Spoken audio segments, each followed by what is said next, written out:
time to take control of your journey towards chess mastery. Magnus Carlsen introduces Chessable, the definitive solution for studying chess. Move Trainer uses the science of spaced repetition to identify your strengths and eliminate your weaknesses. There's no need to set up a board, remember which page you're on, or keep track of all the moves you miss. Get started now and join our growing community of over 100,000 chess enthusiasts. Chessable. Take control of your journey towards chess mastery. Welcome everybody! My name is Jan Nepomniachtchi, former world chess champion. Are starting a new course here for Chessable. A very special Chessable course. Master your chess with Judith Polgar. You know what? I learned a lot.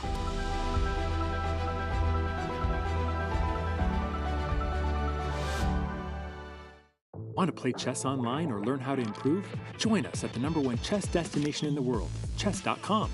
With thousands of people playing at any moment, you'll quickly find a game with someone at your level, whether you're a beginner or a grandmaster. Chess.com makes learning fun and easy. Sharpen your tactics with puzzles and enhance your strategy with our lessons by top masters. Learn from your own games with our easy-to-use analysis tool.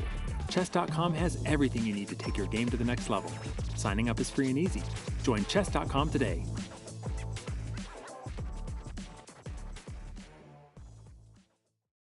Hi, I'm Grandmaster Judith Polgar, and I'm here to welcome you in the Chessable classroom. It combines a shared chessboard with live video. Teachers get to interact on the chessboard with their students and even run quizzes and tournaments. I really love what Chessable Classroom can offer. I use it myself all the time. Just invite students to your classroom and start teaching right there. No downloads needed, and it's for free.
Madrid.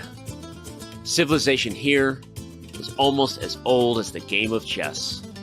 Some claim the queen was given her powers to honor Queen Isabella.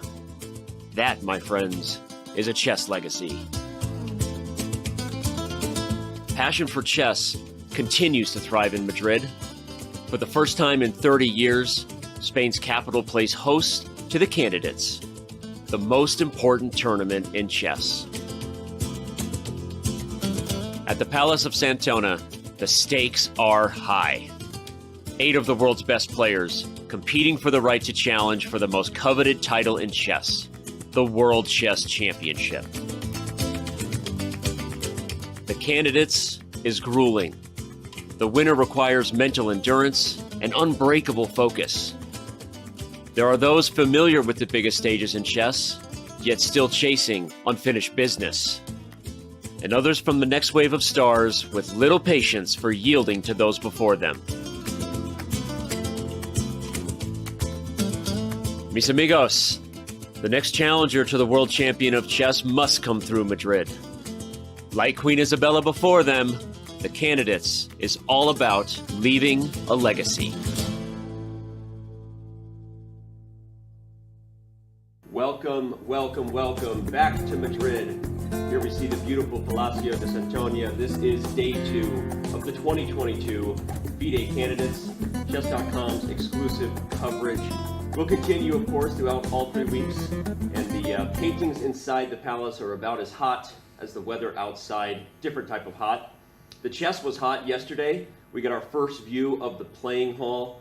Players, of course, will be filling in momentarily, and we will be here and watching them take their seats when that action happens. But right now, we're going to welcome you to the seats we have. Of course, we start all the way on my left here, the one and only Grandmaster Jan-Ludvig Hammer from Norway, the one and only Almira Skripchenko, International Master, and we are here to bring you our coverage, starting with you, Hammer. How are you feeling today for day 2? Actually, I'm not feeling that great, Danny. I'm a little hot in this Madrid weather. It's 40 degrees outside. Have you noticed, Danny?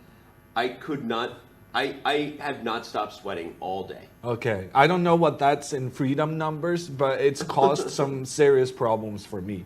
So I'm just hoping to get it's a lot through of this numbers, day. and it's muggy. Yeah, Almira, but how are you dealing with the heat?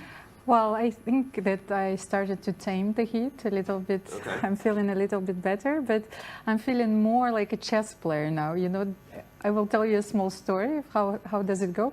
I think everyone will relate to it, especially it's so hot, so you are waking up during the night and you want to drink some water, so I was trying to find it, you know. And I tried to go through my mirror.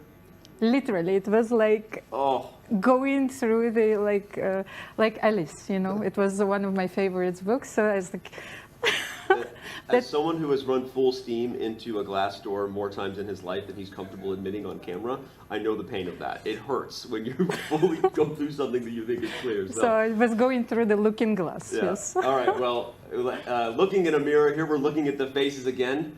These gentlemen don't mind looking at a mirror when they see that beautiful face looking back at them. For those who may be just tuning in, where were you on day 1?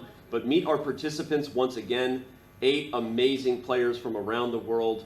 2 from America. We see they faced off yesterday with Fabiano Caruana getting a win. Jan Nepomniachtchi of Russia got the victory with the black pieces over Liren. Hammer, looking at the faces here, what's one of the things you can say about just how strong this field is, how incredible these 8 players are? I mean, this is the top tournament in chess. We're trying to find a challenger. And I think one of the best ways of illustrating how crazy good this field is by also mentioning some of the players who didn't qualify here to Madrid. Who's on the top of your list of players that you feel deserves to be here? Maybe deserve is a hard word, but who are some names you think are watching this event high at home, right, and wishing they're here? Well, from the top of my head, Levon Aronian, Maxime Vachier-Lagrave. I should also mention Anish Giri. Should I? Fun fact, she didn't mention Anish Giri in the rehearsal, and I was going to call you out for that, Anish. So shout out to you, Anish, but I called Almira out. All right, we're talking about the 8 players and saw them. Now let's look at where they stand in the standings. Jan Nepomniachtchi and Fabiano Caruana, of course, the only 2 victors from day 1. 4 players sitting at half a point, as those 2 boards were drawn respectively, giving all 4 players the 0.5. Liren and Hikaru Nakamura, of course, we know both suffered tough defeats. We'll see how they bounce back today. Hammer, your thoughts on the biggest takeaway from day 1? Well, I mean, it has to be Jan Nepomniachtchi. Yeah. The challenger who failed, but now he's back, and in the first round, with the black pieces, he beats the highest rated player in Liren. What a start for him. Almira, your biggest. Well, of course, this is a huge surprise. First of all, Liren almost never loses with white, so it's a huge achievement. But I have to say that Fabi won a very fine strategical game against Hikaru Nakamura. It was a very complicated game, and it seemed that, you know, at some point Hikaru could even play for an advantage. But at the end, you know, it was a very fine technical win for Fabi.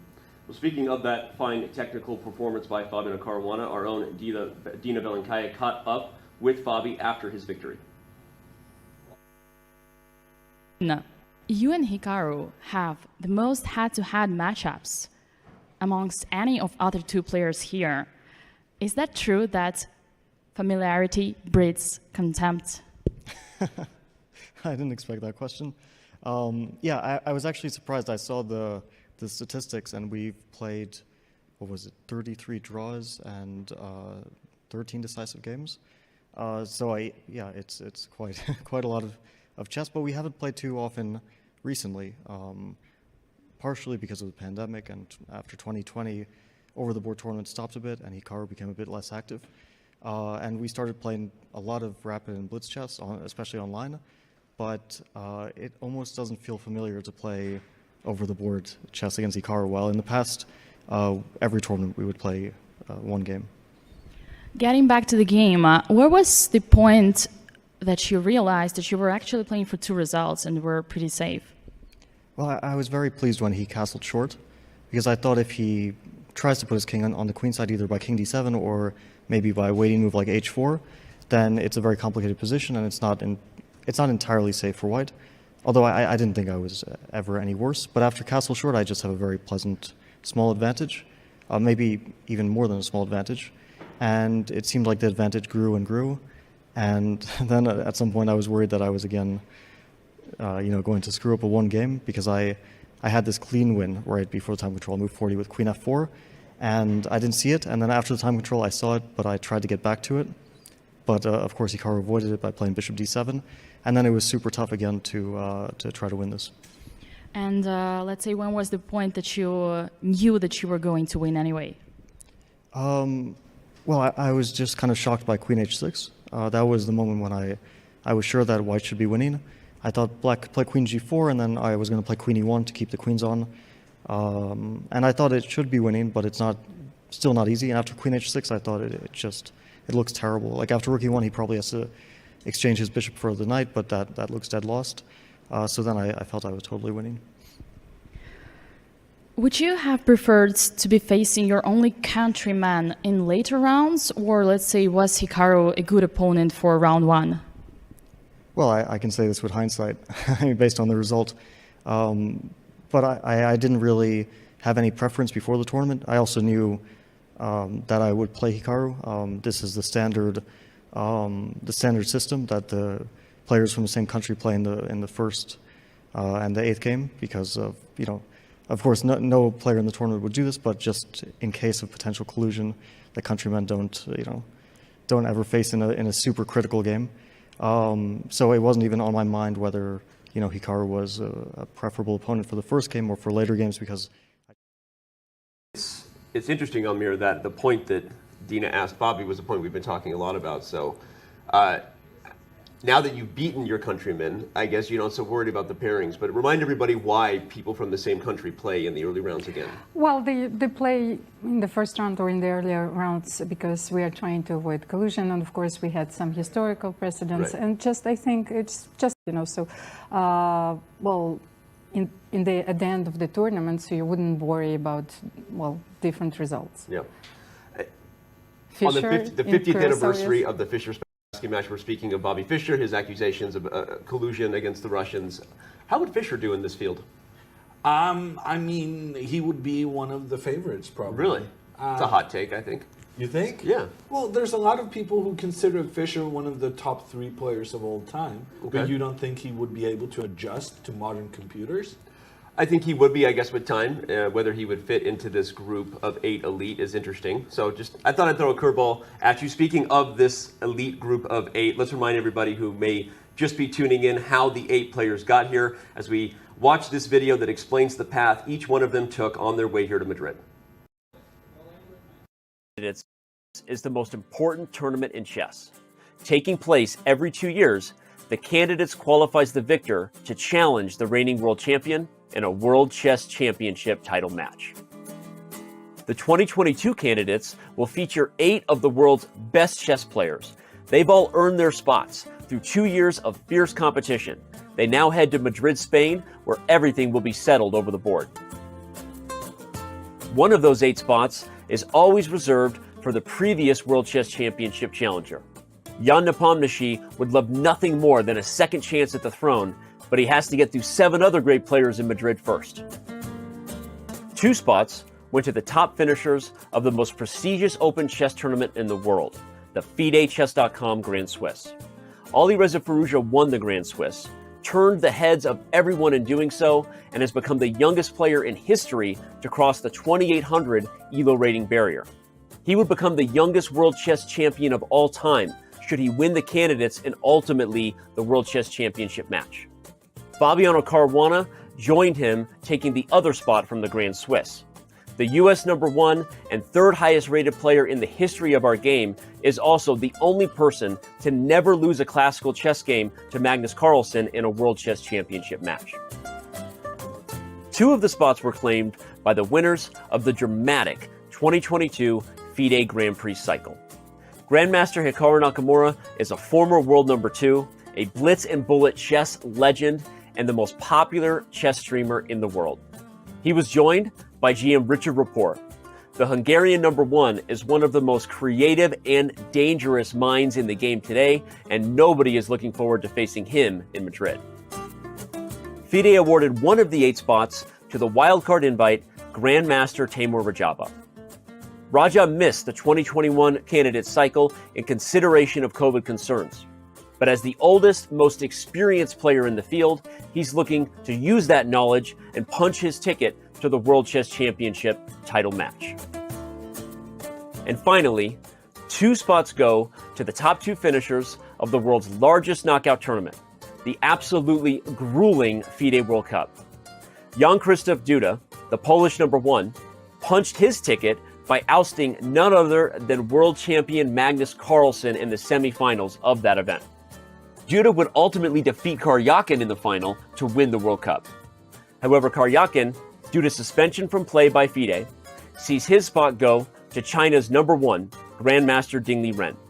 Ding Liren takes the spot due to being the highest rated eligible player according to the May 2022 FIDE rating list. So that's how each of our 8 competitors earned their bids to Madrid. Inside the Palace of Santona, it's about who can sustain the mental endurance to secure the coveted slot as challenger for the world title. While we're not sure who that will be just yet, we do know this. We'll enjoy watching every minute of the candidates with the Chess.com community as we see how the most important tournament in chess plays out together. And that is how our 8 players got here to compete in the candidates. Let's remind everybody quickly what the candidates format is. It's a double round robin for those 8 players. That means you play each player twice, one with each color. The winner, of course, challenges the world champion, as has been talked about many times. If Carlsen were to decline the championship opportunity, the top 2 finishers in this event would compete. Of course, we'll remind everybody of the context behind that particular point as the day goes on again. It involves maybe one particular birthday boy we can get into. We have players coming into the hall, and so I think we'll tune in with them here and make sure that we capture those moments. How early do you want to get to the hall if you're playing an event like this, Hammer? Is it helpful to get the nerves out the earlier you sit down, or are you a last minute arrival? Well, I went the Magnus Carlsen School of Chess, and he likes to get there at the very last moment. I would maybe calculate a bit more time, but like 7 minutes before would be optimal. Okay, Almira?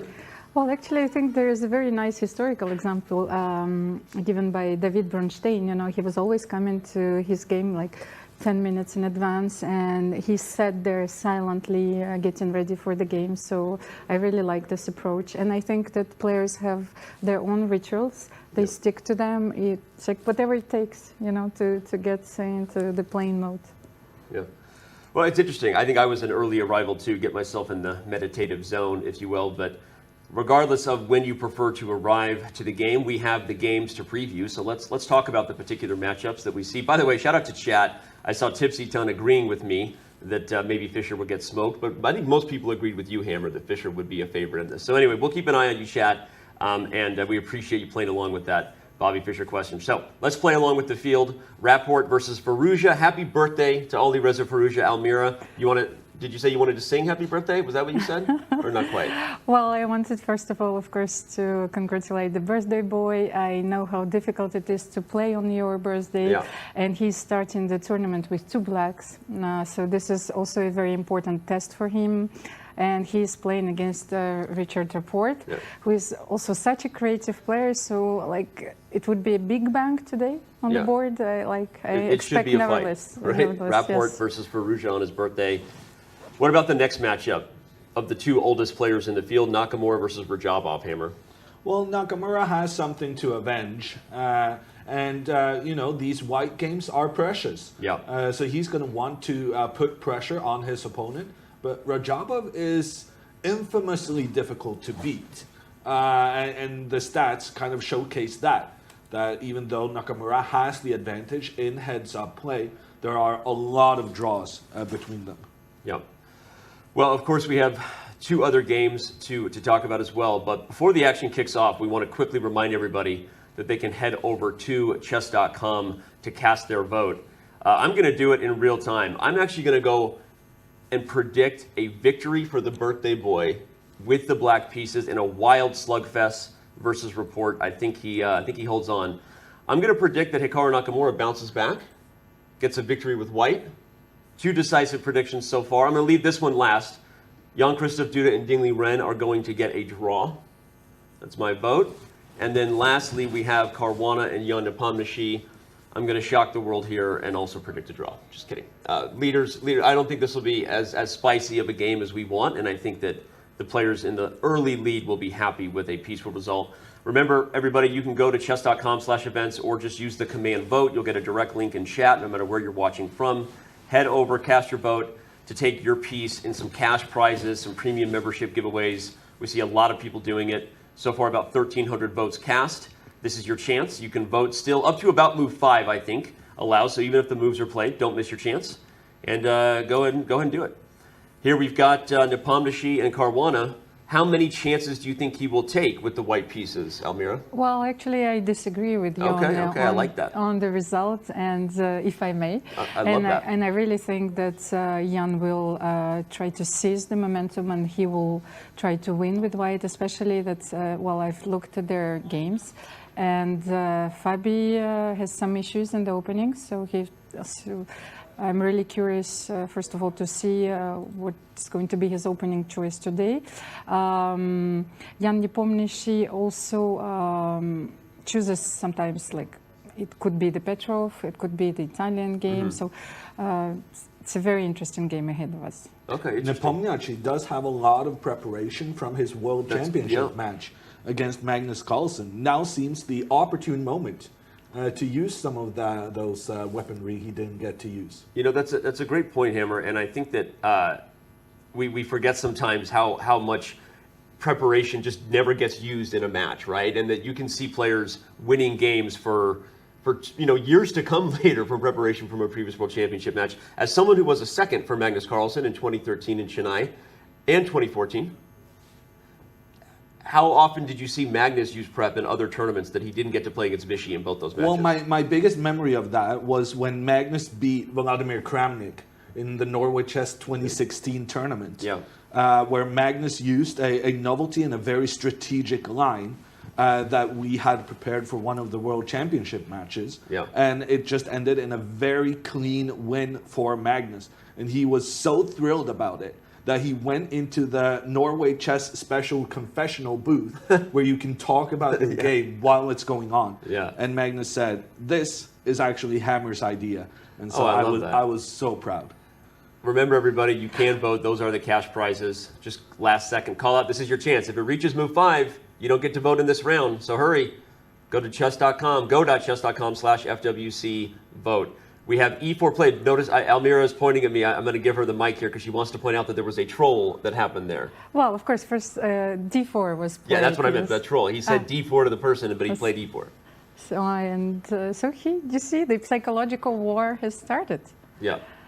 And we have to mention probably our last game with Jan-Krzysztof Duda, who is playing with the white pieces against Liren. And I think that, well, he's playing his second game with white. It's very important for him to score in this situation, I think, especially that Liren lost yesterday. So the first round is a clear indicator in what kind of form you are. So I'm not sure that Dingo's feeling well for the moment. So he still has to, to find the feel of the pieces, if I may say. So, and also recently, I think that Jan-Krzysztof Duda became a real Polish sweetheart, if I may say. Like everyone is following his games, and so everyone is supporting him. Yep. I think the whole country is behind him. No, he really. It's not. I don't know if it's quite Carlsen, Norway comparisons yet, but it really is. I can speak that we've had many contacts with lots of different major media outlets in Poland about covering Jan-Krzysztof Duda. And here's our bird's eye view. Just take a quick snapshot. These will be the 4 games we cover in great detail today. Something I instantly observe is that we have 2 Italians. The A5 variation employed by Liren versus Jan-Krzysztof Duda. We have an A6 approach by Fabi against Jan Nepomniachtchi. Hammer, what else jumps out to you as we look at all 4 games in progress? Well, that was going to be my comment, Danny. Very interesting to see the same opening on 2 boards, and then ding, he chooses to go with the pawn 2 steps forward, whereas Fabiano Caruana settles for just 1 step.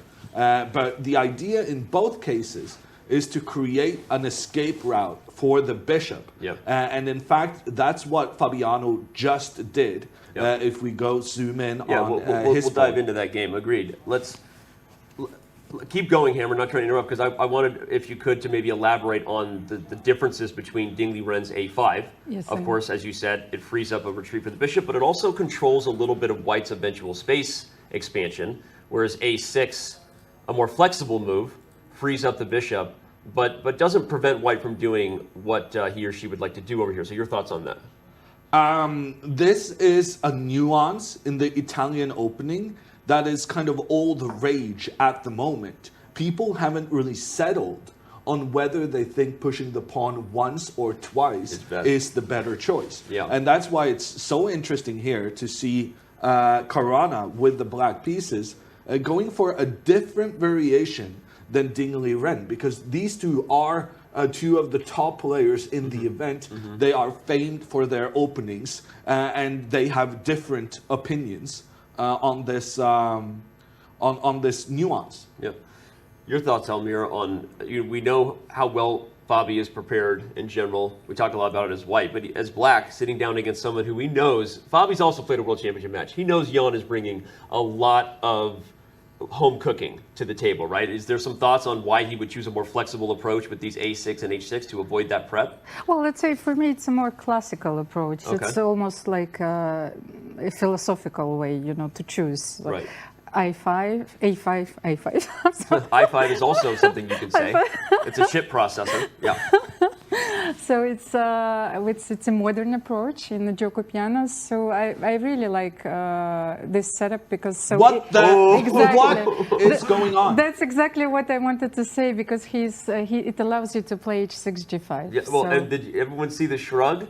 He just went and brushed his shoulder off. Jan's like, all right, I ain't stressed about it. Although I'm a little surprised that you committed to the most aggressive option on the board. And Fabiano, he placed this same G5 move that was Hikaru's downfall yesterday.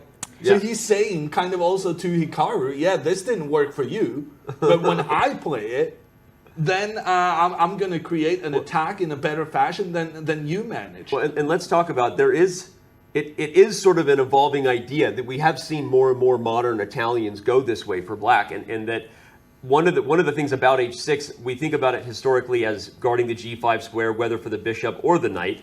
But the other idea we've seen, but it mostly occurs though, I'm so excited that I can't get the words out of my mouth. It usually occurs after h3, right? Because once the pawn is on h3, you have what's called an anchor. So when you advance g5 and g4, you're going to be forcing open lines. For someone to play g5 when there is no target yet, that's why Jan was surprised by this. And I don't know officially whether this is a novelty yet. It is not. So it's not a novelty, but clearly at this level, it has taken Jan by surprise because, again, you normally see it only once the pawn has touched the square.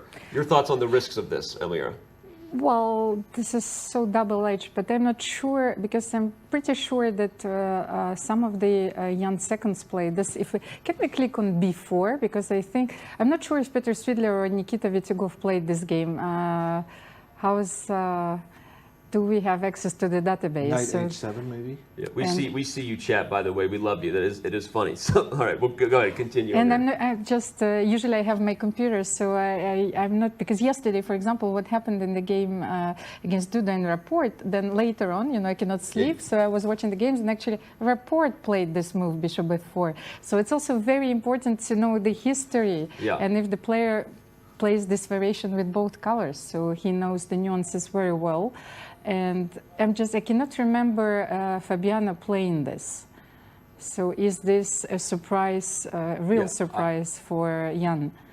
And what aggression. Yeah. Incredible play from Fabiano, trying to go for the 2 out of 2 score with the black pieces. I mean, we've seen some amazing aggression this tournament. Yep. Yesterday, it was Alireza Firouzja and Richard Rapport. And today it just continues. These players are willing to take a risk. I don't know if it's because they're concerned they're gonna, stroke out from the heat or whatever. They just that's our concern. I got to get a lead now before I pass out in the back half of the tournament. For those wondering, so this has been played before. The main move for white is b4, which has been played the mass majority of the time. I think one of the main points is that if black plays aggressively with g4, you can bring the knight to this f5 square. So I'd be curious to see if b4 is played, whether Fabi goes for the main move that has been played here for kind of allowing a rather obvious idea, or whether he has something special in store for Jan. Everyone remembers how he started off the back half of the candidates with that huge win in novelty versus Maxime Vachier-Lagrave. Okay, b4 is on the board, so we're going to find out very soon what Caruana has planned. So probably he is testing his preparation. I will use the break later on to check my analysis as well. But I also think that also shows, how performant Fabi is with white and black pieces. You know, he is seizing any opportunity, any chance to, to win the game. Wow, he plays a completely new move. Is that right, Danny? Indeed. Was that on the list? It is. Knight g4 has never been played before, and now Jan really leans back, takes a sip of water, looks up, and says, I'm really glad this water's cold. This is scary for Jan Nepomniachtchi. He could be facing an early defeat here. The line goes rook to e2, and Fabiano is going to sacrifice his knight for that white pawn. The rook will recapture, and then maybe pawn to g4. And I thought this was the sensible way of playing for Fabiano, because the difference between playing that pawn forward earlier and doing it now is that the black queen is controlling the square white's knight wanted to use.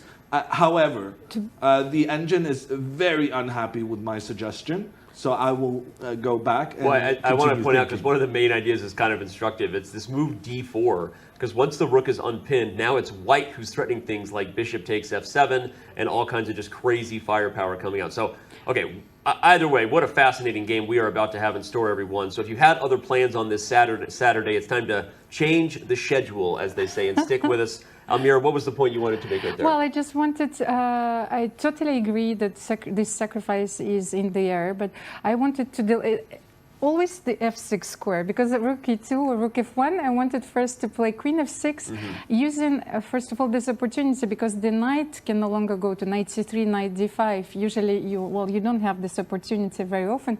And then to sacrifice on f2 and play g4.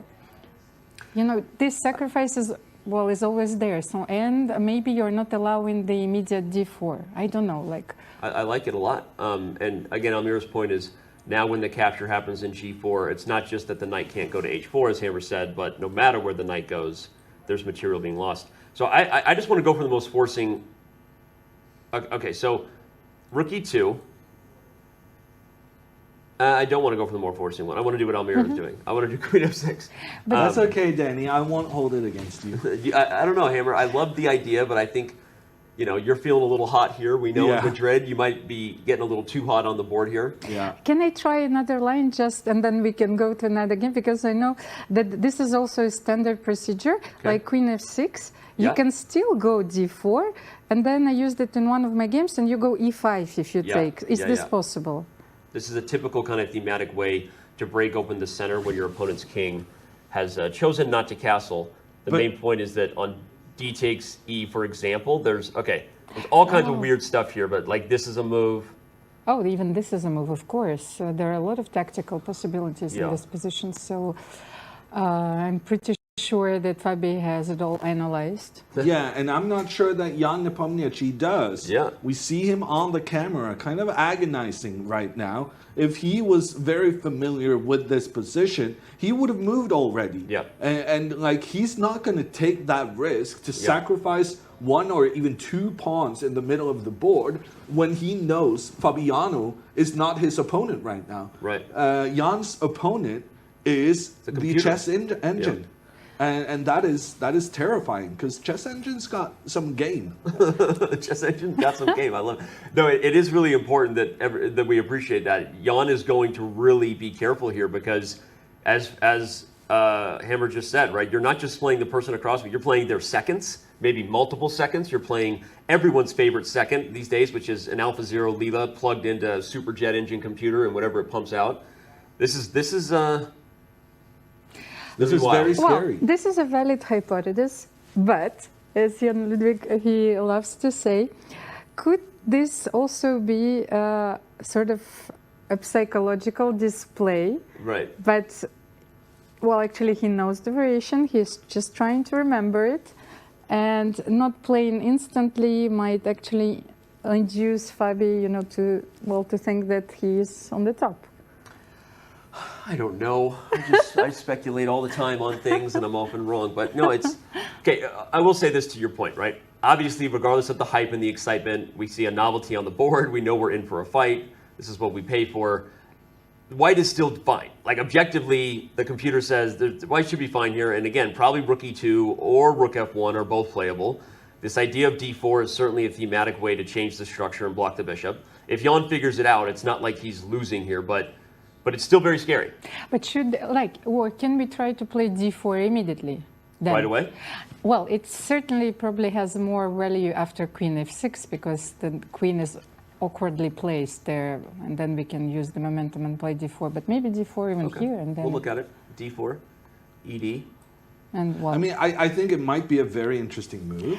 It's just that the psychology of the game, there's no way Jan Nepomniachtchi can dare play such a move unless he's prepared to his teeth. Right now, there are no teeth showing on Jan Nepomniachtchi. If anything, he seems competent, whatever that word is, and not that spry.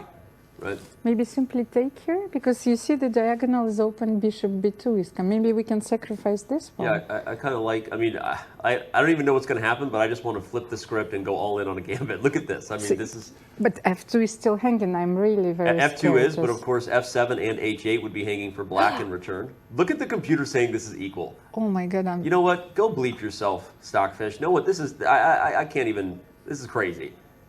I think you're right, Hammer. I think that regardless of whether he goes for d4 or rook e2 or rook f1, he probably is not sitting here across from Fabi thinking, you know what, I'm going to go for the sharpest thing I can find, because he clearly is surprised. He knows that Fabi has prep here. He may not have a choice but to go for something super spicy, but I don't think that is his first choice. That's exactly what I wanted to say. Unfortunately, the character of the position does not allow you to play something safe, and that's exactly why Fabi is choosing this variation. Oh, but on the other hand, is there a more scary thing than Jan Nepomniachtchi on a winning streak? Like, we've been talking so much about this guy being moody, and that he when he first loses, it often follows another loss. But also, the reason he was the challenger last time is because when he wins not just once, but twice and 3 times. So it's such an interesting choice from Fabiano, putting the maximum pressure. And yeah, the queen to f6 is on the board. And I mean, Nepomniachtchi has to be nervous right now. This line hasn't been played since the Swedish Open in 1895. Apologies there. I'm needing to lean in a little bit to read the chat. But yeah, I mean, so shout out to the featured chat there and the person who did a little research. Of course, everything Hammer just said about Nepo, his style, the things that people know and love about him are his streakiness, and if he can keep on it, what would he be capable of? Let's remind everybody of all the wonderful things about Jan Nepomniachtchi and his path to Madrid.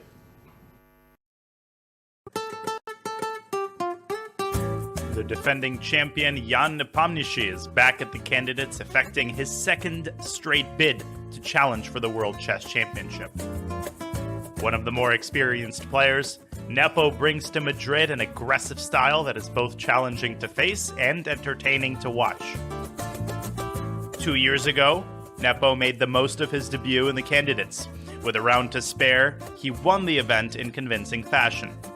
That's all he needed. Jan Nepomniachtchi is the 2021 World Chess Championship challenger. That victory led Nepo to a World Championship match with Carlsen and also secured his return to the Candidates in Madrid this year. Despite being one of only 2 players in the field to have won the Candidates, the expectations for Nepo are not particularly high this time around. However, his confidence from having won here before, in addition to his years of competitive experience, may offer him a shot to turn some heads. If Nepo should pull a major upset and face Magnus Carlsen again, the two know each other well. Nepo has competed against Carlsen for decades, ever since the two prodigies were 12 years old.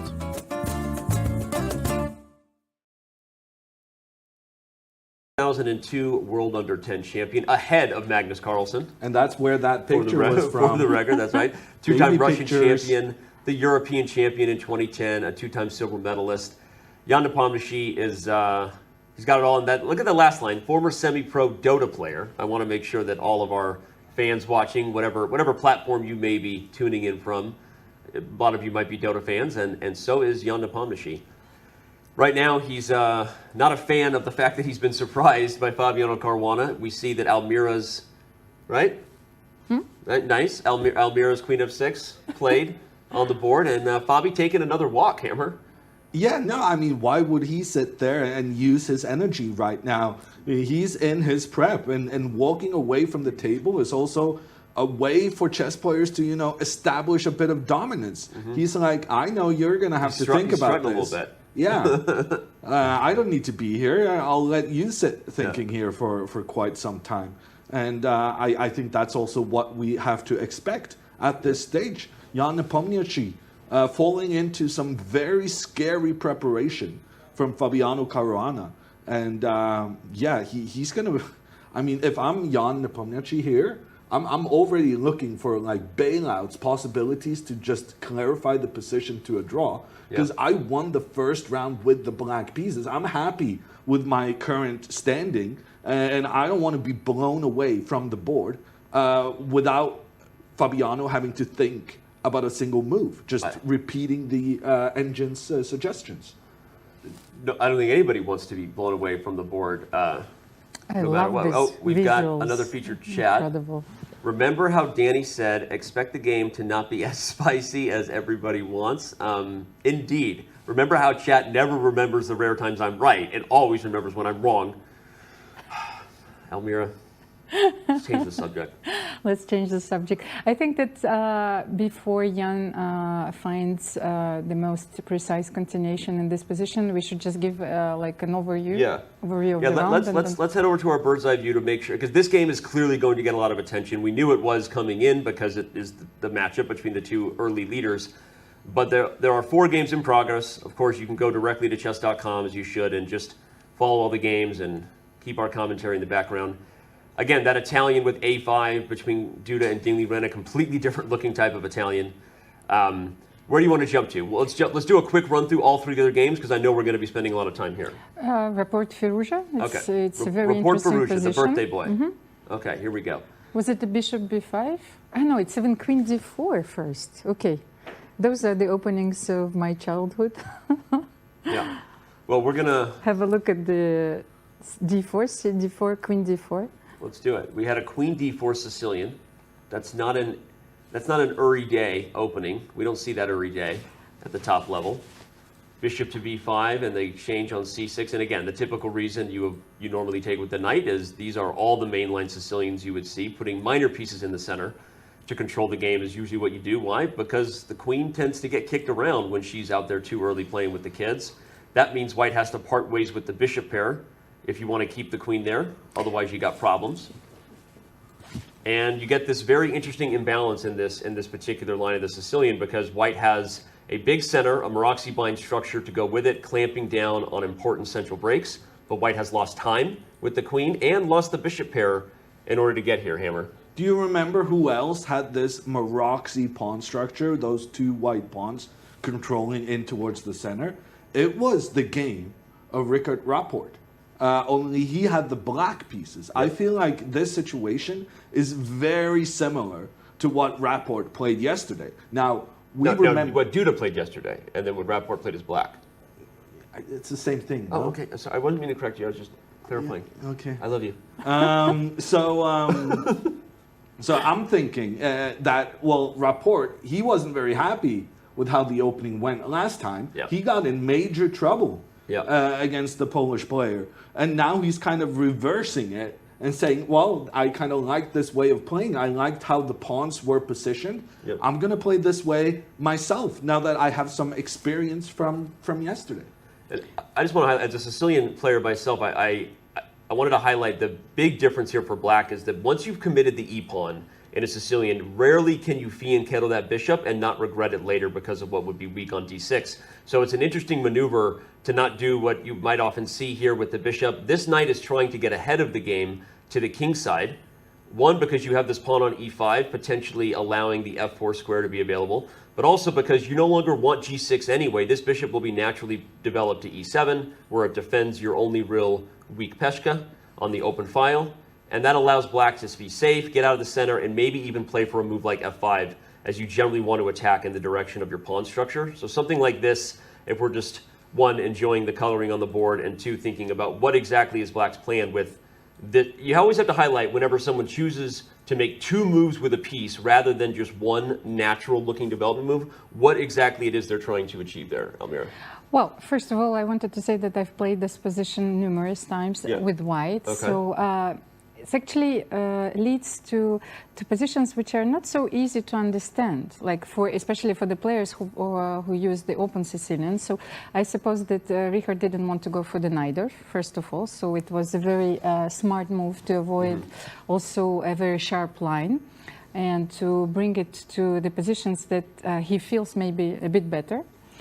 So here, the first thing that comes to mind that I really want to get to the same structure like yesterday, so I want to play c5. You know, if given an opportunity, then if queen f5 doesn't work, then this move is really possible. You should that's the first move you should consider in this position in order to break this structure. So does it work? It's a really good question. You want to see if it works right now? Yes, I really want to try it because Jan Ludvig pointed out that, for example, queen a5 didn't work yesterday because, like, you could, your pieces were getting so active. I'm not sure, like maybe knight c3, maybe knight d2 and then knight c4. Like I don't, like what is the possibility here? Does this work? Yeah. g6 is a threat. Bishop e3 is coming naturally. And then knight b6 maybe, but this should be... but maybe I can just push. Like how one of my... I give my pawn back. Favorite scientists would say that this requires a delicate piece of analysis, but... I like to just say, and the position is unclear, which is the lazy man's version of saying, I have no idea what's going on here. Position remains unclear. You should always stay elegant, you know, in the way you, express It's funny yourself. because the unclear symbol itself in chess, for those who read chess notation, is the sideways infinity symbol, right? Kind of the game goes on. And there were many famous stories where people would end their analysis with an unclear symbol, even though they knew what it was, but they didn't want to reveal all their analysis in the informant. There were some players who were particularly known for doing this, right? For ending the analysis early, even though they had the answer. Okay. Fun story. So I'm a bit afraid, like you were highlighting all of the plans in this position. So if you don't seize this moment to play c5, then after knight g6, I think the position will remain very unclear. Right. So no, it's a great point that this is maybe the critical decision that Rapport is thinking about right now, because if we let black do all those things that I was coloring about and f5 is achieved, black is in great shape. Black has the bishop pair. The light square bishop that white lacks is going to lead to great things on the king side. So probably white has to make something happen to try to undermine this structure sooner rather than later. Okay. I'm sitting here inside. I just want to get back to the Nepomniachtchi Caruana game. So that means let's go back to our bird's eye view and check in with the other 4 games again, so we can quickly pay off some debt and look at. I want to check in with Hikaru Nakamura and Teimour Radjabov as soon as we can, because I'm sure many of the fans want to know that. So we're just going to jump right over there. Ooh, this is funny. Nakamura Radjabov has this.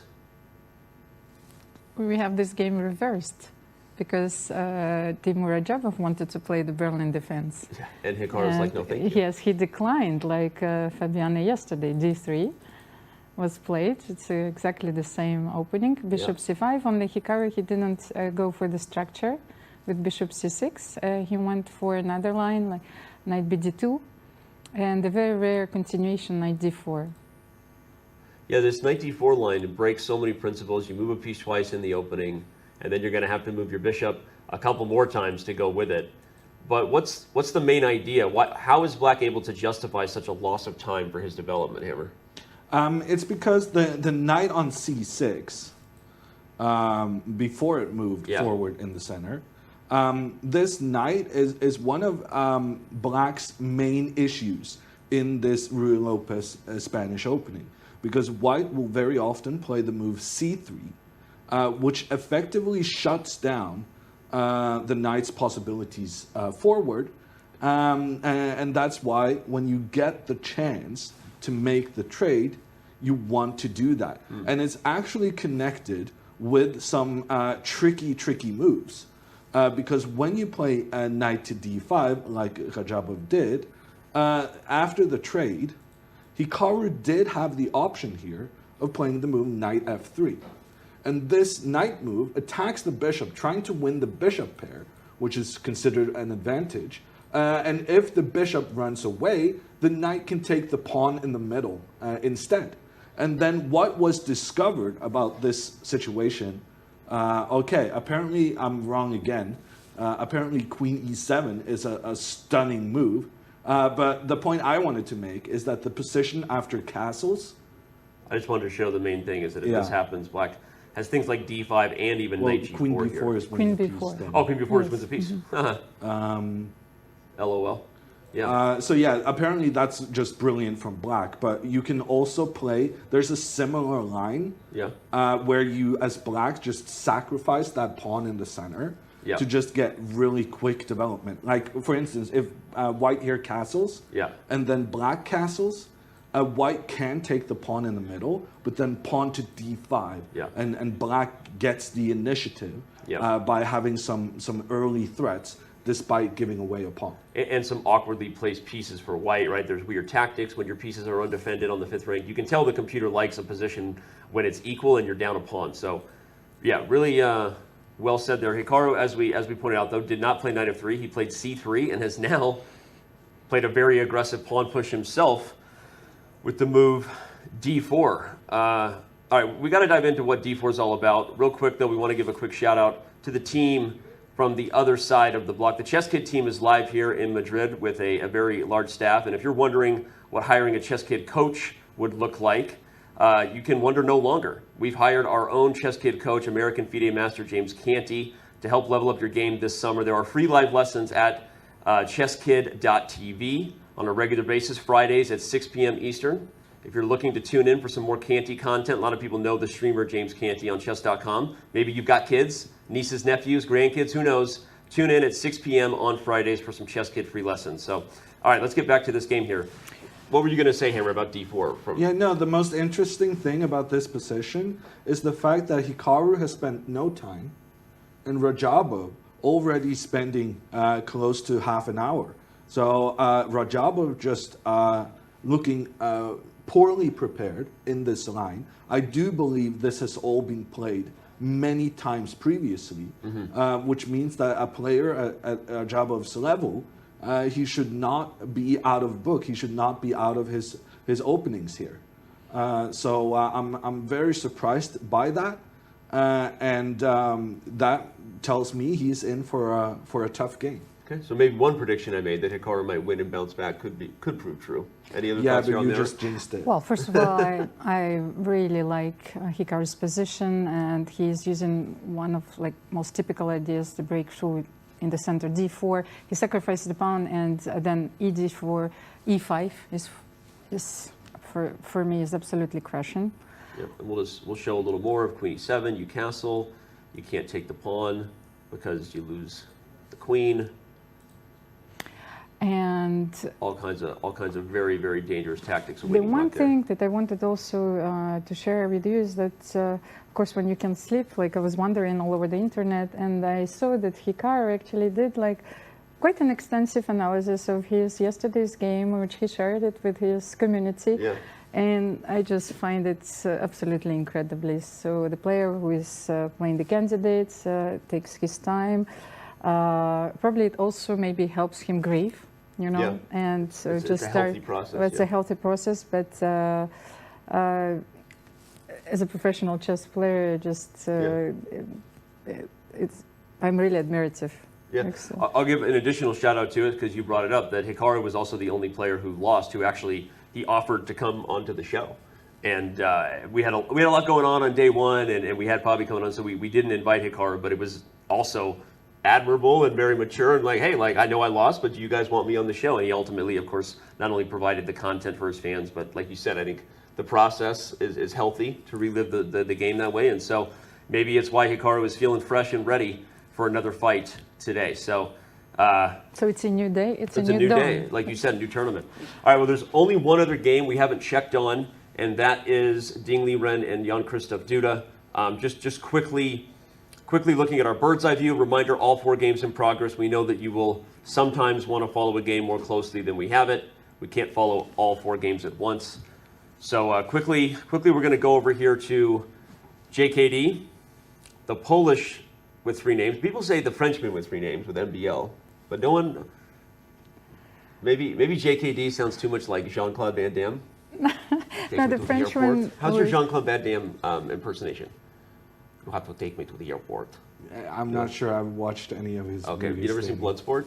Yeah. Okay, wow, we have some educating to do. Okay, we have a very different looking Italian, black with the bishop pair. And this is the position I feel like we're used to seeing a lot of, right? Whatever happens on the queen side, black has this long-term potential maybe to do things over here. I feel like I see Grishik play these positions as black and as white and Caruana as well regularly, but what jumps out to you about this particular battle here, Hammer? 8 pawns for each player. The more pawns you have on the board, the more complex the position, in my opinion. And notice how Jan-Krzysztof Duda, he has chosen to give away one of his bishops for one of the black knights. And we touched upon this yesterday, that when there's a trade of knight versus bishop, the two pieces are considered to be about the same value, but they have two very different functionalities on the board. And in general, bishops are worse the more pawns are on the board, because then pawns will often stand in the way of the bishop's diagonals. And I think Jan-Krzysztof Duda has this very long-term strategy where he feels that he's going to have an advantage just on account of the black bishops being unable to put a real mark on the game. I like that. That sets the tone for maybe even some later breakdowns of knight versus bishop imbalances. But right now, I want to draw attention to a different type of breakdown. You guys notice anything about this dynamic of JKD versus Liren not on the board? The chair. Apparently, I don't know whether it's just the superstition of having lost in a chair or whether he was just genuinely uncomfortable. But apparently, Liren requested a smaller chair from FIDE, and he was granted it. Your thoughts, Almira? Well, first of all, during the second leg of the last candidates, it was all about the chairs. Yeah. It seemed that the players have chosen, like, everyone has chosen a different chair. So, like, when you were having an image, like we were calling the tournament 8 chairs at the end. So, I think once again you have to feel as comfortable as you can get. Like, so, I agree that he needs to.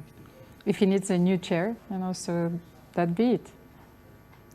Yeah, I mean, I understand fully wanting to get a different chair, whether it was like, no matter what the reasons would be. And it's funny, you talked about how the candidates last time had all the talk about the chairs. I personally think that gaming and chair companies, not just gaming chair companies, but whatever office brand companies are missing the opportunity. I literally don't understand why they don't go out of their way to put more. I mean, there's a lot of visibility.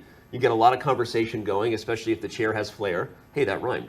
I mean, if the chair had flair, people are going to talk about how it looks. So, I think maybe in the future we'll see more interesting expressions, right, of flair via the chairs that the players choose. So, funny. There's Caruana, by the way.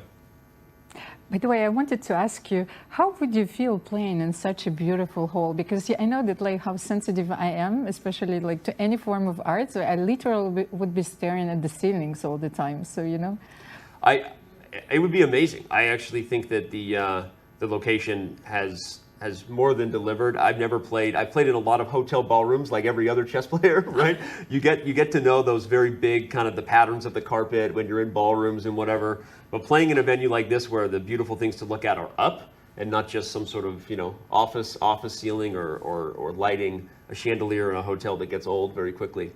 I would love it. I don't know. I mean, I'm a bit of an ADD like squirrel, so I would love it. In fact, it might be really bad for my chess, as if I needed more problems. Well, I suspect that it would be for mine as well. So we've got a fun little comment here. I prefer to blame the mouse, but I understand how that doesn't work for OTB. Agreed. A lot of us like to blame the mouse when we make bad moves, but there's no real such thing as a mouse slip over the board.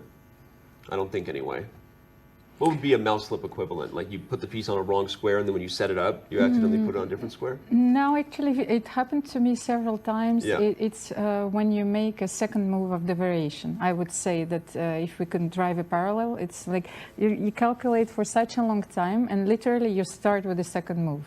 And then you're looking at the position and it's just like... I have done that as well, especially in like a capture moment where you're like calculating like multiple ways to recapture, and then you just literally mess up the move order. I've done that before too. Yeah, so apparently it can happen. Okay, interesting. All right, well, there's the playing hall from a broader view. Half of the players is missing. Half of the players are missing, and on that note, we're gonna take a cue from our Elite 8 players to take a very, very quick break. Our first break, Chess.com's coverage of the 2022 FIDE Candidates Round 2 live from Madrid continues when we return. It's time to take control of your journey towards chess mastery. Magnus Carlsen introduces Chessable, the definitive solution for studying chess. Move Trainer uses the science of spaced repetition to identify your strengths and eliminate your weaknesses. There's no need to set up a board, remember which page you're on, or keep track of all the moves you miss.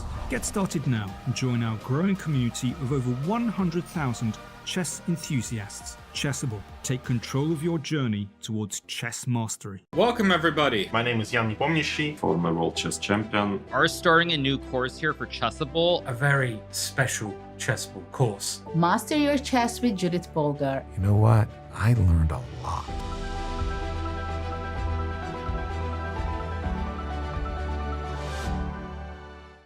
Want to play chess online or learn how to improve? Join us at the #1 chess destination in the world, chess.com. With thousands of people playing at any moment, you'll quickly find a game with someone at your level, whether you're a beginner or a grandmaster. Chess.com makes learning fun and easy. Sharpen your tactics with puzzles and enhance your strategy with our lessons by top masters. Learn from your own games with our easy-to-use analysis tool. Chess.com has everything you need to take your game to the next level. Signing up is free and easy. Join Chess.com today.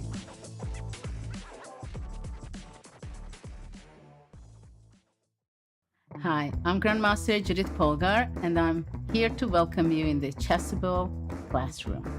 It combines a shared chessboard with live video. Teachers get to interact on the chessboard with their students and even run quizzes and tournaments. I really love what Chessable Classroom can offer. I use it myself all the time. Just invite students to your classroom and start teaching right there. No downloads needed, and it's for free.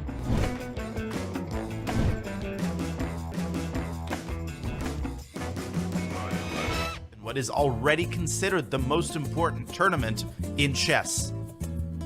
With millions of followers as a popular content creator, Hikaru brings along his sizable community while also attracting more casual chess fans. Although once ranked #2 in the world, most believed Nakamura's best days competing in classical chess were behind him. That changed when this Japanese-American grandmaster leaned on his exceptional calculating ability to win the FIDE Grand Prix. The unexpected victory earned him a bid into the candidates for the first time in 6 years. A 5-time US champion, Hikaru has stayed sharp of late by dominating in speed chess formats. Nakamura is currently ranked by FIDE in the top 2 in both Rapid and Blitz. A chess giant on Twitch and YouTube, Hikaru brings a special buzz to a tournament that already holds the keys to becoming the next world champion. And there are certainly those who have yet to rule out Hikaru from catching lightning in a bottle here in Madrid. Chess Kid is fun. Chess is great for the brain, but it's also fun to play. And Chess Kid makes it easy to have fun. Whether your child is a total beginner or a prodigy, they can hop on and find a well-matched opponent from around the world at any time. Chess Kid is the safe, parent-approved way for your child to play chess online. Chess Kid is educational. To kids, it feels just like playing, but chess is a great way to learn patience, strategy, and critical thinking. Chess Kid features a comprehensive training program that guides kids to level up on their way to mastery. This curriculum is designed to work with Common Core standards and global educational guidelines. There are more than 50,000 chess puzzles and a whole library of entertaining videos that teach strategies, tactics, openings, and endgames specifically for kids. Chess Kid is easy. Whether you're a parent helping your child, a coach managing dozens of kids, or a school of hundreds, Chess Kid helps you organize your students and monitor their progress.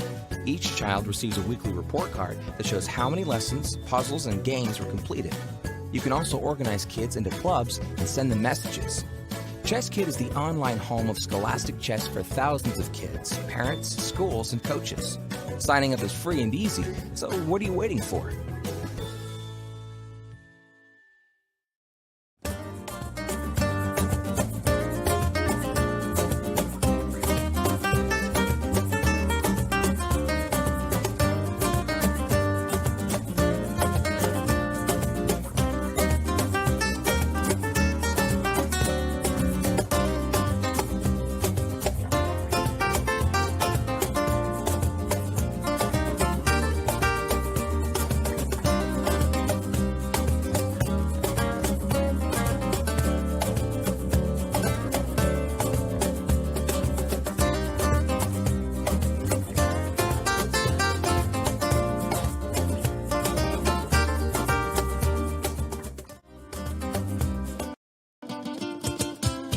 Madrid.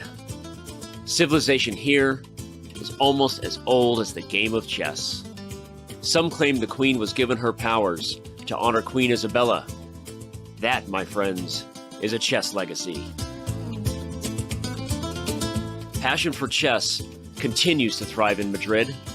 For the first time in 30 years, Spain's capital plays host to the Candidates, the most important tournament in chess. At the Palace of Santona, the stakes are high. 8 of the world's best players competing for the right to challenge for the most coveted title in chess, the World Chess Championship. The Candidates is grueling. The winner requires mental endurance and unbreakable focus. There are those familiar with the biggest stages in chess, yet still chasing unfinished business. And others from the next wave of stars with little patience for yielding to those before them. Mis amigos, the next challenger to the world champion of chess must come through Madrid. Like Queen Isabella before them, the Candidates is all about leaving a legacy.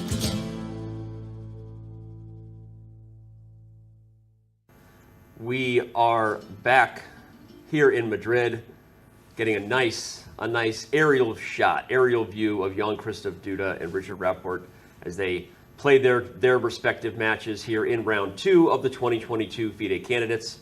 This is Chess.com's coverage. It's happening live in Madrid.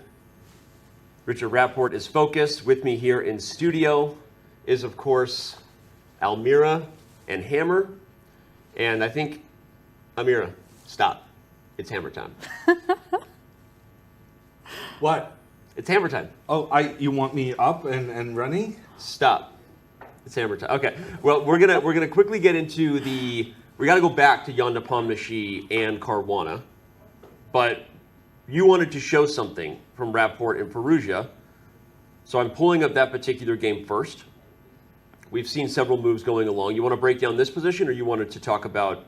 I wanted to talk about something a bit more general. Okay. I wanted to talk about why the Sicilian Defense is the choice of aggressive players. Okay. And in order to do that, I'm going to have to step over to our special area. Let's go for it. Go for it. It's hammer time. Hammer time. Stop. It's hammer time. No one, I mean, you know, because he's dope on the flow and he's magic on the mic. He's hammer time. Let's go. Okay, so this is the Rapport versus Alireza game, in which Alireza, showcasing his aggression for the second time with the black pieces, playing the Sicilian opening. Now, this opening has a reputation for being very, very aggressive and unbalanced, and I'm going to try to explain why that is. And it is because as the moves come on the board, the knight developing and the pawn stepping forward once, it's really all about the discovery that was made that the only way white can put real intense pressure on black is by playing the move d4, which Rapport did. Now, after that d4 move, what happens is a trade between the pawns, after which what is very important to note is that white has one pawn in the center, whereas touchscreens are not my friends just yet, Danny. So white has one pawn in the center, whereas black has 2.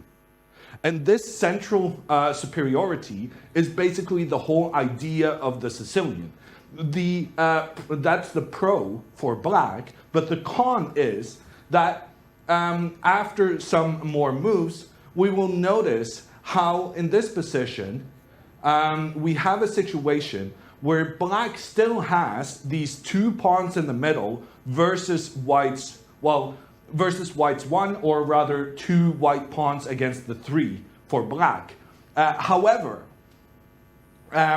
this comes at a cost for black because black hasn't got any pieces into play. And so the Sicilian is very much an opening that is all about the kind of unbalance between having good central control with your pawns and getting your pieces out quickly. And we can see as the game progressed, here with the white pieces, Rapport, he plays the move c5. And so he's trying to make a trade with his pawn in towards the middle. And after that trade was made, the situation is like this, that both players have one pawn each in the center. So Alireza Firouzja tried to make it imbalanced, but with the white pieces, Ricard Rapport, he equalized that situation with the pawns, and he's now trying to exploit the fact that black has two isolated pawns on the queen side. Good stuff. And you know, it's also something that we should note is the same structure that we had yesterday that Rapport was playing with black as Almira's c5 was played on the board, and predicted well, not met with queen a5, as we've kind of now learned several times in this position that while that pawn looks tasty, black doesn't seem to really be able to afford it, right? Too much can be lost there. And so we get the same structure we had yesterday. White's advantage is teeny, I guess, if you talk about just the positional aspects of these pawns being split as targets. But black is doing just fine on development. You have the f4 square. Almira, it looks like your prediction of c5 was a good one, that we would see it. Well, there's only one slight difference compared to the yesterday's game. It's just that Alireza has, well, a worse structure, but which is compensated here by two bishops. Right. That's, No, I makes think, sense. it's the main difference. Yeah, so black is worse positionally, but has the two bishops, is, I guess, slightly ahead in development in a weird way. It's equal as both sides have a minor on the first and eighth rank respectively, and both sides kings are yet to castle. But feels like black's a little bit ahead just because of how quickly the bishop is sort of already in the game. Okay, well, this will be an equal one. It's not necessarily as sharp of a one as what we're seeing in the other feature game. We see a tired. Was he out late last night partying on his birthday? Alireza Firouzja. Okay, maybe he was preparing. You know, that's my guess. More likely preparing than Yes. partying would be Alireza Firouzja for sure. But okay. When I was his age, I was preparing till I think 6 in the morning. You know, so it's like You would stay up all night preparing for a Yes, game exactly. in the morning? Yes, yes. Like when I was playing competitively, like just I couldn't sleep. So Yeah. How did that go for you? I was going to say that. I think I valued sleep way too much, and just hearing the balance of how I valued it, I valued sleep way too much, more than the chess prep. So. Well, I know how important it is now, but well, then I just all I was like this giant mind which was racing all the time. So it's No, but this is a very important point Almira brings up, because there was a period of time where I stopped preparing for my game the day before, because I thought if I prepare something, I'm not going to be able to sleep as well, because I'm only going to be thinking about all the lines I have been investigating and what I think is going to happen the day after. So there was a portion of time where I just decided I don't want to know my next opponent because I don't want to disrupt my sleep. Yeah. And I think chess players have really come to understand these healthy body, healthy mind kind of things. That, for instance, Magnus Carlsen, he sleeps for very long during the morning because he doesn't want to get up way too early before the game because he believes that kind of his mind functions the best a couple of hours after waking up instead of like 10 hours. That's interesting. Well, we know he's young and creative, and I'm sure that yawn was because he was up preparing, not partying, even though it is his birthday. But because it's his birthday, I think it's appropriate that we make a quick call and show people just how young is he. We always say it. Here you can see that he is the third youngest player to ever compete in the candidates. Magnus Carlsen and Bobby Fischer, the only two that accomplished that feat at a younger age. 18 years and 11 months, the official sort of benchmark of when the tournament started. Of course, as we know, he turns 19 years of age today, 2 days in. But still, what a career this young man has ahead, regardless of what happens in Madrid. But certainly an impressive feat that he's even here. So. Well, we were talking about Bobby Fischer, and Alireza Firouzja certainly reminds us of Bobby Fischer. even well, his attitude during the game, his determination, and how would you like? There's a word that we use in French, emprise. It's like the hold the game has on you. You know, he's like when he plays the game. Sometimes I look at him, and he enters a state of trance almost. You know, this is not many people like and players. They can get to this kind of concentration. Yeah, no, it's true. It's an obsession. You can see it, right? It's a focus and passion. No, he's creative and a lot of fun to watch. I really like your Kasparov image, Daniel. Yeah, I was gonna say I think I actually saw an early version of the image, and I made a shout out to the team to say, hey, maybe could we find a smiling Gary? But maybe they couldn't find a smiling Gary. So and I also feel like his hand up on his neck. It's almost what's funny is it looks like an extension of his neck. I know it's definitely that's angry Gary, right? Although to be fair, Gary's reputation, you know, and how intimidating he was at the board definitely was a big part of the storyline that followed him during his career, right? So, you know, maybe it's appropriate. We should probably make that face an emote on our channel instead of finding a smiling Gary. But okay, we're gonna back out and switch things over to the featured game of the round, if you will, sort of an unofficial dubbing that we call the most critical game, Nepomniachtchi versus Caruana, as it's a battle between the two leaders. Let's refresh and show everybody how we got here, because we left the game after Queen F6 had been played from Caruana. We can already see, by the way, just before we even dive in, let's set the stage for what's happening here. Fabi has more time than he started with by a lot. Or no increment, but he's only used 6 minutes. I'm sorry, I was thinking of the 90. Of course, okay. no, of course. But still, he has a ton of time. Jan is almost down to an hour, right? And this is the opposite of how we normally see these two players play. So it shows you how well prepared Fabi is for this game. Jan played the move Queen E1 to defend F2 a second time. The Queen goes to G7. Again, if we just look at the timestamps of this game, Hammer and Almira, Fabi has spent 0 time. So this is still very clearly preparation for him. The knight comes to F1. Black castles, taking a note from Hikaru Nakamura's book that just because you play H6 and G5 doesn't mean you can't put your king on the king side. Knight to G3, knight to E7, making sure that F5 remains protected. Just doubly. Rook E2, Queen E1. It's very strange. Well, no, it's just that you do not see this very often, you know. Yeah. So this position is really very interesting. Now D4 comes. What a move from Nepomniachtchi. Knowing he's facing his opponent's preparation, and he still goes ahead and makes a sacrifice of a pawn in the center of the board. So, I mean, it's not too strange that he spent so much time to get here, because he had to build the courage to really put the pressure on Black in a position where he had to assume that he was still in Caruana's home preparation. It should be noted, this was the first move that really caused Caruana to do anything but physically come back to the board. It was 15 seconds on a move, 16 seconds, 16 seconds, 25 seconds. These are basically the time for Fabi to walk back. This move caused Fabi to pause for 1 minute and 57 seconds, so still not a lot of time, but it was the first move in the game, this D4 shot, that forced Fabi to check himself. He did capture and now brings the knight back to C6, which is, I like to call that like heavyweight boxers and footwork, right? You bring the knight to E7, once the structure changes and you have a new target, no problem shuffling the pony right back to where it was to overwhelm the D4 pawn. Well, it's actually a very typical maneuver. I wanted to draw your attention to this. So once white played D4, then even if you're losing a tempo, you're going back to C6, and now you have to solve the problem of how to protect the D4 pawn. Bishop B2 for me is a natural move.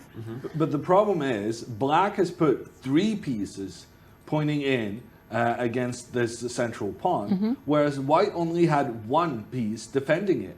So even if White does use the bishop to offer additional defensive possibilities, Fabiano can still win a pawn by just capturing in the center. Of course, but I feel this is one of those positions, once again, that when you sacrifice a pawn for a long-term initiative, look at the squares, F5 and H5. Yeah. So I don't know. I just want to get the end of the line to just show, like, what Almira is talking about. You have f5, you have h5, you have pawns that can't go back. We always joke about that bug on chess.com, because the best move for black when you want a pawn is probably g5 to g7. This is the best move on the board, right?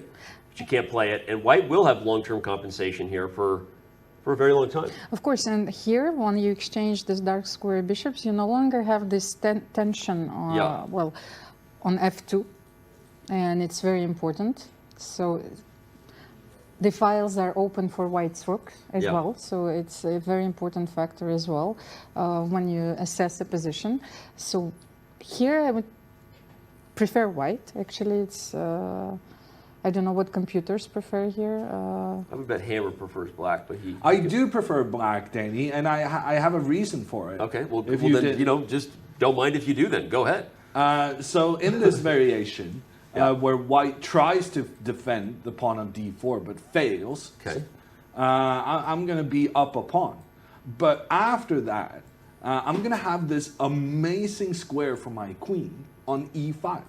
This square is fantastic because there are no white pieces who are really in a position to kick the black queen away from there anytime soon. And then I will try following up with the moves h5, h4. And I'm going to use this pawn to chase away the white defensive knight so that the knight has to step back. And then you can talk to me about all these squares that knight is looking for. Because you brought the sass today. I succeeded in chasing it back. It's a great point. Not very often we talk about a queen on an outpost square, right? And so that's already by itself a kind of a cool feature. And before you even mentioned h5, h4, I was highlighting this. I didn't see it. It's a great idea, but I was highlighting it just to show like what you're saying, that the knight now can't access either of these squares because of the sort of the X-ray vision that the queen spies to the h2 pawn. So, well, you can still play h3 because you have knight f1, just in case. I mean, you should always, well, remember that you have a lot of defensive resources, no matter what. And but yeah, that's it's a valid point, of course. Well, and the main thing I guess I would add is that while Fabi did take a moment on e takes d4, as we said, a moment was 1 minute and 57 seconds, right? Wow, tons of time. That was the first time he had thought. He still then played instantly on the next move, right? Sorry, he took a moment on e takes d4 and then played instantly with knight c6. So still in preparation, or at least a position he's familiar with, right? That's likely a conclusion we can draw. There are certainly very nice features, but like, how are you seeing all this? I mean, what? I need new glasses. Oh, so I cannot see anything. You know, I got LASIK at some point. It really helped my eyes. I'm not kidding. Oh, it burned for like a whole day. It was like someone puts shampoo in your eyes and you can't get it out for like a day.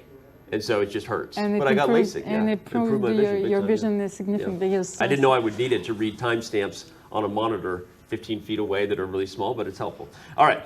There's Jan Nepomniachtchi. Doesn't need 20/20 vision to see what's in front of him right there. The chessboard is close, and he knows he has a lot of work to do today.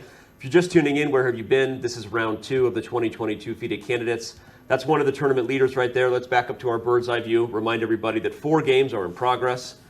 And not quite the fire on board, guys, that we had in day 1, but still every game interesting, right? It felt like yesterday we were at one point on pace for 4 decisive results, like seriously. The 2 games that ended in a draw had a huge advantage for the Polish player, Duda, and of course Alireza Firouzja's exchange sacrifice was head-turning. But these games are interesting, a lot of life here. You know, I had a thought which, well, has nothing to do like with the positional strategy, but more psychological finesse. Maybe, I don't know who is coaching Firouzja in this tournament. Nobody does. Well, nobody does, so you don't have. Okay. But maybe it was suggested to him that Richard doesn't like to trade queens. Because it was such a surprise for me that also Alireza traded queens, you know, at such an early stage. So I find that is it really true that players of the 2750 plus level would have a stylistic, not necessarily issue or preference of like that? Really, like. I'm not sure, but we could establish a pattern. I think they of course, they're universal players, but maybe there was something, maybe like a slight, hint. Right. I don't know, because especially Firouzja, the key. Well, Hammer, let me ask you. You were a second for Magnus for 2 World Championship matches. You've been in the room where it happens, so to speak. Shout out to Aaron Burr. Is that a thing? Do you talk about that? I mean, there's preparation in the opening, we know. There's preparation you do just in general to get your mind right and your body right. But are there stylistic preparations against a player like, hey, he doesn't like when the queens are traded? Yes. Oh, okay. But this is also because Magnus is incredibly good at being opinionated and like having these thoughts on what a player is good at and what a player is bad at. And Magnus also shouted out Garry Kasparov once because he thought Kasparov had some really good insights into Vasily Ivanchuk. Magnus had always assumed that Ivanchuk's erratic opening style and that he was just able to play anything. Kasparov, when working with Magnus, had made a point of some detail. I don't know what that detail was, but there was something Kasparov said which made Magnus think that there's a system to Ivanchuk's madness. So you can have these opinions yourself, but you can also learn from your elders. And like Kasparov played against Ivanchuk for 2 decades. So that's fascinating. I mean, trading queens is not something we're going to see soon in this game here with Nepomniachtchi and Caruana. In fact, we do have a move, though. Rook to a3, and Fabi rushes back to the board. Hammer, it's hammer time. Not that hammer time, but it's hammer time. What do you got? Well, I guess he thought that because Fabiano was threatening the pawn in the middle with 3 pieces, and White only had 1 defender, Nepomniachtchi must have felt that, well, I'm going to lose this pawn regardless. I'm not interested in defending it, which will only lead to further trades of pieces. So instead, he's trying to do one of these rook lifts, where the rook goes up the board on one side and tries to go all the way over to the other side in due time, and thereby increasing the pressure against an already vulnerable black king. I like that. What do you say to the psychology, Almira, of, like Hammer said, he knows he's going to lose the pawn anyway, so why put more effort into it? Let's position our pieces for the long-term compensation we know we're going to need. Well, these lateral moves, lateral rooks moves, they always escape my eye. And, well, I understand, of course, that he wants to bring it in the long term to f3 and, to increase the pressure on f7. But you will always have, well, you will keep one of the knights, so it could always go to e5. That's my concern. But the h-pawn is also maybe a long-term target, too. So, okay. Fabi's going to have his work cut out for him now to show what his prep was all about. We expect him to be thinking for just a minute here. And so on that note, we're going to take a minute and bring up yet another one of our player profile spotlights and remind you all the things you did or didn't know about the highest rated player from the United States. Fabiano Caruana stands as a pretty popular choice for winning it all here in Madrid. Fabi won this prestigious tournament 4 years ago in Berlin. In his challenger match against Magnus Carlsen, Caruana came just one endgame moment away from his first World Championship. I wasn't playing my best chess today, and Magnus, I think, played very well. Soon to be 30, Caruana's chess resume is matched by few in Madrid. Born in Miami with dual citizenship, Fabi became the youngest grandmaster in U.S. history at age 14. A decade ago, he made history at the Sinkfield Cup, winning 7 straight games on his way to a 2844 rating, the 3rd highest of all time. Precise calculation and deep knowledge of opening theory are Fabi's calling cards. The Italian-American used both to great effect in the FIDE Grand Swiss to qualify for this event. Caruana now aims to become the first player since Vichy Anand to win the candidates in non-consecutive years. But perhaps more importantly, Fabi looks towards another shot at the world title. It's a That's a really interesting stat there from Dina, that he would be the first player since Vichy Anand to win the candidates in non-consecutive years. He's a 4-time Italian champion, 2016 U.S. champion. The Sinquefield Cup is, again, the tournament that will always be mentioned because it was the performance of a legend there in St. Louis. Of course, he's the Grand Swiss runner-up, which is how he got here. And as is often pointed out, he's the only person to have never lost a classical World Championship game to Magnus Carlsen. And he's the only participant to play in 3 previous candidates. So his career is a fantastic one. It's one that why so many people have him as the favorite. And here we have this is a great comment. I was there when Fabi made it in person. This is from Green Man RD. Fabi mentioned during the World Championship coverage, so glad you were tuning in, that he looks for positions that give his opponent a slight edge, but are very tricky to navigate. He feels like we're seeing this thought process prominently here today, meaning Green Man RDE feels like we're seeing it. I think, so I don't know if either of you saw that comment from Fabi, but we got as much as we could out of him, me and Hess, about how he prepared. And he said one of the things that's very underrated is you know that chess is super hard. You know that you can't always prepare a win with the engine, right? So one of the trickiest things to do is to go for a position that you hope that their team stopped analyzing a little early because they're like, oh, it's just an edge, right? But you went a little deeper knowing that it was an edge, but there are a lot of problems potentially, a lot of pitfalls, right? And that is maybe the most often place where you can catch somebody off guard in a line where they have an advantage. So, interesting. Yeah, I mean, that is not new information, but it's really, I mean, Fabi is breaking code here. You're not supposed to talk about the Grandmaster Club. You're not supposed to reveal all our secrets. First rule about the chess club, you always talk about chess club. No. Yeah.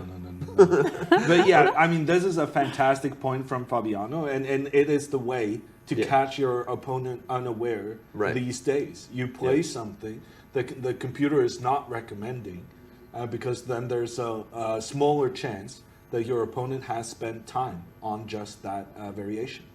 Well, I'm taking notes, you know. Almira, your thoughts on the fact that, well, everything we just talked about in regards to Fabi's comment, again, great comment from the chatter there on Twitch. Thank you for that. Now he's thinking.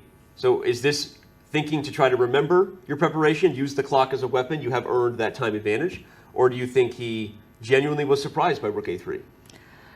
Well, I still think that he's, within his preparation. Right. But maybe, here it's like you go right, you lose a knight, you go left, you know, so it's a typical Russian, you know, folkloric story, you know, so it's like he has a choice probably, and maybe this choice is critical right here. Right. And I think it's very important, of course, to take a deep thought and to consider his options. Is that a Russian proverb? You go right, you lose a knight. What is that? It comes from Russian folklore. You know, where it was like actually it's a Russian warrior. At some point, he comes to a crossroad. Right. So and then it's written on carved on a stone. So okay, you go right, you lose your knight. You know, you go left. You know, you lose. Depending on the story, something more valuable. So it's like what are you willing to sacrifice? So I love that. I guess the joke is they would rather lose the more valuable thing than the knight. Is that the joke? Okay. It depends. It depends. Well, we'll see what Fabi comes up with. Like you said, it's a critical decision, and this game definitely had all the makings of exactly that comment from Fabiano Caruana. And again, huge shout out to the Twitch chatter who pointed it out. We want to give a shout out to the Youth Speed Chess Championship. The third annual Chess Kid Youth Speed Chess Championship will feature 8 of the top youth players from around the world in a series of blitz matches. You can catch all the action starting June 20th at twitch.tv/chesskid. Funmaster Mike, who's here in the building at the Palacio de Santonia. Happy Crocodile, Women's Grandmaster Keti Setsalvashvili, sorry about that, and WFM Maria Rodrigo. Going to be a lot of fun. Shout out to the kids at home, and let's give a shout out to all 4 games in progress. Maybe make a different decision about where to go next. We've been really focused on Nepomniachtchi Caruana. Well, I think we should go to Hikaru because the thing about Hikaru's game is that it's very similar with his countryman Caruana in one respect, and that is the time usage We saw Fabiano Caruana now taking his time for the first moment in this game. But that is also true of Radjabov's opponent, Nakamura. Because even though this seems like a not as tricky of a position as Fabiano's, it has quite a bit of venom. And that is underlined by the fact that Teimour Radjabov feels that he might go down to less, more than an hour behind Hikaru on this move. He's on pace to get there. Let's show everybody where we left it. For those who maybe tuned in a little late, Hikaru was offered a Berlin. He took a page out of Fabiano's book to decline the Berlin with d3, similar to their game from yesterday. But after bishop c5, where Fabiano played the move bishop takes c6 against Nakamura, Hikaru plays a different line, which leads to this sort of rare-looking multiple minor piece move approach from black. d4 is played, and this was the first sign that we were smelling something fishy, because Radjabov, in a relatively well-known position, took a lot of time before playing c6, which is the most common move, by the way. c6 is the most common move, but the fact that he took so much time was the odd thing. D takes e5, cb5, e takes f6, queen f6. These moves were played instantly, literally instantly, by Hikaru. After castles, and then queen h5, you just immediately spot the structure, right?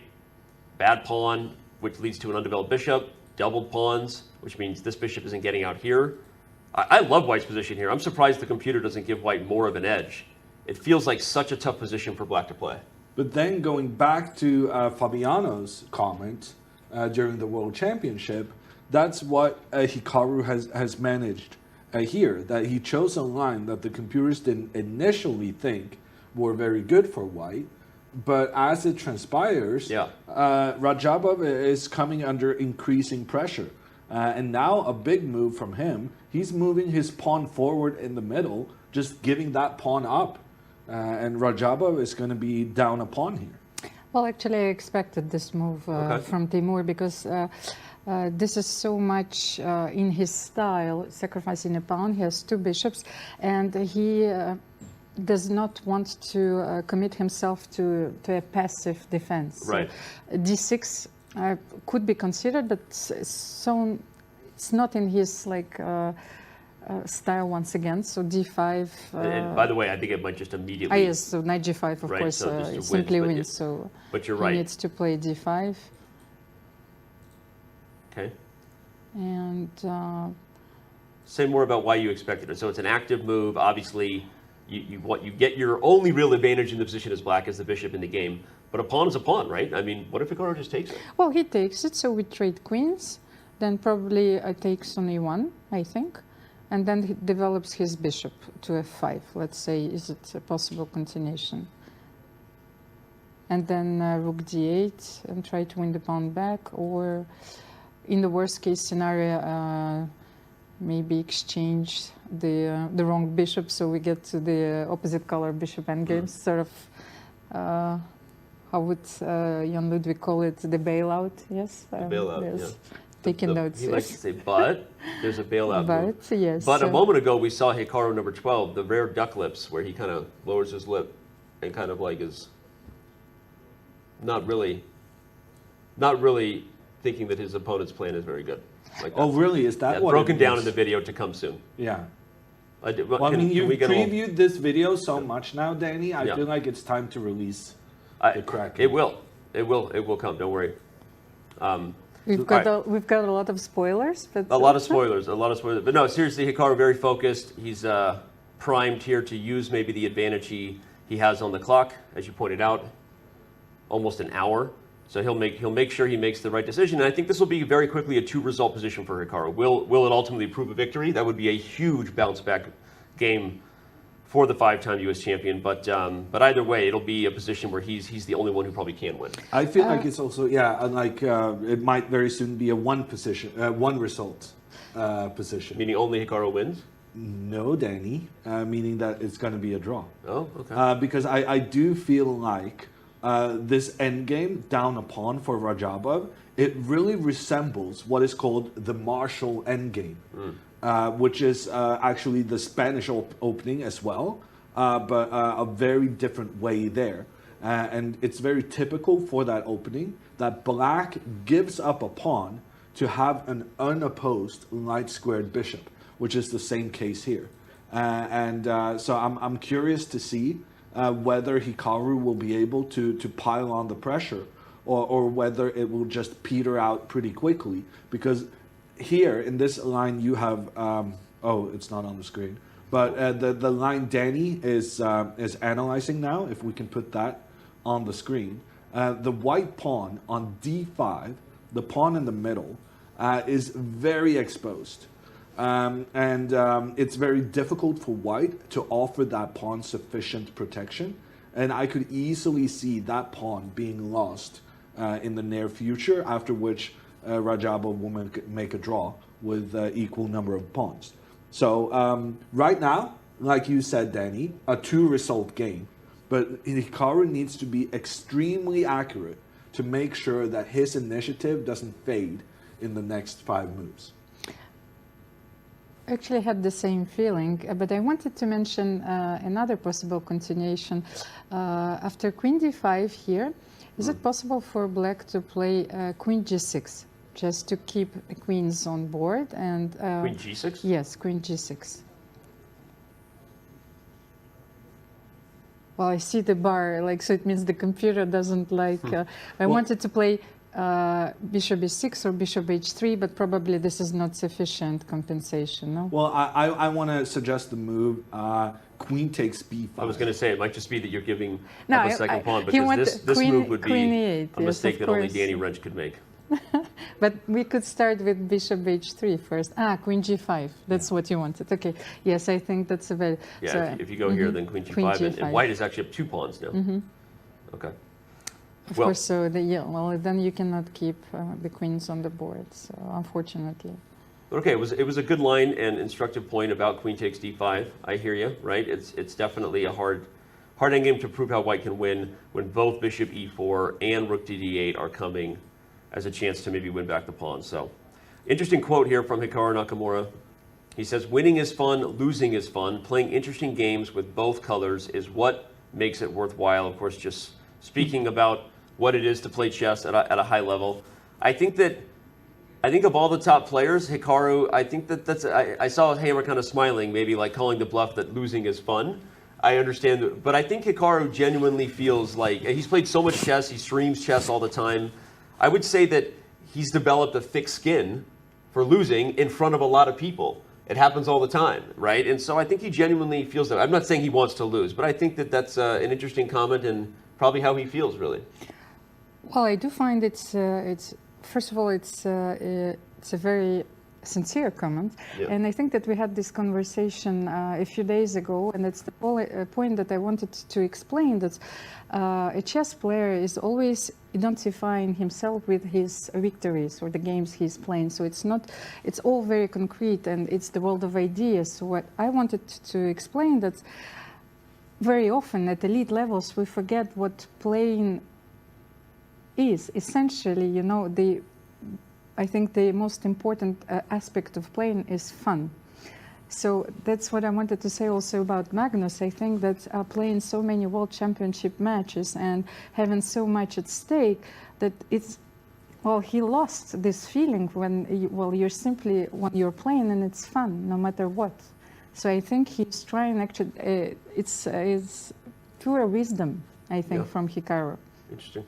I'm not sure he's genuine. I think all players, to become the level they are, they have to hate losing so much that they put in enormous amount of time to kind of avoid that by practicing. But I will agree that one of the most important skills, once you have reached that very high level, is the ability to deal with the losses. And I think this speaks to Hikaru, who frankly doesn't lose very often. Because he's made winning a regular occurrence on chess.com, but also elsewhere.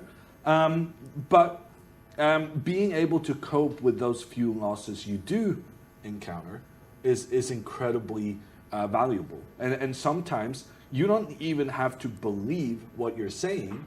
You just need to have that psychology of, yeah, it's okay, I lost, it's okay, there's another game coming in. And actually this matchup is going to be a very good illustration of just that. Hikaru coming off a tough loss in the first round, he's now trying to bounce back. And having that mentality may increase his chances of getting back into it immediately.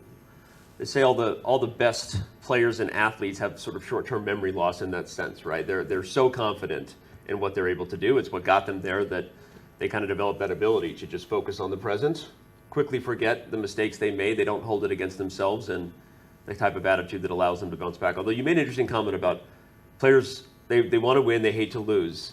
Kaidanov, when I was working with him for a short period, said he could define like the psychology and then a full bullet point list of what that type of player's strengths and weaknesses were based on one high-level comment, which was there are those who love to win and those who hate to lose. And that it's actually a very different type of mentality and attitude toward prophylactic thinking versus taking chances and risks. Anyway, we don't have to get into that, but it's an interesting psychology to consider the style that a player develops based on the joy, the thrill they have of the kill versus the absolute just how much they despise losing. And I think we have a lot of those who love to win in this tournament based on how much aggression we've seen in the first two rounds. But do you remember, like yesterday, Fabiano shared with us his insights, and the first thing that he said, I do not allow myself to get too excited. This says a lot, about the mindset and like, it's pure joy winning, but finally it comes down to being relieved, So I think that, especially like in all other sports, you're allowed, we have a completely different ethics, so it's allowed to express it. That's a really great point. I mean, like they win an NBA game, a single game, let alone like the finals, and every teammate, they scream and enjoy, like they have like a release, right? They high five, they hug it out, right? They sometimes literally scream to the crowd, right? And chess players aren't allowed to do that, right? So there's a lack of like emotional letdown that you experience from a victory that I feel like we should do something about that. Go ahead. Yeah, because I know that there's been some research in handball, which is very popular in Norway. I don't think the US even knows what it is. Yeah, I have no idea what you're talking about. But in that, it was discovered that teams that massively celebrated goals, and there's like 30 goals for each team per game, teams that really celebrated their goals was doing better. Interesting. Just because of you're kind of also saying to the opponent, yes, we're the best, we're going to take you down. Maybe I'm not sure the endorphins they were winning. I mean, there's a lot. I'm sure there's all kinds of studies that could be done about that. Well, and also I think that in chess, Fabi said, and it's a very elegant way of saying this. You're also preserving your opponent because you have 14 games, so it's. I don't know. Maybe they're celebrating in their rooms. I want the camera there. Maybe they go home and fist bump, and I don't know. I can't really see like Fabi and Shuchalov hugging it out. Maybe they have a whole secret handshake, like boom, boom. Wouldn't that be hilarious? That's the next skit I'm gonna make Fabi do. Him and Shuchalov. You have the power to do that. Oh, I can. Yeah, Fabi will do it. I can make Fabi do anything. All right, let's back this thing up and take a look. But we are dancing the flamenco, yes? Then it's like they're doing the handshake. I'm going to tell Fabi if he wins the candidates, we're doing a flamenco dance. Yes, okay. That's it. No, we will. Oh, they didn't see it. There's four boards in front of you. Oh, they brought us back. Yes, yeah, we'll do it. So we'll do the flamenco dance if with Fabi. That's the deal if he wins. So let's head back and take a peek at where all four games stand. Very, very little to no action in the Rapport Firouzja game. The queens have come off the board, and those two young players who I think we would all classify as players who love to win, they're giving it a long think. Of course, we've spent a lot of time on Nepomniachtchi Caruana, which has had some things change. And then this Duda Liren game, I feel bad we're kind of neglecting it the most, but it's a very, very long positional struggle ahead in that Italian with a very close position there in the lower right corner. you want to head back and take a look at that hammer, or do we want to go over to the Nepomniachtchi Caruana game? I would say Nepomniachtchi and Caruana, if only because I'm planning to look at this Ding versus Duda game on the monitor. On the next hammer time? Yeah. Preview, foreshadowing. Don't go anywhere. We're going to have some more breakdowns of the positional battle of knights versus bishops ahead. All right, what happened here? Couple of moves.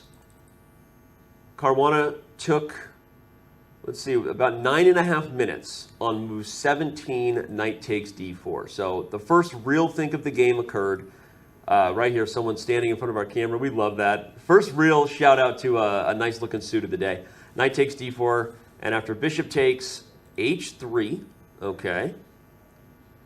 Knight e5 and bishop a2. So the bishop was attacked, moved away. Jan Nepomniachtchi just playing calmly on, down a pawn. Playing instantly too, by the way, now. Yeah, well, he kind of has to, because he's way down on the clock. And we just got an interesting situation in front of us. Fabiano has chosen to play with extreme risk, and he has a 30-minute time advantage and a pawn advantage as well. But in the resulting position, does he like this outcome? And will this suit him better than Jan Nepomniachtchi, who is kind of the king of messy? So I'm very intrigued by the new developments. And I think this is going to be a tough game for both players. Both of them trying to reach that 2 out of 2 score to just dominate initially here. I'm trying to find out the point behind Rook e3. Very often, you know, when computer offers you like an h4 move recently, like almost in every position, and you don't understand it initially, and then somewhere on the move 22, you see the point, and I cannot make it work for the moment. Well, I think had White's rook still been in the corner, the bishop could have taken it. So I feel like it's something as simple as just getting that rook away from potentially being captured, and then secondarily hoping to bring it up over to an attack against the black king. And I think there's a real potential for that. Sarcasm, you know, is like it's a Big Bang Theory. You know, they're always bringing, you know, this sarcasm card for Sheldon. You know, so like I spotted this. You know, I have some of Sheldon's qualities. You know, but. You think he's being sarcastic? Of course he is. I think maybe there's here's my version of the attack. I think the king moves to unpin the pawn from f2. And on that note, you're actually maybe immediately threatening f4. Because after the captures, you would have knight h5 with a tempo on the queen. Then you can recapture f4 with either the bishop or the knight, depending on what black does. And suddenly, the g3 square is available. So let me just play some fantasy chess real quick. We'll make some random move. And again, forget the eval bar here. I'm just trying to show that if nothing changes, suddenly a move like f4, in fact, the engine likes it, right? That's the idea, is that I'm very quickly justifying what did look like a very awkward placement of my pieces into a quick attack, right? Because the g3 square is going to be a real problem. So the engine backing me up there feels better than almost anything that has happened to me while here in Madrid. I actually really think that there's an idea here, especially because that shot is not something that black can do anything about. The g5 pawn can't run away from this fate, right? And, you know... The point being is that the rook on e3... move forward. Yes, more useful than on c1 or d1. That's like, because I was feeling that it has to be on c1 and I in the c7 pawn and open files, but here he wants to keep his dark square bishop, exactly, maybe to sacrifice it at some point. Maybe there's something like if knight f5, knight h6 is possible, then bishop g5 and rook g3. This is fantasy chess. Like all in on something like that.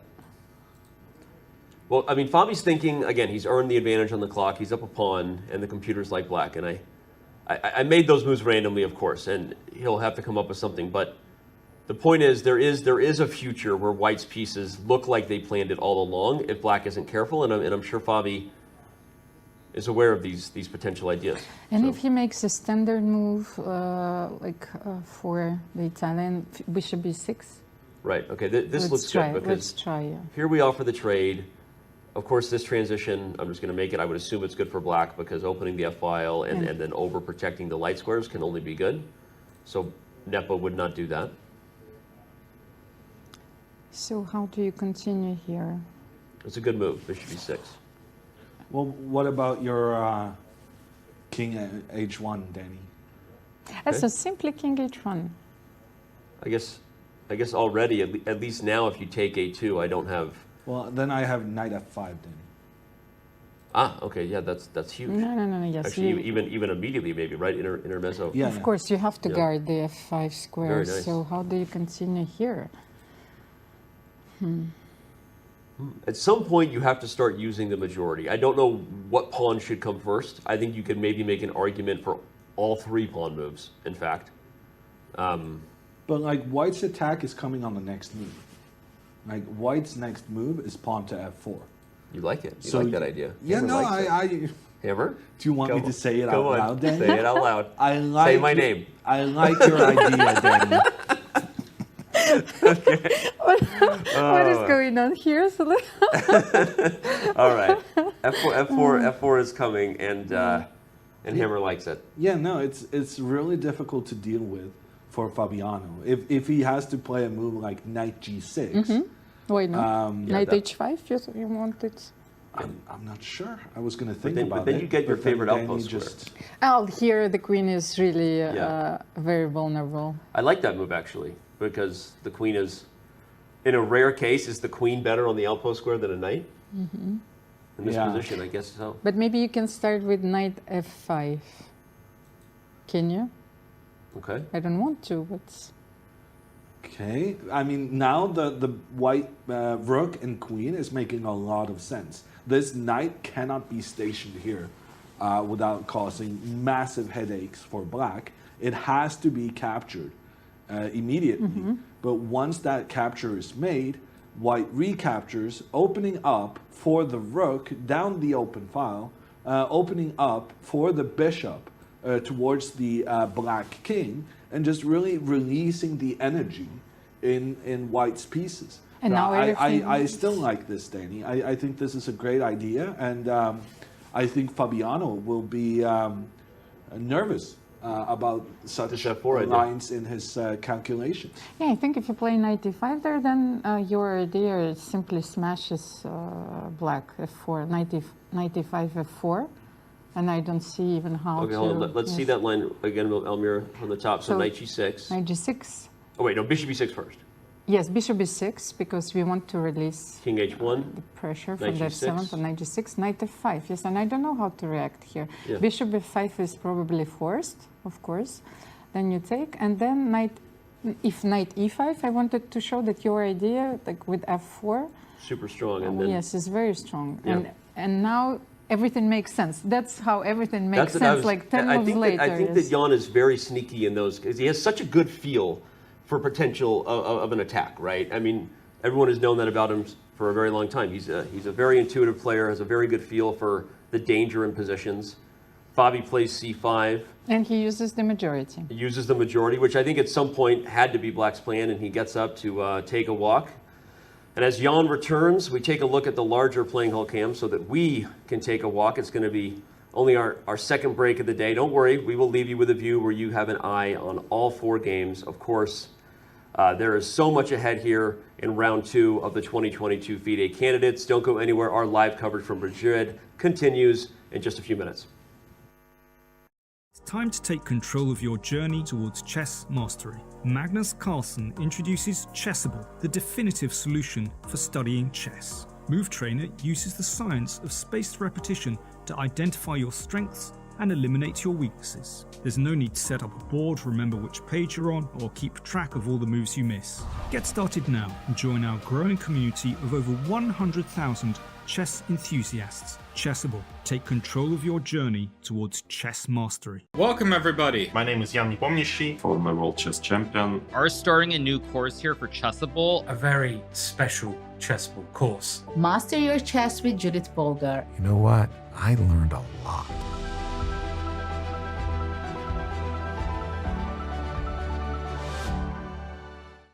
Want to play chess online or learn how to improve? Join us at the #1 chess destination in the world, chess.com.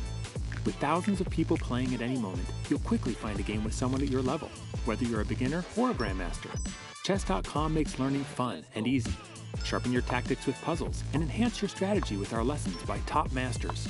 Learn from your own games with our easy-to-use analysis tool. Chess.com has everything you need to take your game to the next level. Signing up is free and easy. Join Chess.com today.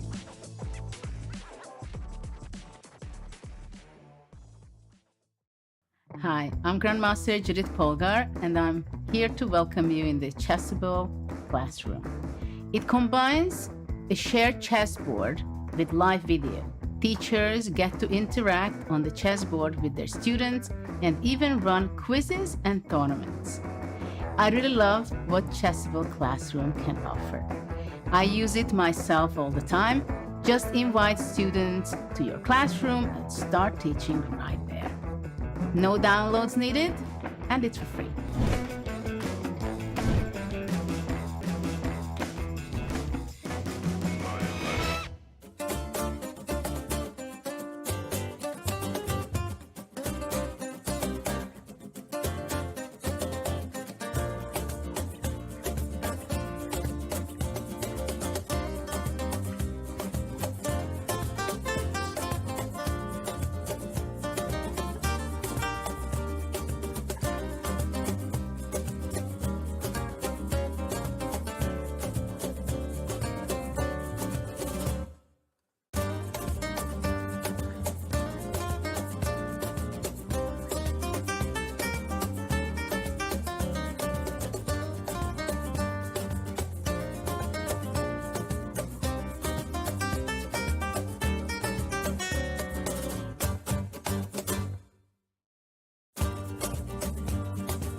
Madrid. Civilization here is almost as old as the game of chess.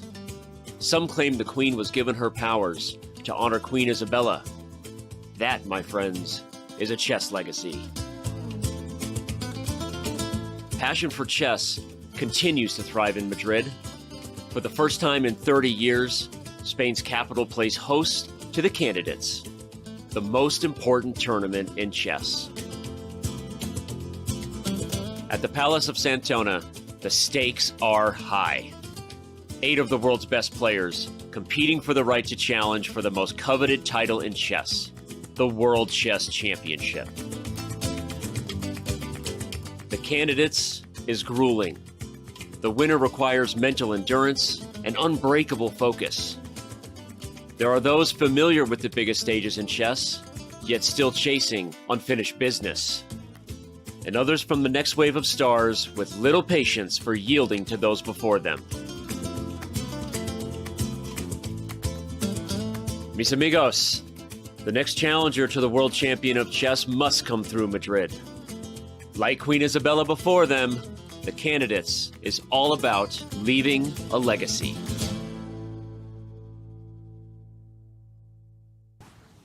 We are back. We are back looking at the beautiful park, El Retiro Park. What a gorgeous scene there in Madrid. El Retiro is one of the parks where citizens of Spain, citizens of Madrid will play chess regularly. I want to go to there. That looks very pleasant. I would like to go to El Retiro Park someday. Maybe we will. But right now we have other things to do, and that, don't look at me like that, Hammer. It's fun to go to parks. I bet the players would love to go to the park too. I'm sure you could go to the park if you just went there on a rest day, because you are currently in Madrid. You make it sound like it's such a freaky thing that you could go to the park. Well, let's do it on Monday. You want to go to the park together? I'm not sure I want to be outside in this Spanish heat. Okay, that's true. We want to keep you inside.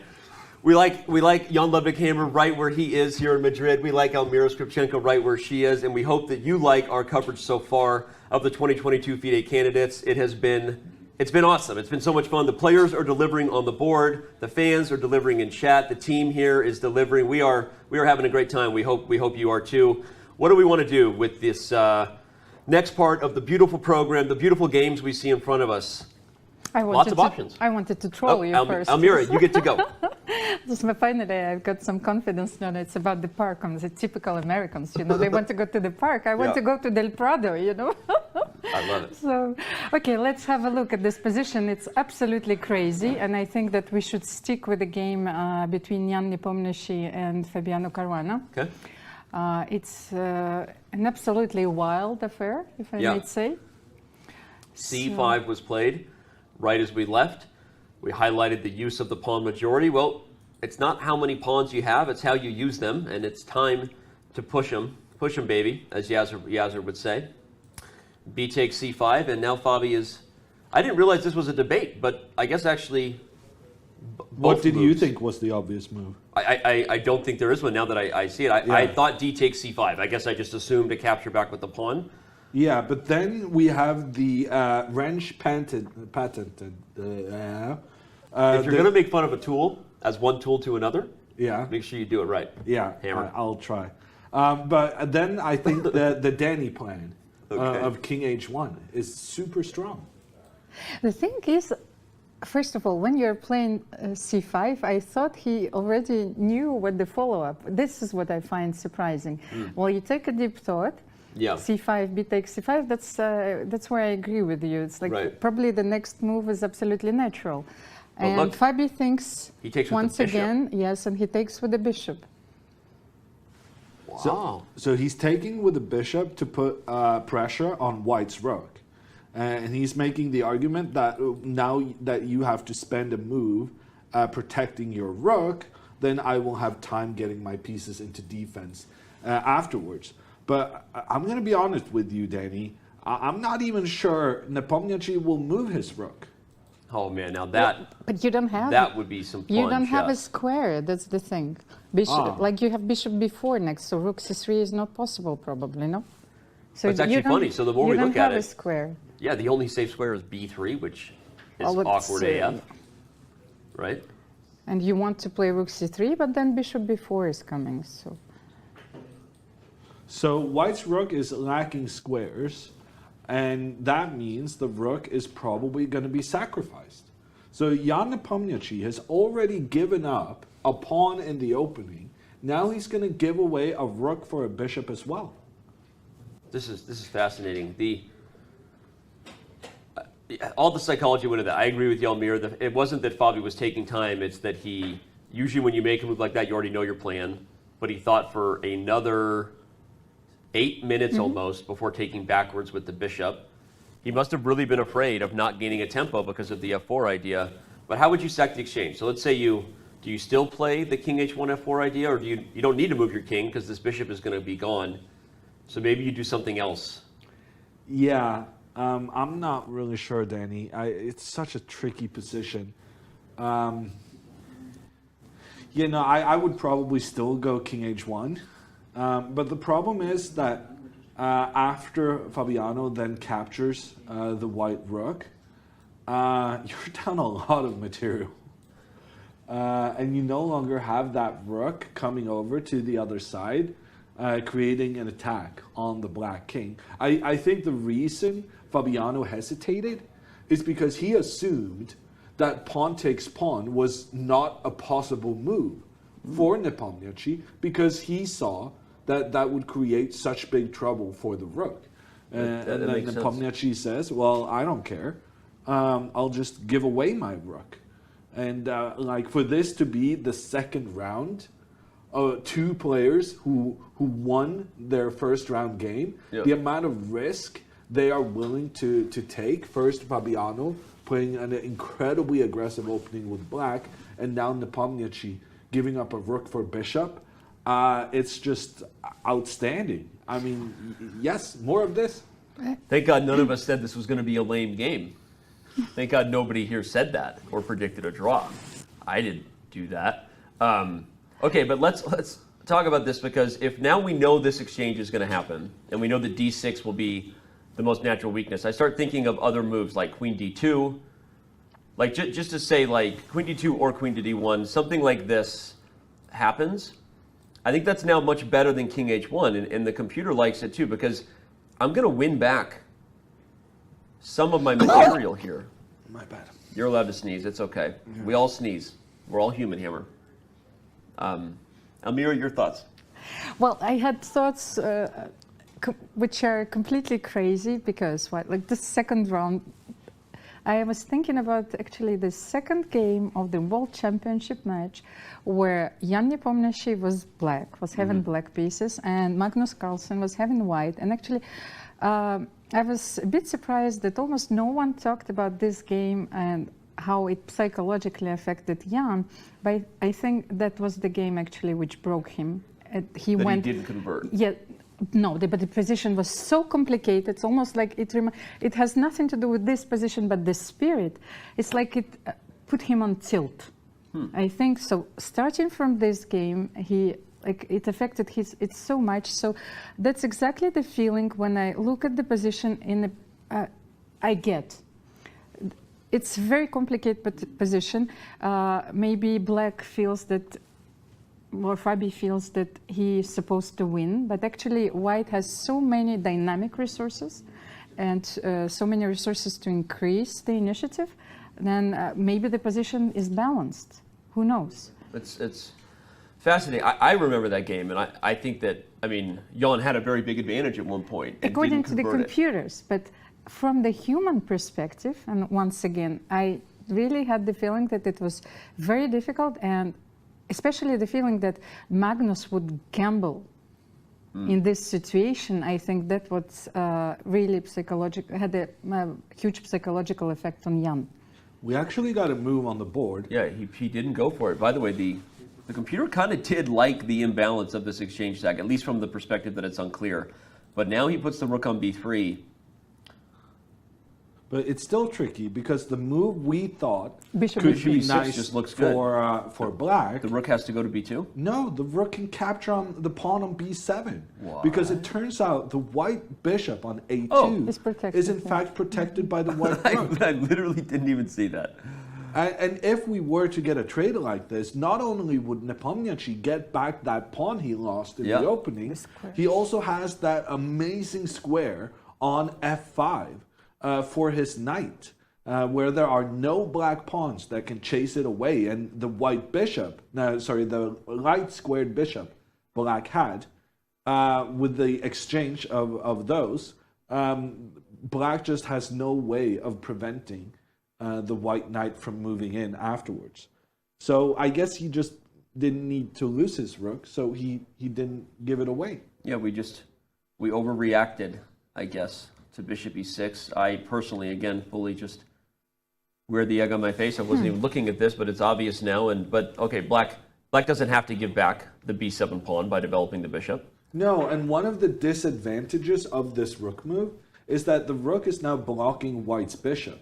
We wanted to have that bishop pointing in towards the black king, but for material reasons, we haven't been able to keep up that pressure. So what is black's move now? I want to defend the b pawn so I can develop the bishop, especially to e6. Can I play a move as slow as b6? Well, then we're back to the Danny plan, right? If pawn to b6, king f1, king h1, and here comes, and the pawn is coming in, putting pressure on those few black pawns that are still protecting the black king. And this could be a big problem moving forward. And can we make a very strange looking move as well, like anticipating king h1, king h8, where it's not at all in the spirit of the position? You want to play f5? Well, I want to use it as a threat, a possible threat, not for the moment, but then maybe you will play knight f5. What do you think? Knight f5 definitely comes to mind. The moment you put the king on h8, bishop b2 comes to mind. Exactly. But I don't think I can do it right away because actually maybe I can meet bishop e6 with knight f5.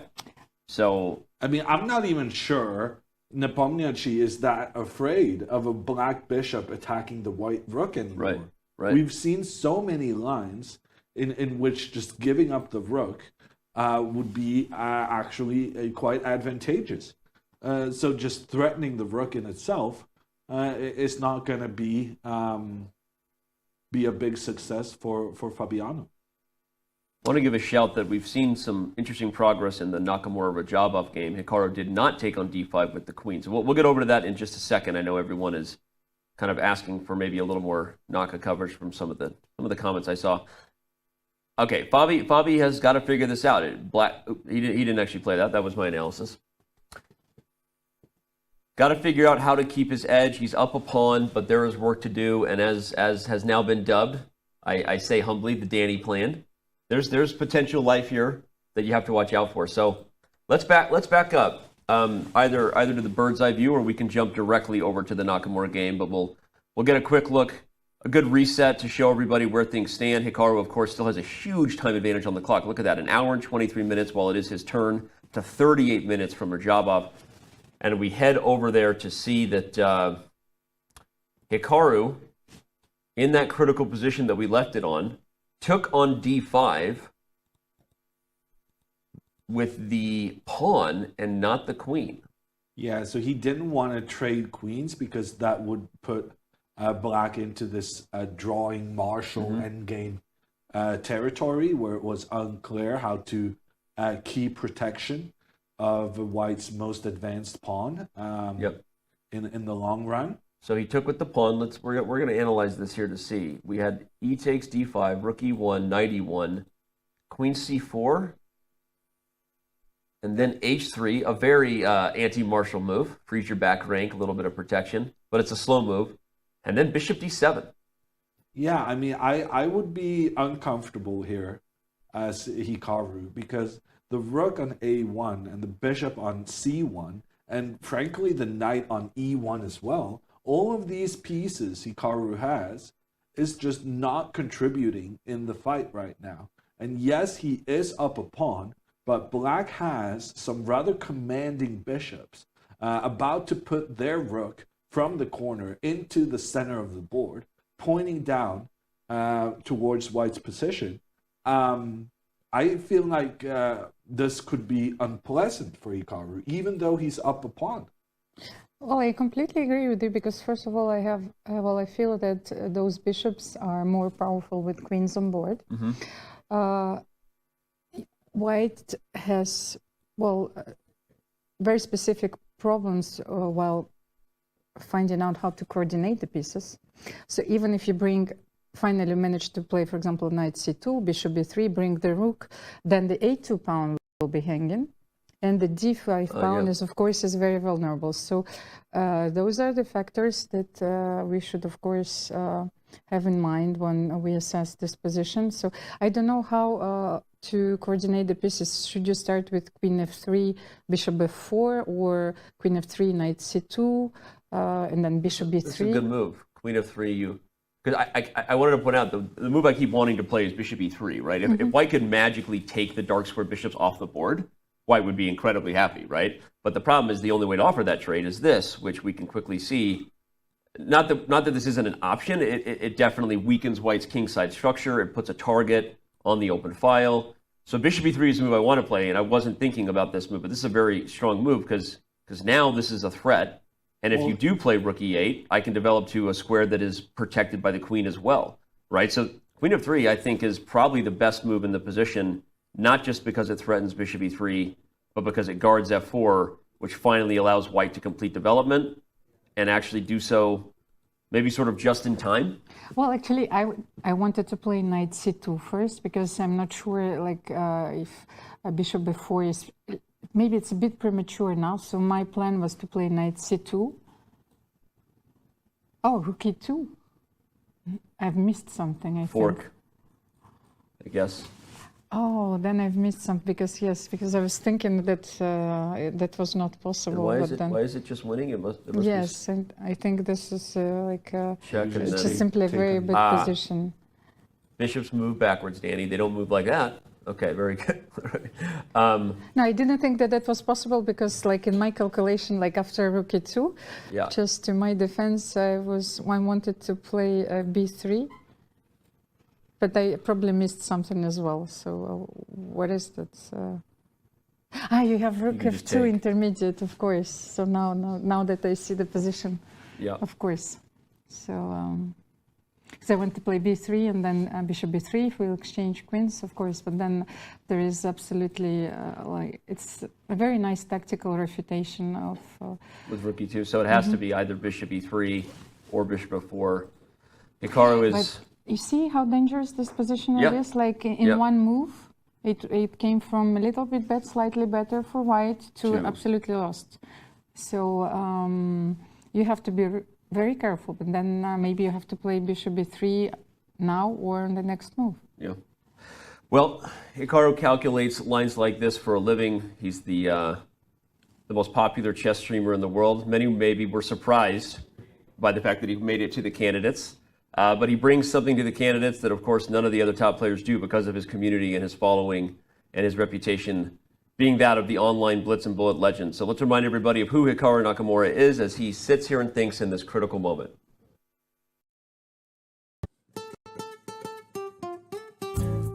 In qualifying for the candidates, Hikaru Nakamura ratcheted up the level of interest in what is already considered the most important tournament in chess.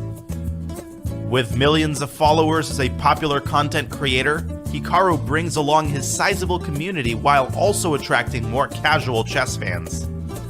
Although once ranked number 2 in the world, most believed Nakamura's best days competing in classical chess were behind him. That changed when this Japanese-American grandmaster leaned on his exceptional calculating ability to win the FIDE Grand Prix. The unexpected victory earned him a bid into the candidates for the first time in 6 years. A 5-time US champion, Hikaru has stayed sharp of late by dominating in speed chess formats.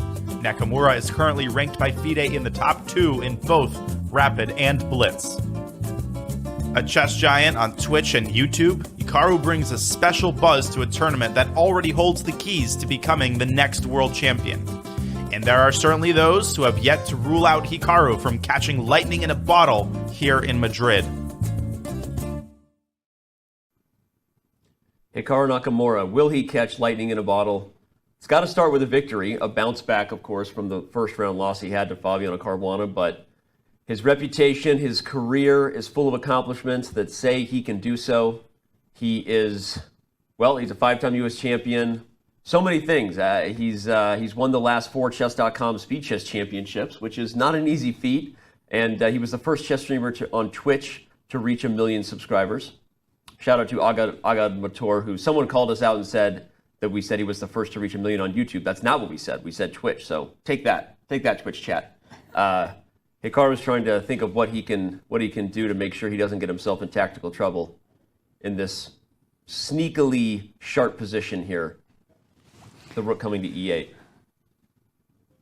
Yeah, and I think he's a bit uncomfortable now. I think Radjabov has the pressure, and the thing Hikaru has working in his advantage is the time situation. Yeah, he's way up on the clock, and he will try to keep the tension. He will try to avoid that it's just traded down to something that's very easy for Black to deal with, and I think that's also why Hikaru chose not to trade the queens. Yeah. Because he wants to keep more tension on the board to exploit Radjabov's somewhat lacking time management. Yeah, that's a really fair point. I mean, we were talking about him not trading on D5 with the queen for those maybe just tuning in on that point here because he didn't want the endgame.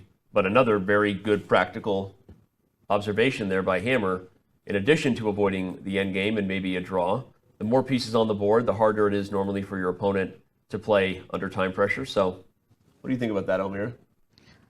Well, once again, I think even though that I completely agree that this endgame had a lot of drawing tendencies, I still think that this choice is very risky. Yeah. Especially that I think that Teimour Radjabov, once again, you should always think about the position or the type of positions where your opponent excels, and those are 2 bishops, like with the queen on boards, and very dynamic positions for Teimour Radjabov. Well, he's got his work cut out for him. He knows it. He's thinking hard. I still think White has an edge if you find all the right moves, but I guess we've seen so many times that you're tactically right on the edge if you don't find all the best moves. So Hikaru, this is a longer think than we've seen him take in the entire game today. We'll see how long he's on the clock. There are 4 other games going as well. Let's remind everybody of where each of those stand. I feel like we probably have to give some attention to Jan-Krzysztof Duda and Liren, or the chess gods might come after us. I know that... Well, we sort of have like a divine situation right now, like Magnus Carlsen being on Mount Olympus, you know, choosing. Like it's a really like sort of Greek mythology situation. I've been such a fan since I was like a kid. So here we have a situation where like an absolute god, you know, might choose or not to play. And who is this hero who is going to be chosen? It would be interesting if the Norwegian final boss, Norwegian chess god, chose not to play.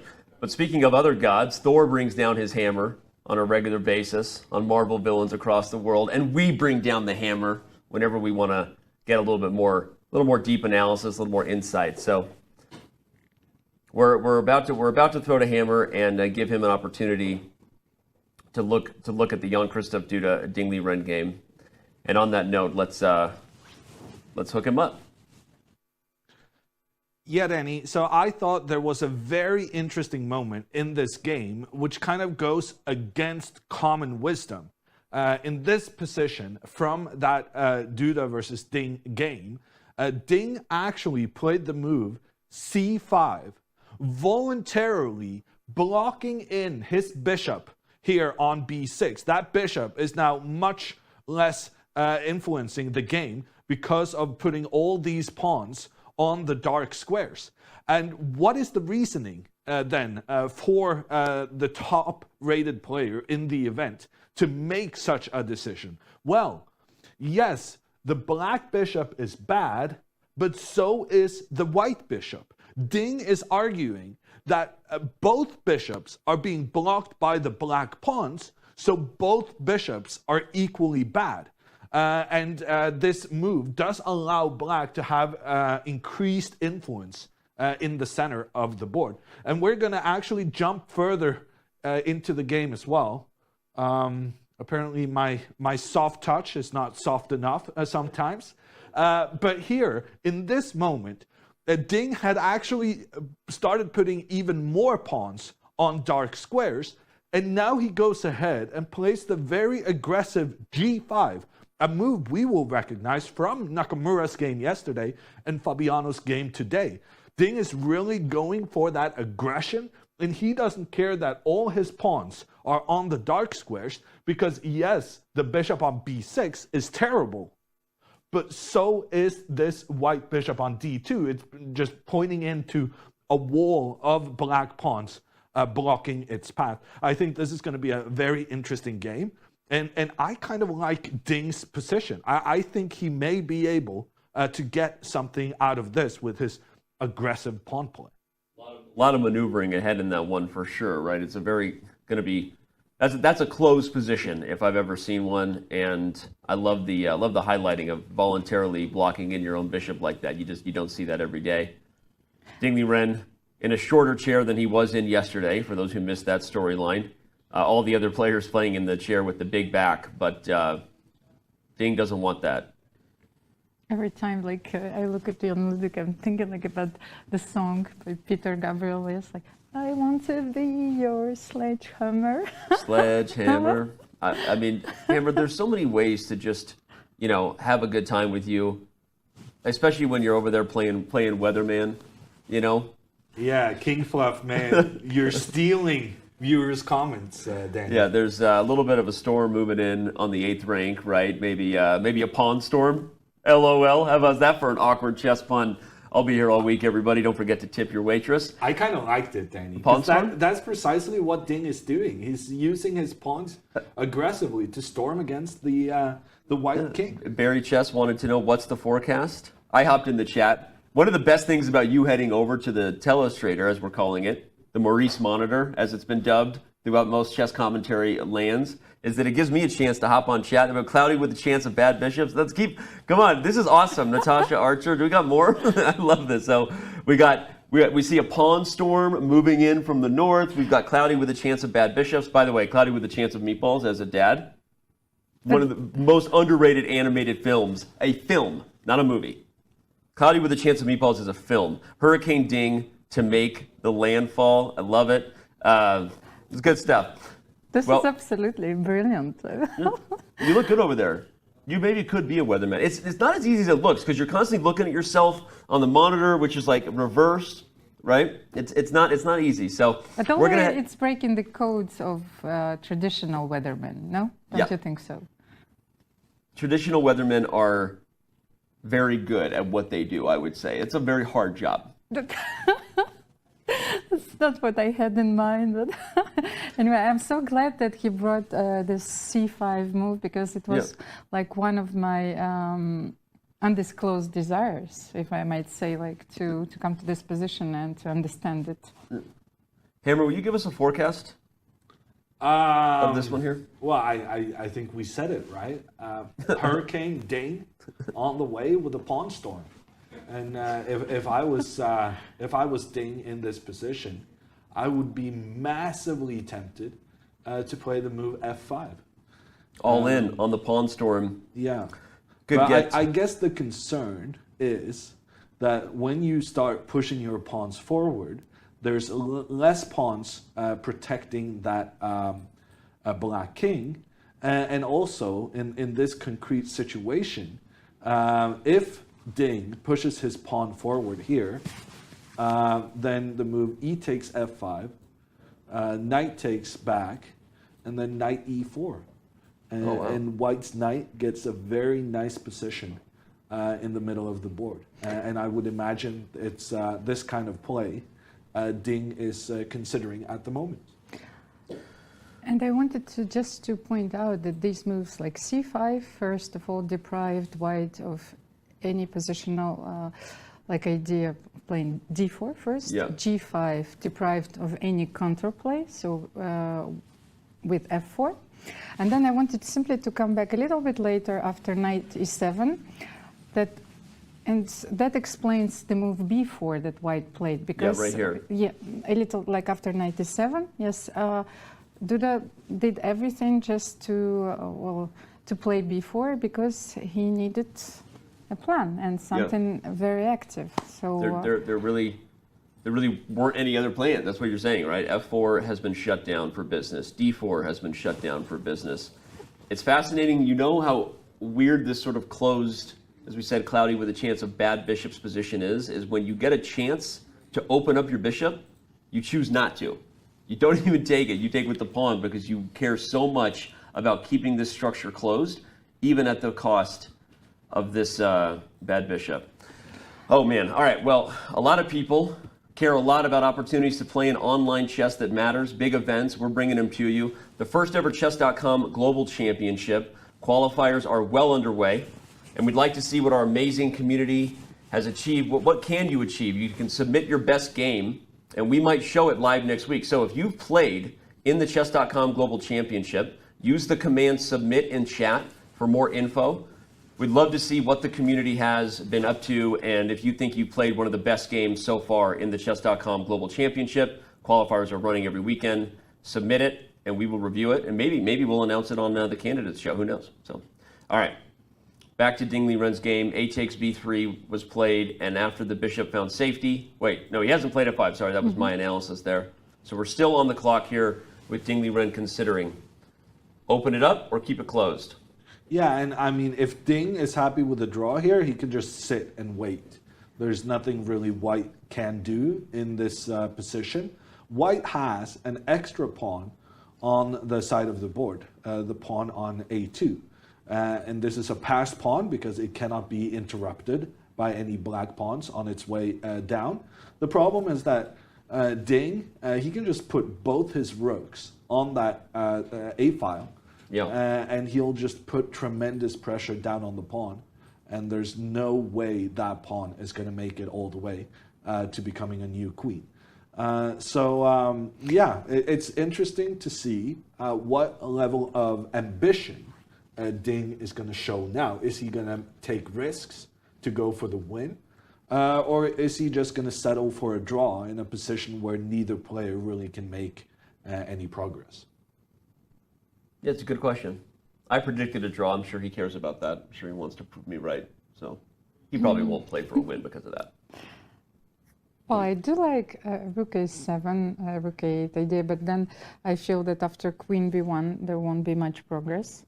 So the rook on e2 also protects, and then I can even triple on the b file. I can play rook e b2. So on the other hand, I think maybe he can seize the momentum now, play knight g6 and bring his knight to f4. But it's starting to see like he has a full board plan. I mean, you can double rooks on the a file. You could play for this. So he's got a full view of his options, and we've got an amazing view of the Palacio de Santonia. But I love it. I think that I will always be able to exchange those rooks. So like queen b1, rook b7. That was my idea. Also, so yeah, but still, I mean, Ding is in control, right? I mean, like you can exchange the rooks, but like I think you can kind of try to play on both sides of the board here for a long time, right? If the knight ever comes to f4 and the exchange happens, maybe then the g file becomes open, right? I'm not, claiming like some big advantage, but it feels like a very comfy position for black. Queen e8, so. Ding is trying to play the move h5. His queen now protecting that square, enabling the pawn to move forward. I like that. And this is going to be like a heavyweight duel where both players are trying to make some progress, but it seems difficult for both of them. And with that, I thought maybe we should head over to Nepomniachtchi and Caruana, because Nepomniachtchi has just played the Danny plan. He did. King h1, or what did he play? Yeah, we're going to do that. Let's head on over to the Jan Nepomniachtchi Fabiano Caruana game, because Mr. Caruana looks a little I don't know, it looked a little tense there. He gave the Fabi neck rub. There's kind of a patented Fabi move where he kind of leans over and rubs his neck, a little bit of a stress reliever there. You've got King H2 on the board after, so we left it on B5. Okay, B5 was clearly a better way to play than I was thinking with B6. I think the main tactic, just to show everybody, is that if you take twice, the bishop doesn't hang. We already solved that. But bishop A6 is likely a problem here. But on the other hand, if the bishop comes out there to attack the white rooks, we've kind of discussed the possibility of not being so afraid of losing our rook if it means that we can maybe get our knight into the attack against the black queen. So like none of the moves here are obvious, and sacrifices are possible at every junction. Well, it's funny because Jan didn't take there. He played knight to F5. And after queen to F6, he played king H2. The Danny plan. The Danny plan. He's playing for F4. I mean, if F4 happens and the king side opens up, we are in an all-out slugfest. It'd be very, very dangerous for Caruana. We said he played like Hikaru did yesterday, and in that game, everyone was skeptical of the risk that Hikaru took by castling short. We haven't been that skeptical of Fabi's approach here. It's been a different type of position, but if this position blows open, we might start talking a little bit about Fabi's choice here to play so aggressively with the black pieces. Yes, and rook g3 is also a massive threat now. Oh, rook g3 first, yes. and then both f4 and h4. Or knight h6, you know, I always look at some concrete sacrifices. Of course, f4, but rook g3, knight h6, and bishop g5. I like that. Rook g3 threatens knight h6, bishop to g5.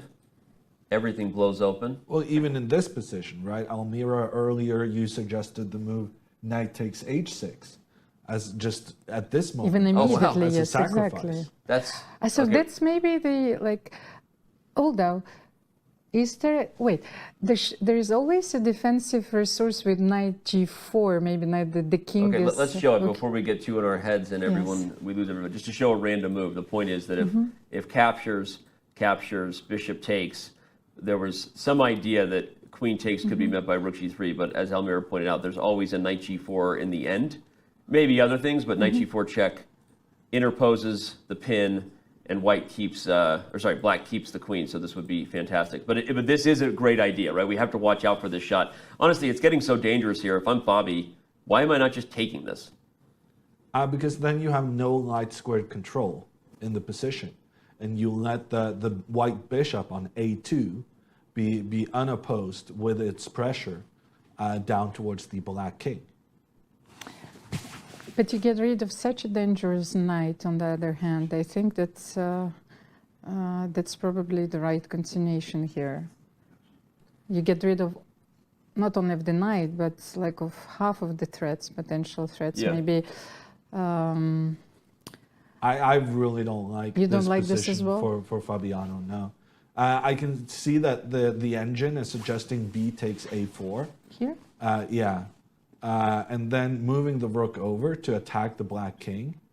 And then like these, here Fabiano is up 2 pawns. But those 2 pawns are the pawns on a6 and a4. And I really struggle to see any chance of those pawns getting past the white bishop. The white bishop is on the light squares, and you just exchanged off the only piece that could challenge this white bishop, which means that your extra pawns on the queen side are probably not that significant. So, I mean, it's a tremendously interesting position, but I think both players feel like they have chances to win here. Fabiano with potentially 2 pawns up, and Nepomniachtchi with some very dangerous bishops pointing in towards the black queen. King. Yeah, I don't disagree. I think as Almira said, you're kind of picking poisons, right? I mean, you want to trade off the light square bishop and leave Jan with the knight, or would you rather take your chances in a position where yes, white dominates the light squares, but as we analyzed, sorry, not that, and bishop takes f5.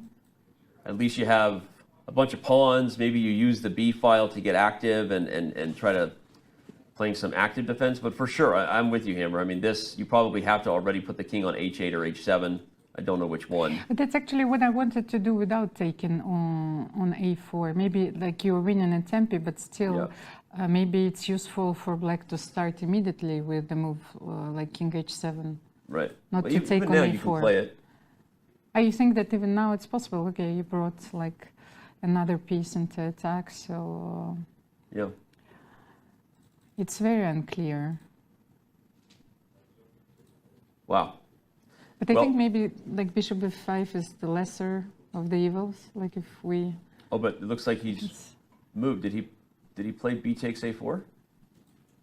Okay, maybe it's just a transposition. So maybe like after okay, like. Yeah. So he took first, and maybe with the intention of capturing on f5 So next, let's depending say- on where the let's say rook goes. rook G3. But I wonder if there's something subtle about if the rook commits to g3 right away, if he has a different plan. We're going to find out, because Jan doesn't take a lot of time. Vintage Jan coming out here. He took a lot of time to start, but as we look at the gap between the two players on the clock becoming less and less. At one point, Caruana earlier in this game had about an hour advantage. So this is what do you feel when you're sitting across from your opponent and you can see in their body language, you can see in the rhythm of their moves that they're feeling, right? Stella got their groove back, if you will. How do you feel when Stella gets her groove back, Hammer? Danny, I just want to say that Chad is calling me out for not getting your references. But people need to understand that not only is Danny way older than me, he is also American, and I am Norwegian. We have a very different cultural backgrounds, and as such, the references are prone to being misunderstood or unknown at times. Okay, well, good. Okay. This is such an eloquent speech, it's like hats off, hats off, really. Well, I know myself that there are a lot of things that when I was traveling to the United States that I was missing at times, and like my first Thanksgiving was only at 2019, which I spent like watching American football, and we had a turkey, and I felt that it was such a special moment. But those were the things that I only saw in movies. Yep. I was like, so the turkey? American culture, I guess, eating too much food and watching grown men beat each other up. Anyway, let's take a look at Fabi's I really path. enjoyed American Speaking of grown men beating each other up. Grown men beating each other up. We're going to have a lot of grown men beating each other up here in Madrid for the next few weeks. And Fabi has some interesting matchups ahead of him, right? The head-to-head scores that he has against most are good, other than that big one you circled there in the middle against Liren. I don't know what speaks to you guys here. Hammer, your thoughts on what speaks to you about Fabi's path as it stands? Well, actually, I've been ripping into this Ding versus Caruana matchup, where I saw that Fabiano has a quite significant negative score. But I was made aware by Robert Hess that, in fact, two of those wins for Ding, like two of Fabiano's losses, are in fact from when they were like 12, 13 years old. Oh, interesting. Okay. So actually, it's not that bad. Ding has the better score against another one of the pre-tournament favorites, but he's going to go into that not as confident as these numbers may suggest. Speaking of context to be added to the score as well, we hear the context about his record with Ding Liren, because a couple games from their youth. Further context, just everyone pointing it out, we know that it is now 8 wins versus Hikaru Nakamura. This was the head-to-head by round coming in. So his record now against Hikaru is 8 wins and 5 losses. So we see you, chat. We know. We're all over it here. All right, we'll go back to the game here. What do we think? We've got another move being played. It was King H7, Almira, as we were talking about. And you suggested perhaps the power of playing this move before taking the knight, right?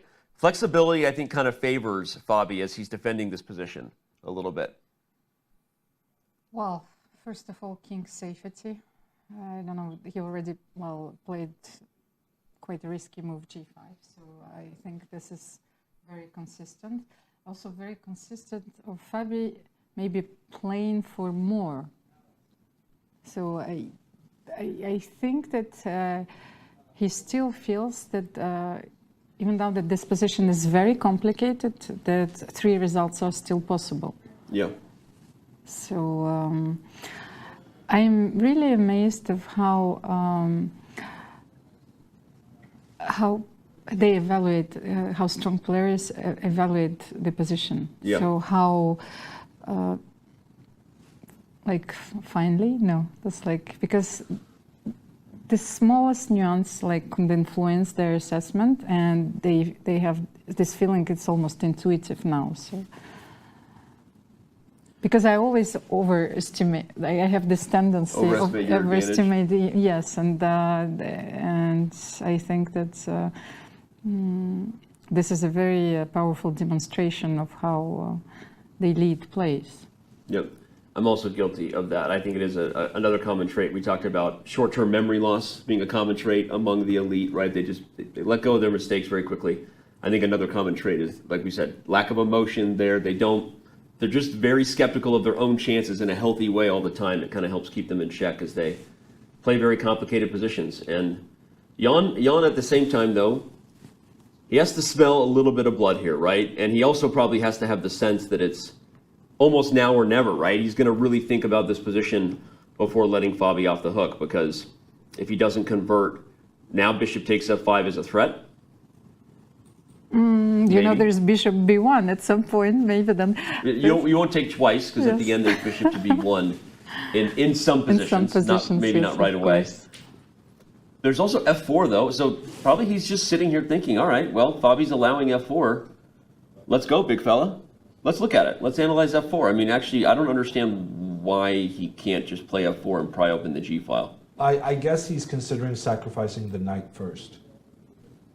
But I mean, either f4, like opening up towards the black queen. f4, g takes f4. Bishop takes f4. Now you have to take on f5 because there's no way you can protect on h6. Yep, takes f5. E takes f5.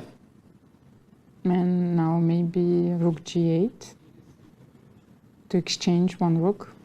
It's very important, like, to exchange attacking pieces. Yeah, and if black can start taking any pieces off the board at this point, as ugly as these pawns might look, they are extra. So with every piece that comes off the board, every ounce of pressure that black can relieve from white's attack is just going to be maybe a winning endgame.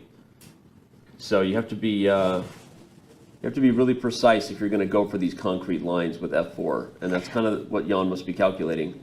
I want to look at this though. Is there anything? I know pots are c check, pots are play check. But I was looking at the G file and wondering if there was anything here. Oh, I completely forgot about this check. But then I think it's probably just horrible, because after the king moves, it's like, now what do you do? Yeah, computer's like, yeah, good job, Dan. Because the point is now you're taking and the rook's falling. So I knew it was bad, but I just had to point it out that it was a check. So that means? That means that this line is forced, so maybe bishop f5. And then rook g8. I actually really like your, I mean, this looks like a very reasonable guess of where this game might head, and not because we're trying to play guess the move necessarily, which of course you can do on chess.com. It is a feature, but on the other hand, like this light square bishop that white still has, it's a monster. Let's say bishop d5. Okay. It protects on g2.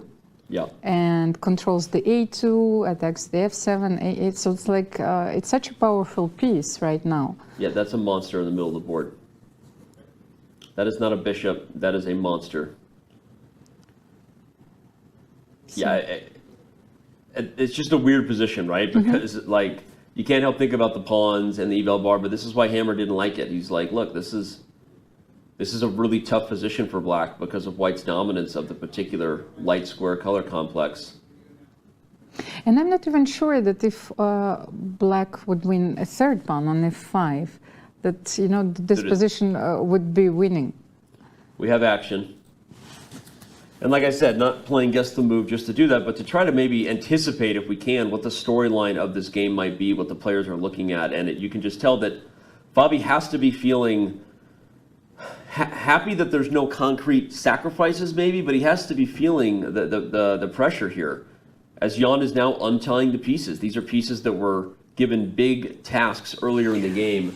Now the queen is coming to a4, maybe coming to d1. We already talked about the bishop. It feels like with every move that Jan kind of re-coordinates the pieces with the looming threat to blow things open.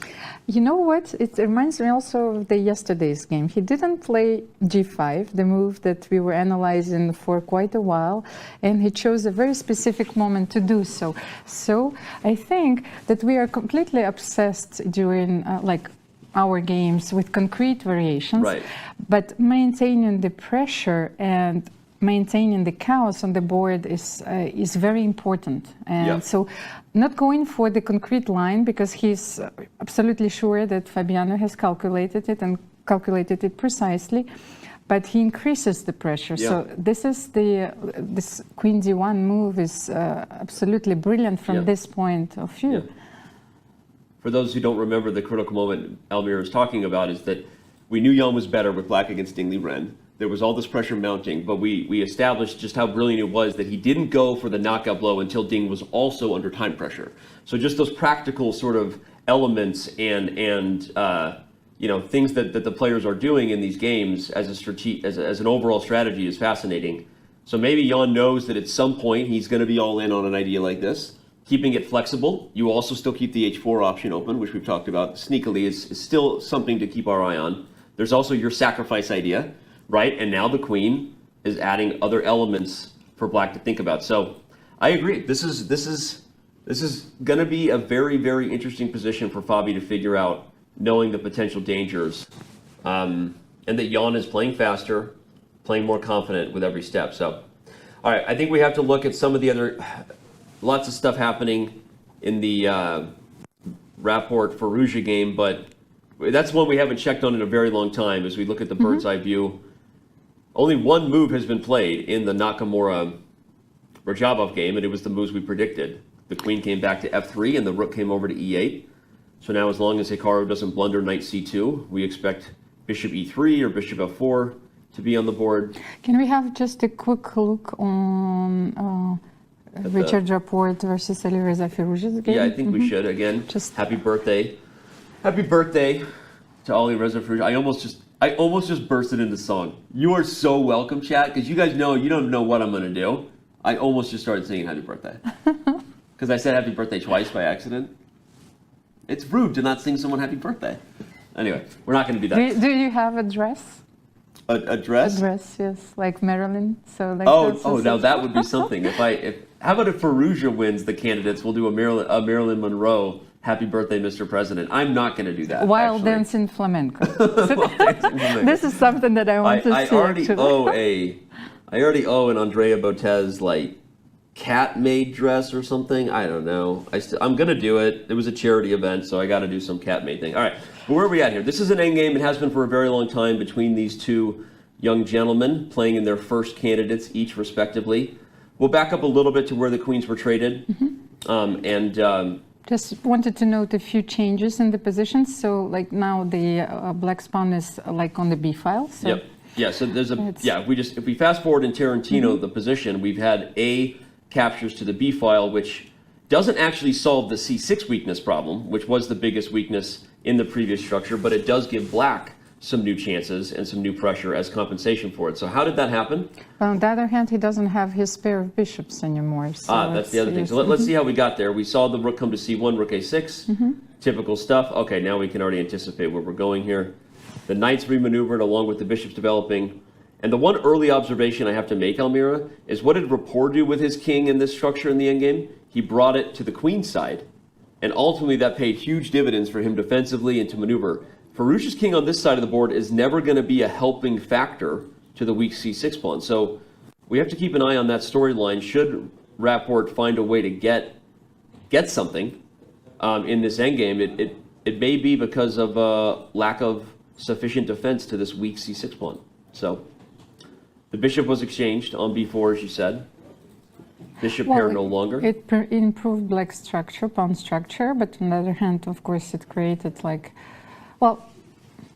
It's balanced. You have the weakness on a2 now and the weakness on b4. So yeah, and even though c6 is still weak, if a2 is to fall, even b2 could come under fire unless the rooks are traded.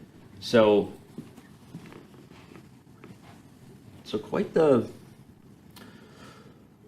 interesting endgame. Again, I know this is a queens off the board position, so it doesn't scream fire on board like some of the other games, but the more I look at it, the more I feel like we could still have a decisive result in this game. I actually really like the idea of moving this bishop to d6, hit the rook, and then use the c file if I can to try to bring pressure to the c6 pawn. Maybe I have to play b3 at some point, and then play rook c2, because if I can block the bishop's defense of a2, then I can use the second rank to guard a2 and double rooks. Well, I have a feeling that white is slightly better, and mostly because look at those knights. The knight on g6, you know, doesn't have many perspectives, so you should bring it to play probably via f8, maybe knight f8, knight d7, or you know, knight e7. Then at some point I can take it and win on c6. So and knight on d2 goes to c4, knight d6 as well. So are you going to exchange it? Yeah. Shout out to Robert Hess, who if he was here, he would highlight the pawn's ability to corral and tame a knight. A wild beast stallion becomes a bit of a donkey against a pawn, either on b3 or g3, and a pawn in front of its structure. Right? That's against the Soviet chess school. I know it. I know what you were going to say. But all right, by the way, we have Richard Rapport on our screen, and we were talking a lot about music. So does he look like a rock star? He does look like a rock star, plus the shirt there. And what a great comment here from chat, from Casey. I think Casey Abel. Rook b8 is forced to protect the pawn, kind of groveling as a move. I guess so. You're right. I mean, Firouzja knows he's on the defense. But what I was about to get to, and with Hammer here back with us in studio, I want to ask, what's the plan for white? So we've highlighted the dysfunction for black. The knight is corralled. Black has to defend two weaknesses now. A bit of a groveling move, right, according to Twitch chat. But how does white make progress? Well, I guess that's why Rapport is thinking right now. He has maximized his position so far, and he needs to figure out what's next. And to be honest, I don't think it's obvious, because the black bishop on e6 is doing a really good job of discouraging the white knight from getting into the game. Yeah. So I would like to get my knight involved, but I'm not sure how I'm gonna accomplish that. What kind of credit do you give to my plan of b3? I kind of like it, Danny. Let's say we play it, and the idea is, again, by eliminating the threat, the only way that black can increase the threat is to double, which would be an exchange of b for a. But in theory, I guess it should also drop the c6 pawn. I see the tactics with b3 falling as well at the end. But okay, we'll calculate that. The idea if black were to do nothing is to play rook c2, to double, and only then try to release the bishop with some sort of threat. Because one idea, Almira, is at some point you might actually trade a for c if white can do that with some firepower, right? If the pieces can get active on the c file, you might make a trade like that. Well, I agree with this, of course, but for me, the most natural trade here would be, in a long term, I would win maybe the a2 pawn, you will win the b4.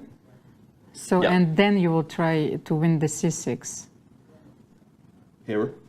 Yeah, I was going to say, I'm actually quite intrigued also by a suggestion the computer made in the initial position, a move I don't think I would have come up with myself out of the blue. It's the move a3, where the idea is that after black makes the trade, white will recapture with a rook, and then we're going to see a trade of rooks as well. And if that rook trade happens, then white can recapture with a pawn. I wasn't sure what you were going to say. I think both are possible. I really like this pawn takes, because then you can try and get that pawn up the side of the board. And black's pieces aren't really in a situation to prevent that so easily. And in fact, it is this a3 move that Rapport just made on the board. Wow. Look at you calling the shot. What are you, Babe Ruth over there? We don't have... There's Baseball. no other country than the U.S. that plays baseball. Okay, well, you mentioned baseball. I will come back to your disparaging comment against the great American pastime in a minute, but first, I have to say that we have not a baseball event coming up, but we do have an NFL event just around the horizon. Blitz Champs is coming this July. It's going to be amazing. You can watch your favorite NFL stars compete for their share of $100,000 for charity. The legendary wide receiver Larry Fitzgerald, as you can see, kind of headlines the event. Kayvon Thibodeau has an active fan club on chess.com. Amari Cooper may or may not be streaming chess lessons soon. Wink, wink, hint, hint. Micah Parsons. So many things. You can catch Cleveland Browns receiver, like we said, Amari Cooper, Dallas Cowboys linebacker Micah Parsons, and the top 5 draft pick there. So it's going to be awesome. Tune in. It's July 9th and 10th in the afternoons. It's not Pog Champs, but it's the first kind of non-chess endemic celebrity event we've done in a while, and we're pretty excited about it. And we hope to see you there right after the candidates. It's our next big event, July 9th and 10th. So A3 was played. Rook has taken on A3. Hammer's idea lives. And you knew who Babe Ruth was when I said you were calling your shot, though. Of course. I did, Of course. And it was a great segue. You think I did that on purpose? Well, I don't know the reference. I just know he's a baseball player. He came to the plate and held his bat out. And the legend is he was calling his shot because he then hit a home run to exactly where he was pointing. It could also be that he was just stretching. I don't know that it was ever confirmed, actually, on record. Well, I mean, if I was just stretching and then hit a home run in that area, I wouldn't confirm or deny either. Yeah. Okay. I do know an incredible story about a chess game calling their shot, if you want to hear that. Yeah. So, first ever tournament I ever organized back when I was a tournament organizer in Arizona, Copper State International, and Daniel Fridman, German grandmaster, was there, along with Anna Zatonsky. But in the last round, he played the black pieces against a buddy of mine, David Pruis. And I had every title player, because I brought in title players from all over the world, first time I'd ever done that. Big deal for me. I had everyone sign the board, right? And David went over to the F7 square and signed F7 and said, I'm going to sacrifice on F7 and win this game. And he sacrificed on F7 and won a brilliant checkmate attack against Grandmaster Daniel Fridman, who was, for the point everybody, it was probably easily 150 FIDE points stronger. So that was literally a big deal, calling your shot. So. Everyone loves a good Pruis story. Yeah, everyone loves a good David Pruis story. Shout out to David Pruis, Chess Dojo Live. If you're looking for a great Twitch channel with educational content, give him a follow, give him a sub. So, all right. We're back to the games here. Do we want to go to a bird's eye view and take things a different direction? No, just that was the position on the board while you were telling a ridiculous story? No, that was a very nice story. It's like I always love a nice story. I was trying to find a way to avoid those exchanges, for example, to play rook b8 in this position, but maybe then white can play rook ac3, and that's how you double on the c file also. Yeah, the rook comes from a3 to c3 in a different way, and then the bishop could come back to a3. We're talking about the game, if you look in the upper left corner there. For those, sorry that it's in your head, but we're going to head over to the Nakamura game. His battle versus Teimour Radjabov is stuck kind of right where we left it. The position is very tense for Nakamura, and you can tell because he doesn't use his time lightly, right? Hikaru doesn't spend time on the clock unless he really has to, but really giving this position a deep think before making a commitment. He spent 32 minutes on Queen F3 for the record. And I mean, he spent so much time on this move as well. At some point, Hikaru was up an hour on the clock. Right now, that time advantage has shrunk to 1 minute. He is very uncomfortable with his position right now. Yeah.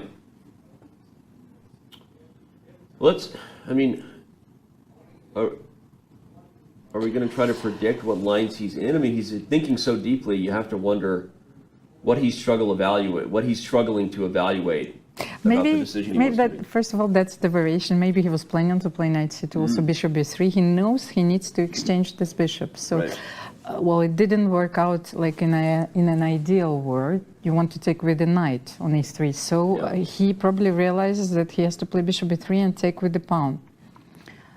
Yeah, and again, for anyone just tuning in, Almira could very well be right. Maybe when he first started this whole line, because Hikaru wouldn't make the blunder right in front of him, but I think you might be onto something, because he didn't go for the endgame, and maybe when he first started this line, he thought that he could get knight c2 in, right? Now he's recognized that knight c2 would be an immediate blunder. Again, as we said, we showed this line earlier. So he has finally moved, and indeed he has committed to bishop e3, where he will now have to take back with the pawn because he didn't have time for knight to c2. The structural change still gives white a tiny edge, but this already feels way worse. Although it does feel a little better, Hammer, that dark square bishop is off the board. Man, that guy was dangerous. Yeah, for sure. But now if I play b4, just because I don't want you to let you fix my pawns, so because you can play a3 and then still fix my pawns, b4, a very aggressive move. I like that. Well, in some ways, it's also a very defensive move, because when you're defending, when you're trying to equalize an inferior position, you will often want to make pawn trades. And if all the pawns disappear off the board, you can even make a draw if you lose your bishop. Yeah. So exchanging pawns is one of the key ways of trying to defend a problematic situation. And I agree with Almira, this b4 looks like a really good move, both because it gets rid of black's doubled pawns, but also because now the black queen is able to make many more threats on the white position than she was earlier. Also, I wanted to open some files Yeah, I also just want to highlight, because you said it so quickly, I think it was really instructive, that the threat is a3 for white. Yeah, this is a positional, well, it's in my mind, you know, but... No, I think it's a really strong point. I think, especially because when most levels of chess play, we think of threats as attacking moves, right? Threatening to win a piece, but this is a very real threat, because if this structure is fixed, not only will the pawns remain doubled, the bishop will remain less active, and that allows a knight who thrives on maneuvering to kind of slowly work different angles. So I really like the idea of b4 should Radjabov choose to take. He hasn't moved yet. Is there? Yeah, I think he played bishop e3. Radjabov has not played bishop e3. No. I think Hikaru played. No, Hikaru has. No, Yes, I was saying Radjabov hasn't moved yet. I was just about to ask, is there any other option besides taking? No. Right? That's what I was getting to, is Radjabov hasn't moved yet, but I'm not sure what else he could be thinking about. So all right, well, Radjabov is thinking here, and as we've said several times, he's the oldest player in the field, and that doesn't mean he has any less chances to win. That means he's one of the most experienced players in the field. We're going to jump into our highlight and player profile on Teimour Radjabov and his career and how he got here to Madrid. The oldest player in Madrid at age 35, Teimour Radjabov is competing for the third time at the Candidates and for the first time in 9 years. Once ranked in the top 5 in the world, Radja qualified for the Candidates 2 years ago, but was unable to compete due to COVID concerns. For this year's tournament, FIDE offered Radja a wild card, which Radja accepted. Born in the same Azerbaijani city as former world champion Garry Kasparov, Radja beat Garry Kasparov at age 15. In fact, he has never lost to the former world champion. One of the peak achievements of Radjabov's career was his victory at the FIDE World Cup. In that tournament, he defeated the top seed Ding Liren in the final to qualify for the 2020 Candidates Tournament. In Madrid, Radja hopes that he can lean on his experience at the Candidates to post some impressive performances, even though expectations for him here are not as high as they once were.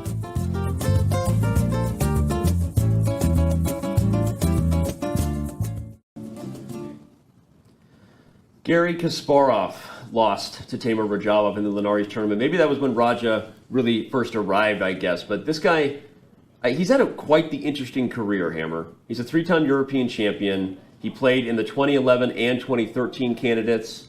He won the World Cup. Remember, he would have played in the last Candidates if not for COVID concerns, right? So I think that's a really interesting stat that he could also be another player playing in his fourth candidates technically, because he willingly withdrew, right? And turned out he was right. Otherwise, he would have a stat there just like Fabiano, which is his fourth candidates is underway. So talk a little bit about Teimour Radjabov. Maybe not as well known as some of the other players, Teimour, but I think there's a lot to this guy. Yeah, I know, and he has really excelled in knockout tournaments. He's a very, very difficult player to beat, and he has shown a lot of great nerve in managing to win the FIDE World Cup, which then is the direct reason he's here today. So he's a player that it's very difficult to beat, but he's struggling with winning games. And in fact, Radjabov has not won a game of classical chess for several years. Yes, he hasn't been very active because of the pandemic. Right. But he's looking down a very unfortunate statistic that he will want to turn around here in Madrid. What do you think about that, Almira, as a guy who's been playing for a really long time? Certainly he's had many great victories in his career, or he wouldn't be here, but is that playing with your mind a little bit? You start to maybe make decisions at some point that you wouldn't otherwise make because of the self-imposed pressure to get a W? This might certainly be true, but maybe not true for this tournament, because as we all know, the first place is at stake. So probably you can play in an absolutely different manner here. And I think that that's what he was doing already, starting from the first round. He might have in a very unfortunate tournament, like in Norway, for example, but let's say it was a training session. So you were trying new openings, or you trying to get the feel of your opponents in the games. But here, well, you can sacrifice it all, just and try to win the tournament. Yeah, I guess interesting point. He doesn't have to break his draw streak so aggressively. That's kind of the point, right? In an event like this, unless you really start to see someone run away with it, someone is just on fire. For the most part, you're still in it as long as you're not losing, right? And if he will be able to play the way he played before, I remember so many of his King's Indian sacrifices, absolutely brilliant sacrifices. So that's just to bring the kid.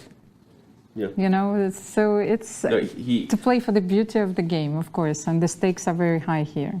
Well, he was very well known for the King's Indian, of course, also from Azerbaijan. At one point, they were talking about him as the second boy from Baku. For those who don't know, the nickname for Garry Kasparov, the boy from Baku, Radjabov also from the same hometown. In fact, funny story, the first time I met Radjabov, he was 15, playing in a tournament in Moscow, lost a blitz tournament, lost to Garry Kasparov in that tournament. But I remember all the media there. One, it was my second trip to Russia, and I was just a total fanboy. I'm a year older than Raja, but I was just a total fanboy there, watching this Radjabov-Kasparov blitz match. And all the media was there because at the time, Raja was a real prodigy, right? He was being talked about as maybe one of the successors to Garry Kasparov, even at that young age of 15. So anyway, funny story. He and I were talking about it at the opening ceremony because I think it was the first time I'd seen him in person since that Moscow blitz event. So another story. I didn't know it was going to be story time with Dan today, but apparently I've got a lot of stories to share. Hope you guys are having a great time, guys and gals. We're going to take a very, very short break. When we return, of course, we have more action. All 4 games are still underway, which means we still have so much ahead in the Palacio de Santonia.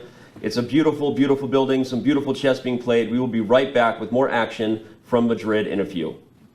It's time to take control of your journey towards chess mastery. Magnus Carlsen introduces Chessable, the definitive solution for studying chess. Move Trainer uses the science of spaced repetition to identify your strengths and eliminate your weaknesses. There's no need to set up a board, remember which page you're on, or keep track of all the moves you miss. Get started now and join our growing community of over 100,000 chess enthusiasts. Chessable, take control of your journey towards chess mastery. Welcome everybody. My name is Jan Nepomniachtchi, former World Chess Champion. Are starting a new course here for Chessable. A very special Chessable course. Master your chess with Judith Polgar. You know what? I learned a lot.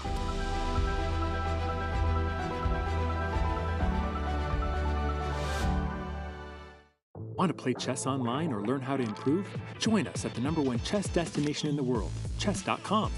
With thousands of people playing at any moment, you'll quickly find a game with someone at your level, whether you're a beginner or a grandmaster. Chess.com makes learning fun and easy. Sharpen your tactics with puzzles and enhance your strategy with our lessons by top masters. Learn from your own games with our easy-to-use analysis tool. Chess.com has everything you need to take your game to the next level. Signing up is free and easy. Join Chess.com today.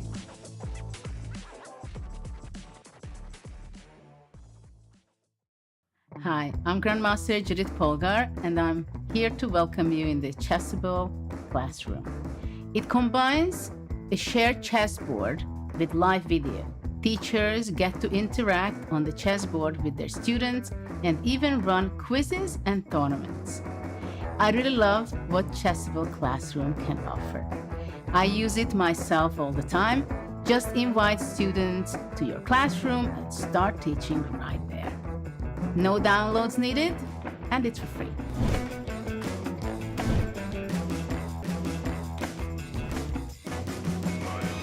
Swiss turned the heads of everyone in doing so and has become the youngest player in history to cross the 2,800 ELO rating barrier. He would become the youngest world chess champion of all time should he win the candidates and ultimately the World Chess Championship match. Fabiano Caruana joined him, taking the other spot from the Grand Swiss. The US #1 and third highest rated player in the history of our game is also the only person to never lose a classical chess game to Magnus Carlsen in a World Chess Championship match. Two of the spots were claimed by the winners of the dramatic 2022 FIDE Grand Prix cycle. Grandmaster Hikaru Nakamura is a former world #2, a blitz and bullet chess legend, and the most popular chess streamer in the world. He was joined by GM Richard Rapport. The Hungarian #1 is one of the most creative and dangerous minds in the game today, and nobody is looking forward to facing him in Madrid. FIDE awarded one of the 8 spots to the wildcard invite Grandmaster Teimour Radjabov.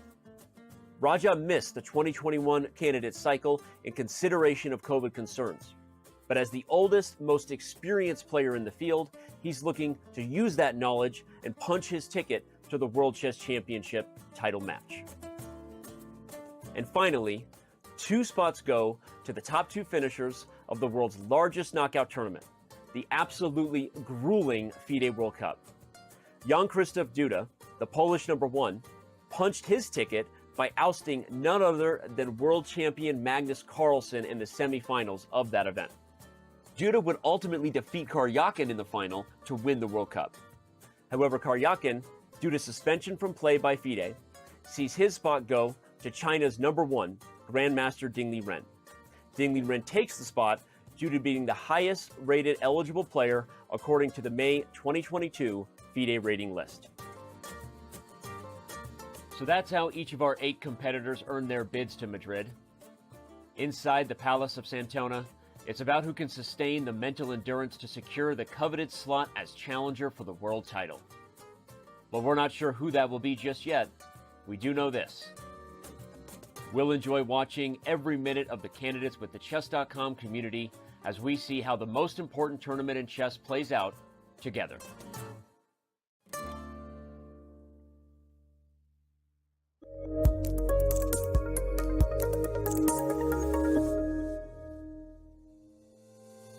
How many brilliant moves have you played?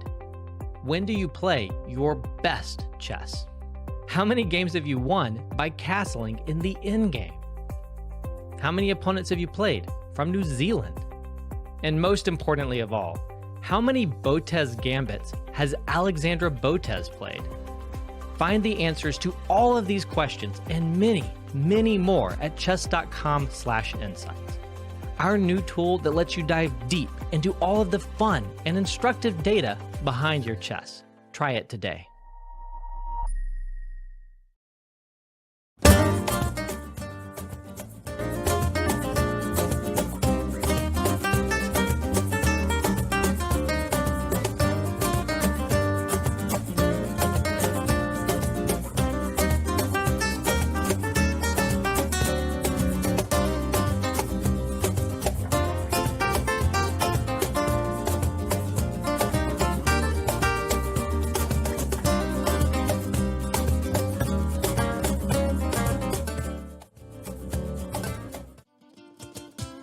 Madrid. Civilization here is almost as old as the game of chess. Some claim the queen was given her powers to honor Queen Isabella. That, my friends, is a chess legacy. Passion for chess continues to thrive in Madrid. For the first time in 30 years, Spain's capital plays host to the Candidates, the most important tournament in chess. At the Palace of Santona, the stakes are high. 8 of the world's best players competing for the right to challenge for the most coveted title in chess, the World Chess Championship.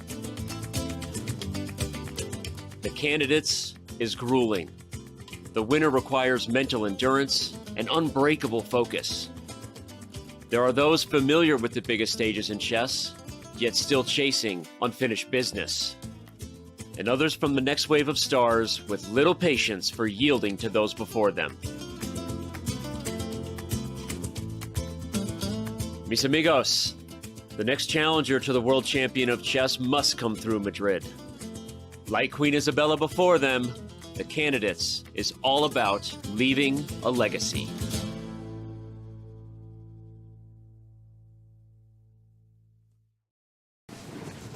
What legacy will these players set for themselves? Will we have someone re-challenging for a World Chess Championship title? A brand new challenger? Who knows? So many things ahead. We are now looking at the beautiful views outside of the Palacio de Santonia. Of course, it doesn't properly reflect just how hot it is, but you can tell by the clothes people are wearing that it's summer out there. I can tell you that. And as we move inside the playing hall where it's a little bit cooler, a little bit nicer, more refreshing, a great view there. Well, it was Alireza Firouzja before someone took a slow walk in front of the camera. Richard Rapport. We have so many games going still. As we said, we have a bird's eye view right now coming your way of all 4 games still in progress. We see that Rook E5 has been played by Radjabov. We'll get rid of that bad question mark there. Apologize for that. We will remove the game glyphs from the board, but we're going to dive back into that game because we do want to see what Radjabov did, because it wasn't the B4 move that Almira was talking about. So we'll definitely jump back to the game as soon as we can, everybody. Don't you stress. And here we have it. Rook E5 on the board by Radjabov, and then D6 responded by Hikaru. Wrong camera there. We're still looking at Alireza Firouzja, but we'll get over there in a second. Let's talk about the position we see here, Almira. D6 and a response to Rook E5. Threatens B7. Well, allows Bishop C6. I wanted to explain, first of all, Rook E5, of course, it's a very concrete move, but it's not very comfortable to play like a pawn down. So yeah. if you have a chance, you try to get it back, of course. So like Rook E5, maybe that was supported also by concrete variations. But D6, Bishop C6 now probably, or can I still win the pawn back? Maybe I can play Rook D5, Queen D5, so many options. I don't want to change the queens. Okay, then maybe Rook D5. I like Rook D5 a lot. Yes, Queen D5, there was Rook D1, of course. So then Queen and Rook D5, I think, is more precise. Yeah, Queen D5, but the thing I wanted to point out is that the moment that Rook leaves, there's a pawn hanging. I'm not sure. Not sure you want to take it so flippantly, but it is a pawn. No, maybe both are still possible, because like Queen D5, Rook D1, of course, I can take on F3, take on E3, take on E2. So many possibilities. Yeah. Okay, so that's probably not going to happen. Radjabov going to think about how he wants to maybe corral this D6 pawn before anything crazier gets underway. But again, back to the aggressive Bishop C6. I feel like that's the other way to play the position, because Black has so many active pieces, right? So much potential for threats if White is careless. A move like Queen E2 would come in not just with pressure on G2, but pressure on B2, pressure on E3. Obviously, the D6 pawn is dangerous, but I'm just looking at the potential tactics here, and no, but you're absolutely right, because like, of course, you can win the pawn back and then equalize, but you could be looking for more. And for a dynamic solution, like to increase your pieces activity, like rook g5, of course, is coming to mind after bishop g6, bishop c6, but then maybe bishop c6 then, yes? Yeah, I like it, bishop c6. But no, rook d5 was also made a lot of sense. I like how aggressive he played it. It shows that Radja maybe thinks there's some double-edgedness, right? I mean, we've been talking mostly about the fact that Hikaru's up a pawn. Feels like white has the advantage. Obviously, the eval bar kind of guides that bias a little bit for us to feel like white is better. But I think Hammer said it well. B4 it was a good move, but it was also kind of a defensive move, right? It was thinking about the weaknesses. Rook e5 is not a defensive move. It's an aggressive move, right? He wants to win back the pawn with interest. But then I don't like d6 because it's very direct. Then I would prefer to give up the a2 pawn and play rook d1. Yeah. So you're saying Hikaru should have maybe played this and just given just up to a2. keep the passer. It's very important. It's like. But what to do? Yes, but what to do now? On the other hand, now I'm looking. The b2 pawn is maybe we should sacrifice it all. Yes. Well, it might just be that e4 like the point is the pawn is extra. So if you play a move like this, I don't think you can take because of knight d3. So I'm not sure if that's the move the computer wants, but it looks very good. You protect d5. Now you can play knight d3, push the rook back. You've got a pass pawn. So I agree. It feels like rook d1 might have been a slightly more just kind of like solid approach to keep your edge if you were Hikaru. d6 is a very, very aggressive move, and it just immediately opens up these kind of things that has me feeling like, who says black isn't playing for an advantage? It's a very committal move once again. Yes, like I had this feeling. It's like it's coming from like when you're studying all of the positions, you don't know why, but you want just to play rook d1 to keep the d5 pawn, maybe to centralize your pieces, because I know how difficult it would be later to coordinate your pieces. Yeah. So just out of these concerns, I think that because d6, like everything is possible now. Yeah. You see, I can win the pawn back, and I can activate my pieces. I can do whatever I want in this position, and this is a bit scary, I think. Yeah, and I wonder if it was Hikaru feeling like he needed to be more aggressive than he needed to be, right? Sometimes that happens, like you lost, right? You had an advantage. Maybe you're getting a little bit too invested in converting now, and not to say that rook d1 wasn't maybe just objectively better, but Radjabov is going to be someone who can take advantage of that, right? He's an experienced player. He knows what it is when your opponent maybe overpresses, right? And one mark, I think, of strong grandmasters isn't just that they win games clearly start to finish one-sidedly, but that they understand that it's a process and you let your opponent sort of overpush a little bit and then pounce when you have the opportunity to do so. So I really feel like this game could be about to turn. If Radja plays bishop c6, I'm just liking black's position. I mean, just optically, it just looks so open and dangerous, right, for white.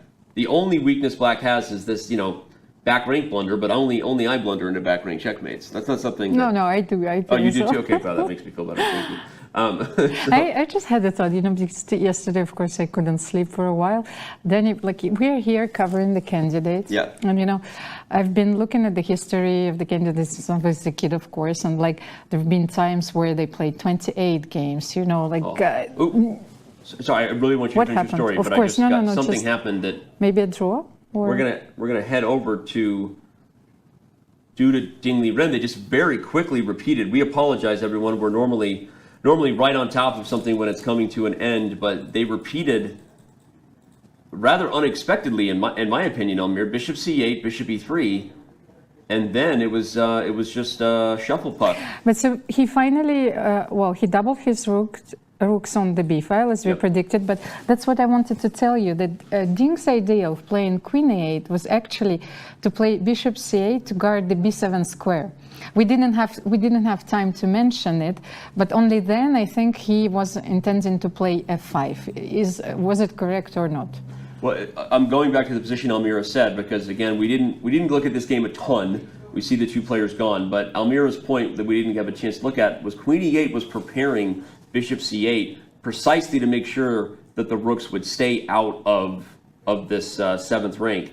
That was a key idea that Liren went for, but it shows that now he's sort of stuck, I guess.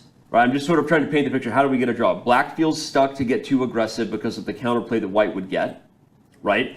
But white lacks opportunities, really, to do anything, right? Almira, both sides are lacking real opportunities here. We see that empty, very short chair there for Liren. Liren, not a short guy, by the way, tall guy, but wanted a short chair. In the end, I think neither side just felt like it was worth risk. Okay, but they do go for f5. So he prepared the f5. Yeah.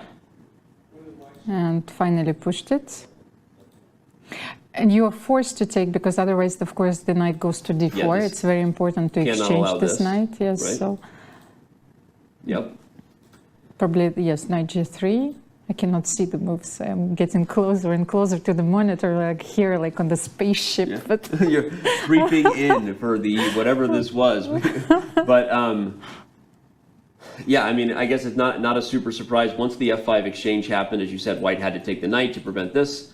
But I'm still, I don't know. I mean, I feel a little robbed because while I agree that there's, you know, it's hard to make progress, still a lot of pieces on the board here for a game to end so quickly. Was there really no plan either side could go for?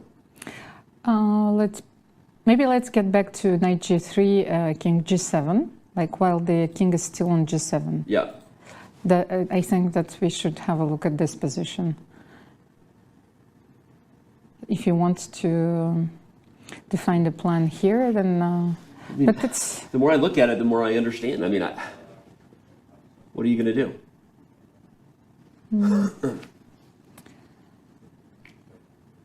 Well, maybe it's sort of balanced. If it wasn't for the fact that the queen and knight are holding h5, one plan for black would be like h5, h4, g4. Okay, but not possible. If it wasn't for the fact that the bishops are holding down the b file, a plan for white would surely be to execute here and try to simplify and maybe even have the a pawn. And you have to be very careful because, like, you don't have the light squared bishop for white, and then your pawns could fall, like, you know, the Roman Empire. So yeah, all right. Well, I'm sure everyone wants us to get back to a more exciting game, but this was just a surprise, right? It doesn't happen very often that a game will end in that type of fashion. So again, for those who want to see every handshake happen in those dramatic moments, just not so dramatic here, just a very, very quick draw. So let's head back to our bird's eye view if we can, and show everybody where we sit, because we now have one game in the books. It is the draw in the lower right corner, which we will reflect for you next time around. And right now it just happened so quickly. Now we have to look at all three of the other games again. We see Fabiano still with an edge, but still with a similar sort of dynamic we left them with. Meaning he has a couple pawns, but white has a lot of light score control in Nepomniachtchi versus Caruana.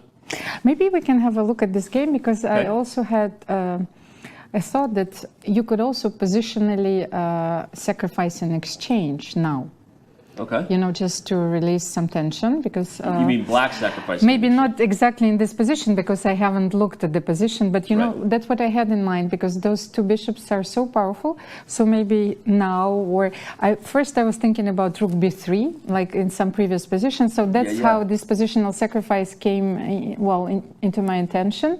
And then I thought, but then why not sacrificing it for another bishop? So that's how I was trying to find out, like, what could possibly be like how closer we can get to the truth in this position. So I like that idea a lot, honestly. I think that I want to just show Almira's rook b3 because I think it's fascinating. Just forget that the rook is on it. It doesn't work precisely because white can take and then the rook can take. But I think that type of shot is really instructive, because undoubling your a pawns and then quickly having two passed pawns, right? Of course, that's some explosive stuff there. And if you don't take it, then the rook is a real thorn to the pressure you had. So it doesn't work, but I love it. Although let's look at rook takes b2, because just after we showed your first instructive point, I actually think this is a real move. And look at that. Even here, like, because I was just looking. I don't know if there's a follow up, but maybe there is a follow up here. I don't know. But even if there isn't. No, but now the thing is, now I have to. Well, I wanted to push my a3, because like. Doesn't matter, I have those pawns I wanted to push, and you don't have the bishop on b2 anymore. And the very important point is this, that now my pieces, the knight on e5 and the bishop on c5, like just those are real monsters. You have absolutely no chance of exchanging those. I love this idea. I wonder how much credit Fabiano's giving this idea, because your last point about how getting rid of the dark square bishop just cements, right, the stranglehold you have in the center is a really key one, especially because that knight is so critical to almost black's entire position, right? It kind of starts and ends with the fact that the knight guards f7, right? It holds these other squares in place. I think that really important to... But that's very strange. Like I managed to explain in a very rational way something that came to me intuitively. You know, it's like. But now, the more I look at this position, the more I think that maybe this is possible now.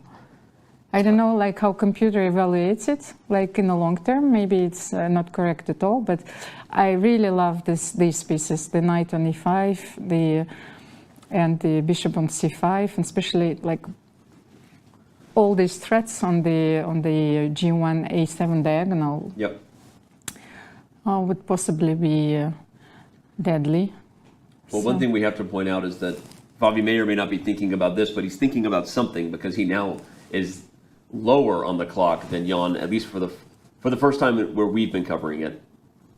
We obviously left it to take a look at the other games, but if you're just tuning in, at one point in this game, Fabiano Caruana was up more than an hour on the clock, and clearly playing from some sort of deep preparation.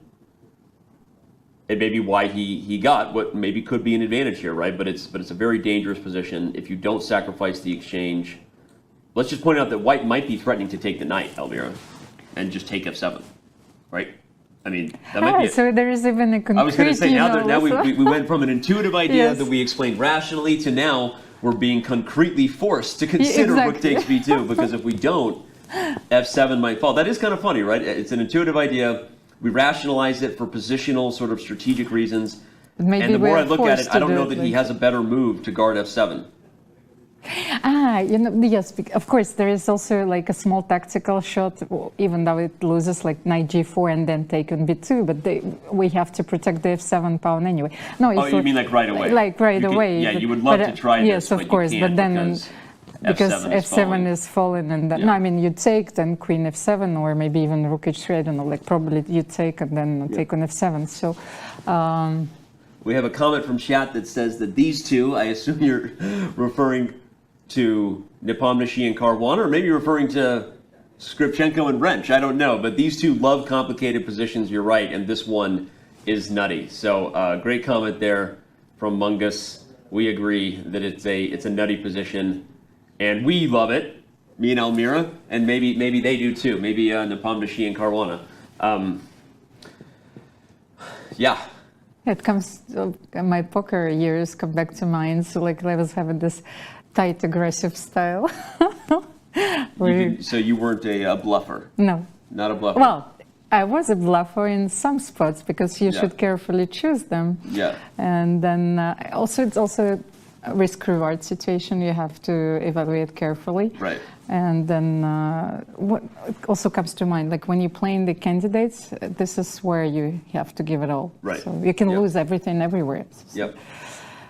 And the question, what I wanted to ask you, I'm so sorry, while Fabi is still thinking, it's like, so what is it, why in chess we want the candidates to be truly deserving of this match, you know, that they have to go through the qualification path and play 30, 50 games in order, you know, to play the world champions. So we want it to be a gauntlet. Yes, right? exactly. So I think I've made the final boss Norwegian joke a few times, and Magnus tweeted as such in response to Elon Musk. Elon Musk tweeted a few days ago something about chess and about how, you know, if a young player is learning it, like it's like a video game map that's boring and all the rules are defined, and then the Norwegian final boss is, you know, it's kind of a jerk waiting at the end to beat everybody on the board. You know, he's hard to beat, and I think it's something I guess romantic and royal about the game, right? We want there to be this epic storyline. They fought their way through all the different levels to get to King Koopa at the end of the Mario Brothers. So anyway, I don't know. It's fun. I wonder how the outside world feels about it, because you know there are many different cultures. I mean, like tennis doesn't have a world championship match, but it has a series of Grand Slams, right? You have playoffs in other sports. So I don't know how people feel about it outside looking in. Well, we don't have, well, I had that feeling, first of all, as a professional chess player, but then also like now a commentator, because I feel that my prism is gradually changing, Yeah. but we don't have a universal system yet. I mean, where like everyone can play the tournaments, qualify. Right. So I think that we are probably going in that direction. And even Magnus has expressed his views. I think that he wouldn't be against it. Yeah.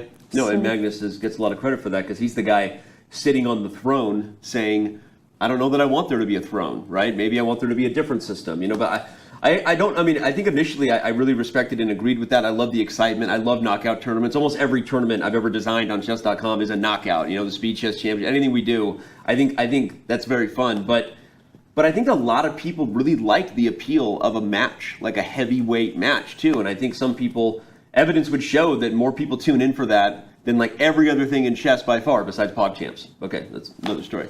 But okay. And Rook E8 was played. Rook E8, wow, okay, hold on. So this was not the move we were expecting.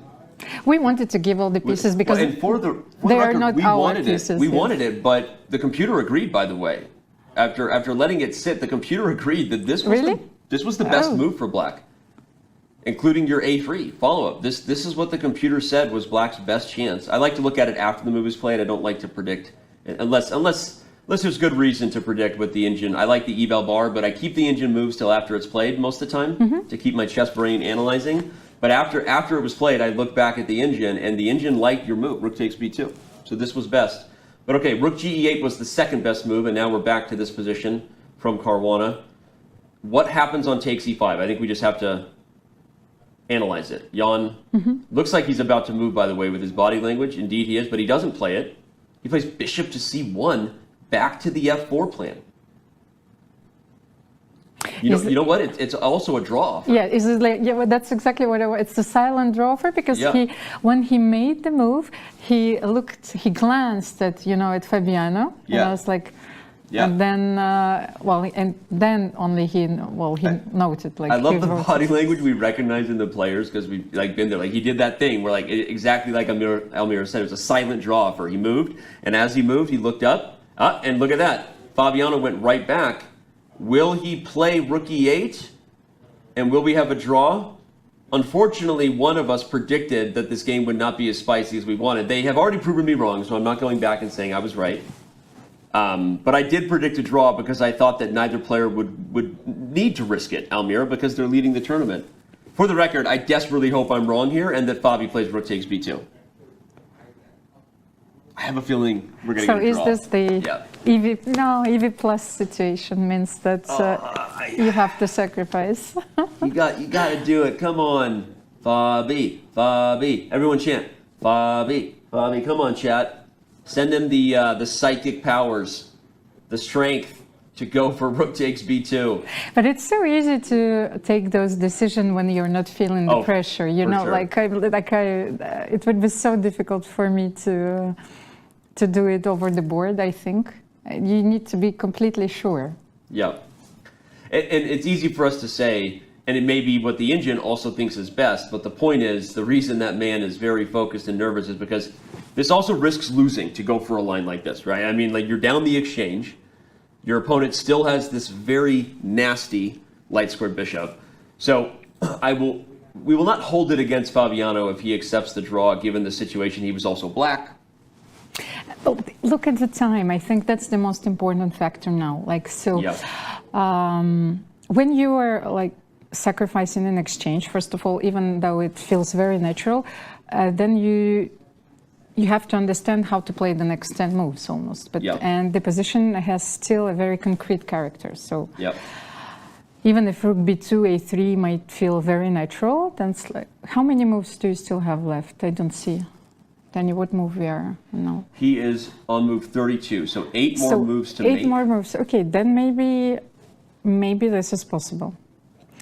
It's I don't know. I know that Fabi face. You know? Yeah, I think he's kind of like he just glanced back at his clock as well. I think we got some chant. We got I knew it. Unfortunately, chat called it. Maybe I don't speak as fluid Fabiano as I do Hikaru, but I could see that our efforts will be wasted here. I believe that Jan will probably play bishop to C1 and accept the silent draw offer in return from Caruana. and we'll have our second peaceful result. Could be wrong, but we'll But see. how often do you look at your opponent when you're playing a chess game? Because I have the feeling that I am so absorbed by what's going on the board that I almost never look at my opponent. And I'm the opposite. I look at my opponent a ton. So I think there's a lot of players that do. I mean, I don't know what it is, and maybe it's because I'm just, thinking that it's making more of a difference than it actually is. But I feel like seeing my opponent's just reaction, their focus, their emotional sort of like feelings, and reading the body language is, I don't know, something I can't turn away from. I put more effort on the board, but I do look at my opponent a lot. But that's something which actually poker taught me, like to look at your opponent. To look at the body language, to look at psychological dimension became very important to me then. Yeah. So maybe it made me a better chess player as well. But I still feel that I should do it more often. Without disturbing the opponent, of course, because it's not easy, because it's a very thin line. It's like I've been taught that. Well, especially if your opponent is known to be rather emotive and maybe distract you or whatever, it can be like, all right, I don't want to look at this person who's driving me crazy. Maybe better just focus on the board. But just a glance, of course, sometimes is. Jan and Hikaru are probably the two most expressive players in this event. Hikaru very well known for being a very, expressive player with his emotions, facial expressions, body language, and Jan too. Half of his facial expressions are a meme on the internet. I saw Gotham Chess tweeting just now.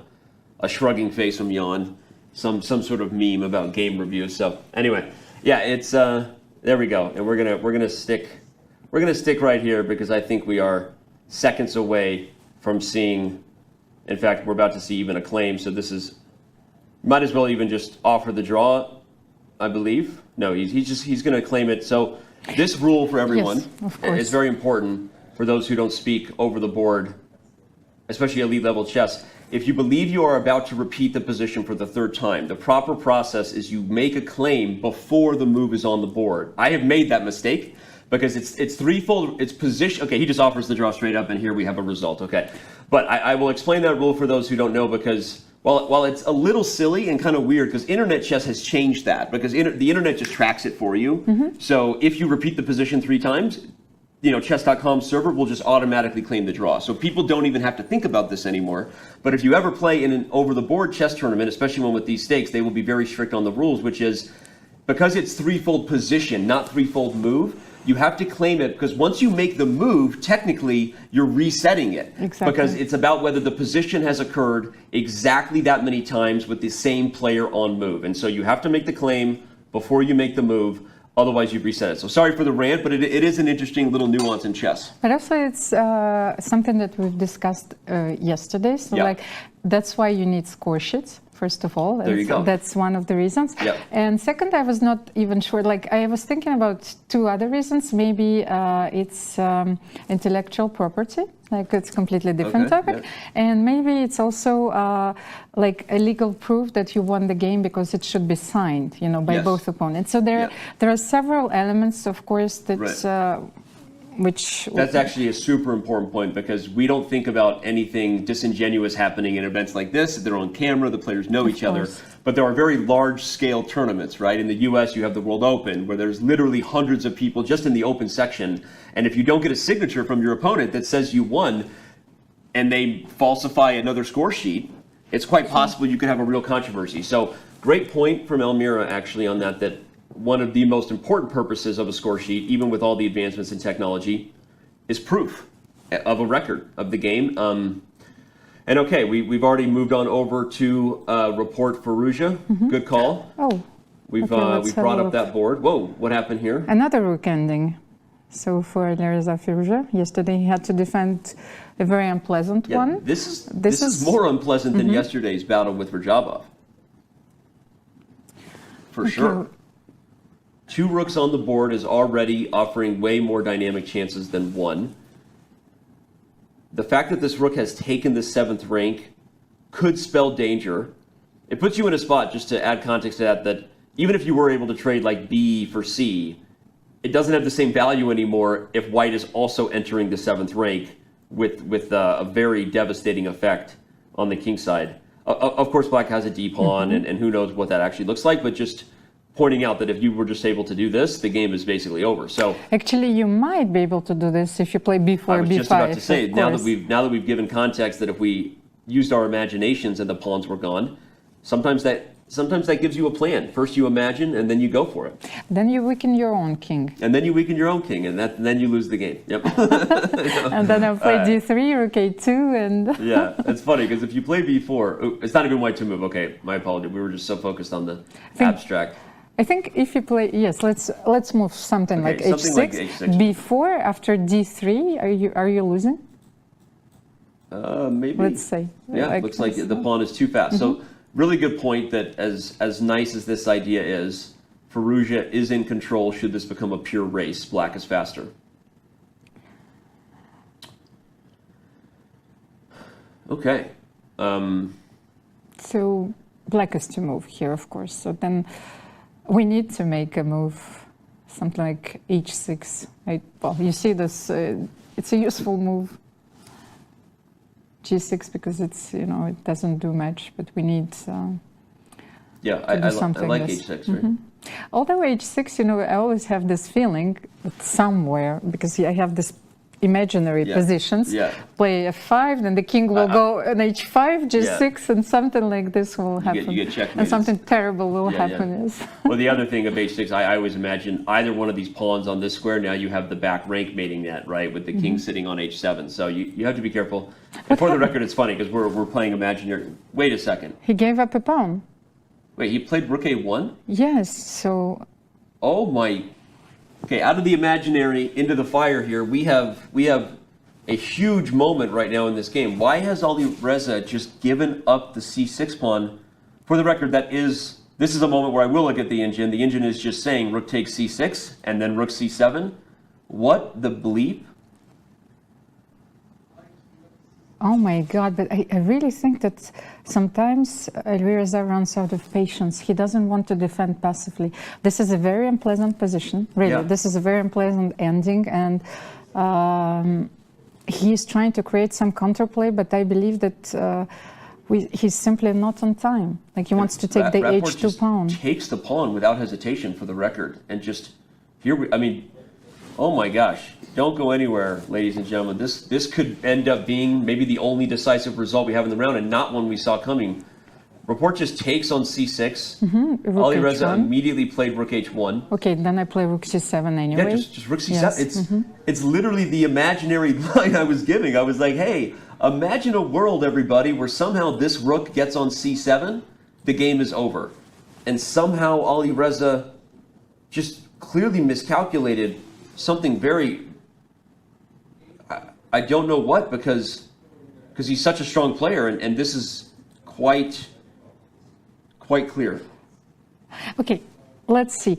When you take on h2, you still protect the h7 pawn. So okay, we so should consider this. But the problem is that we need also to play d3, maybe something like rook h3, rook g7, and then king h8. Okay, so you're not just resigning yet. But rook g7 protects on g3.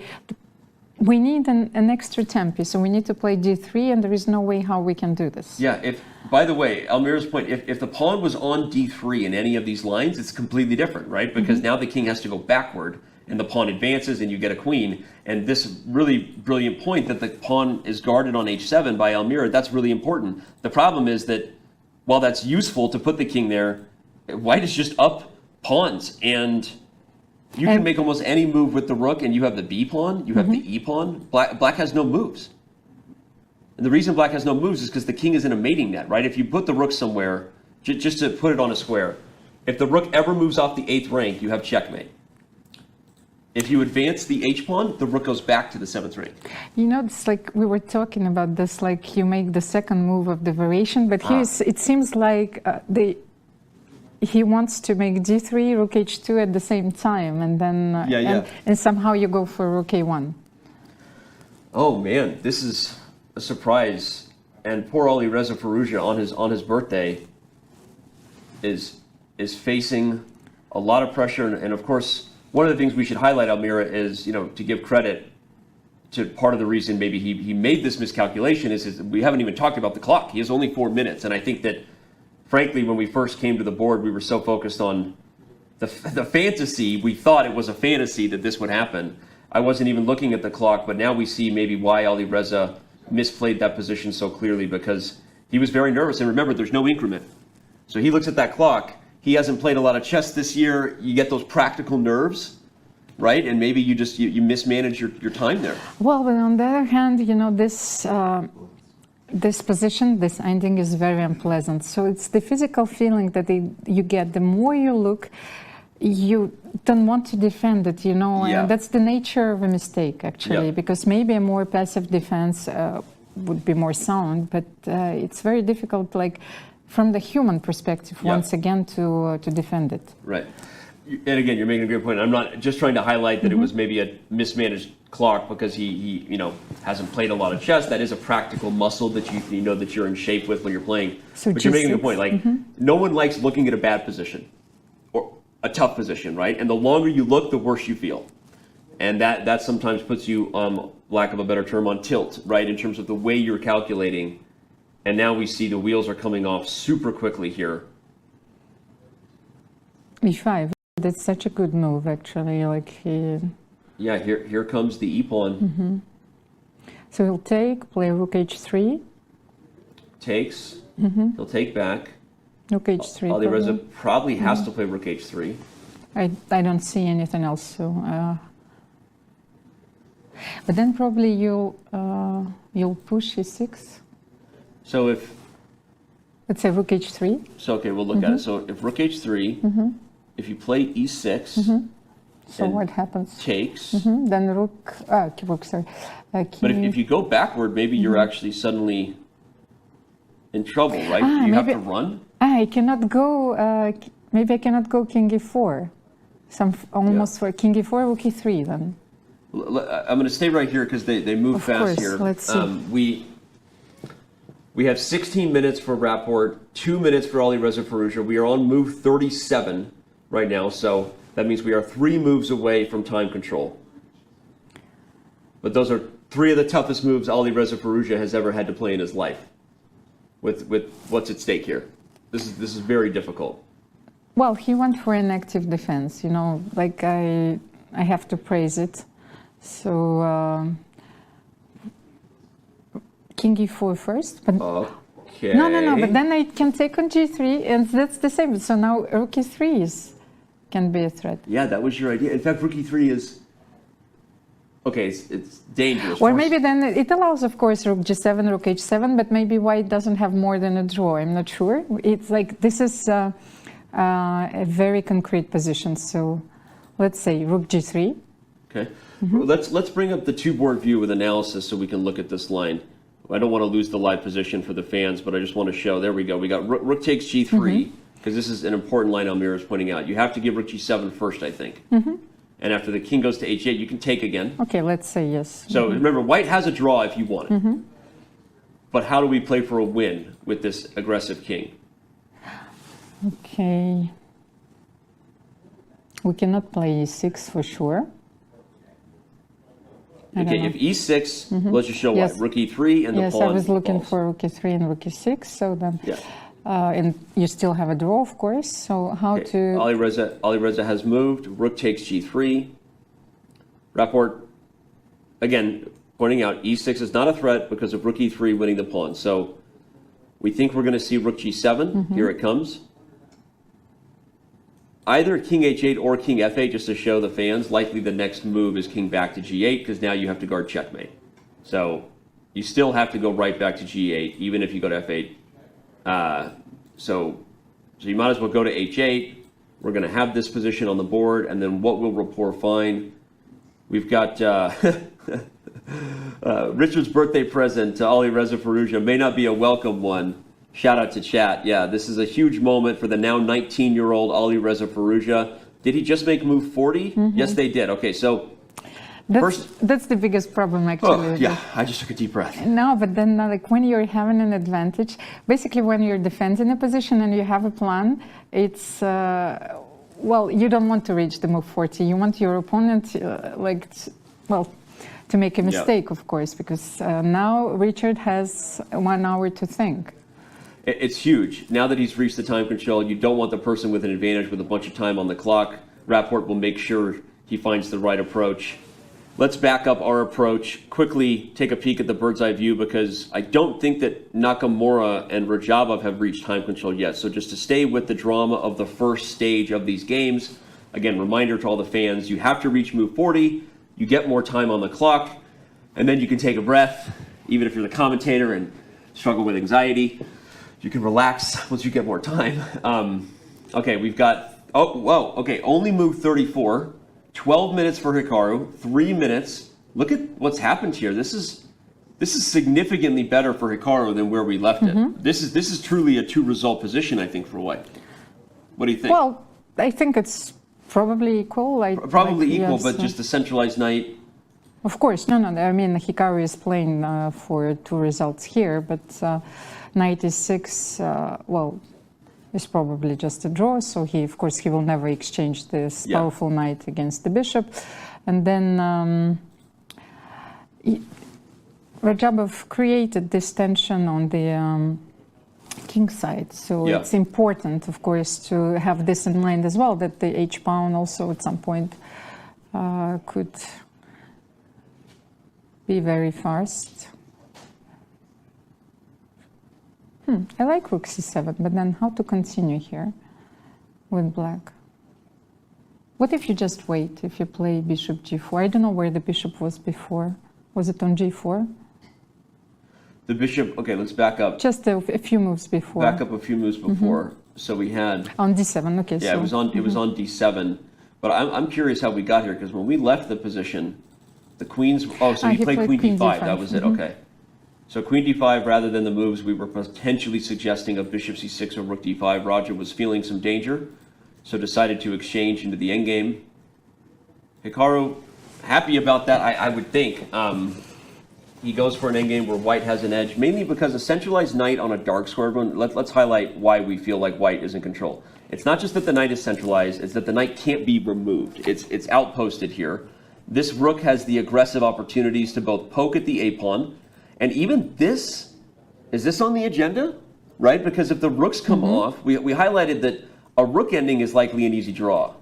But the knight endgame versus the bishop, that's a position that's going to be very hard to hold, especially with now less than 2 minutes for Radjabov, who, by the way, still has 5 or 6 more moves to make. First of all, I wanted to come back to this queen d5 move. This is the move you were trying to explain, like how do you take this decision. So this is a move of a person who doesn't want to lose.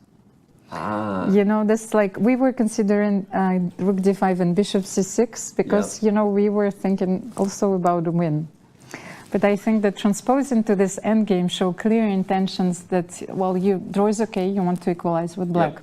So this is maybe something he was okay with beforehand, before this game. So, and then if you were mentioning the rook exchange later on, you still have to be careful because I can bring my king to the king side, your pawns are weak. Yeah, no, so exactly. You can lose the h4 pawn. This threat of rook c6, the rook exchange with these. Okay, you can't be crazy aggressive because the king can come in. But notice that Radjabov avoids it with 1 minute and 9 seconds on the clock for 5 more moves. And again, this is if you've watched a lot of over the board chess in your life, fans, this is not a time control with increment. That 1 minute is very different than traditional chess that you've watched, where they're getting time added on every move. So we can't go anywhere. Although, by the way, Rapport may be beating Firouzja here soon. We have drama here in round 2. And he leaves the bishop on prise. The bishop is on pre, but it can't be taken because of rook e5 check, just to show. It's a quick fork, and black regains the knight. That would be the rook ending that Radjabov desperately wants, right? Knight e6 is what he's praying for. I think Hikaru may just play rook c6 anyway, even after rook d5. It attacks the bishop. It attacks the pawn. I think Hikaru is going to win this game. I really do. I think that with this type of time pressure... why didn't he play bishop g4? Instead of bishop e6? Oh, you think rook c6 was like a positional threat? Just, well, go back to the position after rook c7. Okay. No, after rook c7 here. No, the last position where he played... in the live position. So here, like, just back rook d6. Bishop g4. Bishop g4. So was rook c6 like a positional threat? I wanted to know. It might be, right? Because if takes, the knight endgame is potentially it looks better. Very unpleasant, of course. Rook c6 played, Radjabov instantly plays rook e5 check in only 2 seconds, by the way, which he needs to do. So now he has 1 minute and 7 seconds for 4 moves. Hikaru puts the king on f2. Radjabov. Oh man. Okay, he plays bishop d7, but this is it's a pawn now. Hikaru's going to take the pawn on a6 and.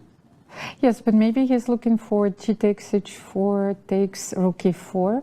Can you protect this? Yes, you can protect knight f3.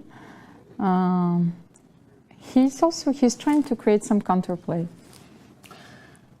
Well, rook takes a6, wins a pawn. You're suggesting g takes h4, g takes h4, and rook e4 with a target. That's interesting. Okay, so Hikaru's going to have to calculate. You could also, play a weird tempy move, right? Ask an awkward question to the bishop. I think it likely just tucks itself on c8 if you let it. So that means you probably want to take the pawn now while you have the chance, right? Because, just remind everybody, the whole reason the bishop had to go to d7 is you couldn't go to c8. The rook is here, right? So if you don't take the pawn now and you move the rook somewhere else, Radjabov likely just defends the pawn. Yeah, you should be consistent. You play rook c6, so you have to take rook a6. Yeah, I'm just wondering if there's some trick. I'm playing full Hikaru here. I've watched too much of this guy to be like, we assume this is the obvious move. He makes some weird move because there's a knight c6 fork or something. I don't know. I'm just like. So you've lost your innocence. I've lost my innocence. Hikaru took my innocence long ago, which is a whole nother story we will get into on a different show. But yeah. I still have this romantic side in me that like always hopes for the best. So like you take the pawn. Okay, he did. So okay, he took the pawn. All right, Radjabov takes h4. Good call, Almira. That's exactly the move we expected. So probably rook e4. I don't see. Yeah, he only has 2 more moves to make. So Radjabov using his time. He has 30 seconds and counting. That's true. It happened to me once, like live on the French television. Actually, Fabiano gave his whole rook against Sergei Karakin, and I was like, they're wrong. No! I was like exactly like, no, you have so the rook. when you're just screaming, and I fall out of my chair all the time. It's well documented. So rook e4 played. That was a very well spotted quick heads up, Almira. White is still better. But it does show the game is not over, right? Because if black wins this pawn... So just to show that I wanted to meet king g3, of course, by rook g4. So that's just rook g4 checking, just small, to show everybody. Small tactical idea, so you cannot defend this pawn. You can't put the king on h3 because there's a lined bishop with check, which means, so if you do this real quick, fun exercise for everyone to get better. King g3, rook g4 check. If you move the king, you lose the pawn anyway. So why play king g3? And if rook g4 check and you play king h3, you've walked into the line of a discovered check, so the rook will capture the knight and unleash a check on the king and win a piece for free. So Hikaru, I don't think he'll play king g3, but he has 7 minutes to decide the trickiest possible move for Radjabov's 40th. I think well, how can you continue here? So you have probably to... Okay, I love 15 rook seconds. d6. Radjabov is on the clock. And if he moves 10 his seconds. bishop, you want to play a4. Okay. He's got 5 seconds. What's going on? You have to move, Grandmaster, move. Okay, there we go. Bishop to c8. Oh man, I'm too old for this, Almira. That was 2 seconds of my life that are way too long. I will never get it back. Oh man. Okay, Radjabov moves, and I feel better. Sorry, I just yelled move, Grandmaster. That felt... I feel ashamed about yelling at him about that. But. No, that actually explains that I really love this move rook d6 because my idea, of course, was to play a4, to create a pass down. I'm not sure, like, if it's like the best idea, but like to remove the bishop from this diagonal first, and then. But Hikaru goes rook d8. Hikaru has a very creative, a very confident way. He creatively moved the rook there. I talked about the screwing in of the square. Garry Kasparov style. If you notice Hikaru moving the rook, kind of drilling it into the square d8, just right? Like, I know I'm winning, and I'm reminding you right there, which again, it almost becomes like a subtle habit, and players who've converted a lot of advantages in their life, you kind of build the type of like poise you have, right? When you know that you're on the prowl a little bit, and I think Hikaru knows that this is his game to get. I think he's going to take the victory. I really do. And what a bounce back game that would be for the 5-time US champ.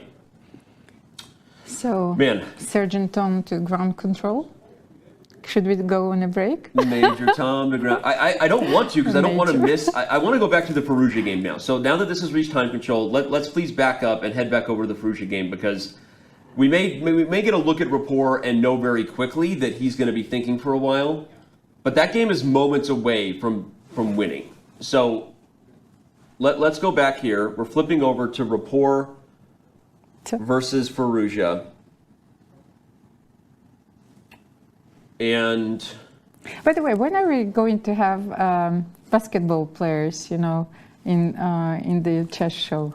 Like, I'm really looking forward to Michael Jordan, Oh, I appreciate that. We have the NFL Blitz Champ. So we are also working on an NBA event. Really? Yeah, and I guess, actually, I just signed the contract today, so I'm going to spill the news. My VP of Partnerships, Alex Brewer, might be a little irritated, but I think I can. There wasn't a plan for announcing any other way that Gordon Hayward is someone who recently kind of struck up a partnership with us. He's an NBA All-Star. He's going to be streaming some chess. He has an active fan club, and we were actually closer to doing an NBA-style PogChamps than we were an NFL event, but we didn't pull it off before the playoffs started, so we had to kind of pull the brakes up. But there's a lot of NBA players who play regularly on Chess.com. A lot of people know Klay Thompson, a big chess player. Daryl Morey, who's a buddy of mine, who was actually texting me in the middle of this game. He's the GM for the Philadelphia 76ers. Plays every day on Chess.com. So I just wanted to share a secret, well, sometimes you think, like, what are your wildest dreams? Yes, like, as a kid, like, once again, like, my wildest dreams were, like, riding dragons. Okay. This one, Everyone not even close, not even dragons. close. Okay. Then singing opera, Okay. like, so not even close. And then playing chess against Michael Jordan. So maybe a tad closer. That could happen. So who knows? So I don't know that MJ is a chess player. I don't know if MJ is a chess player. I don't know that he's not someone who I know is on chess.com. But there are many others. So anyway, yeah. So look, tune ahead, everybody. We have a lot more fun celebrity chess events coming up this year and around the corner. And in many ways, just working with different celebs who we know love chess, like Kayvon Thibodeau, having a fan club. Gordon Hayward is a big part of some other stuff that we're planning to do. So anyway,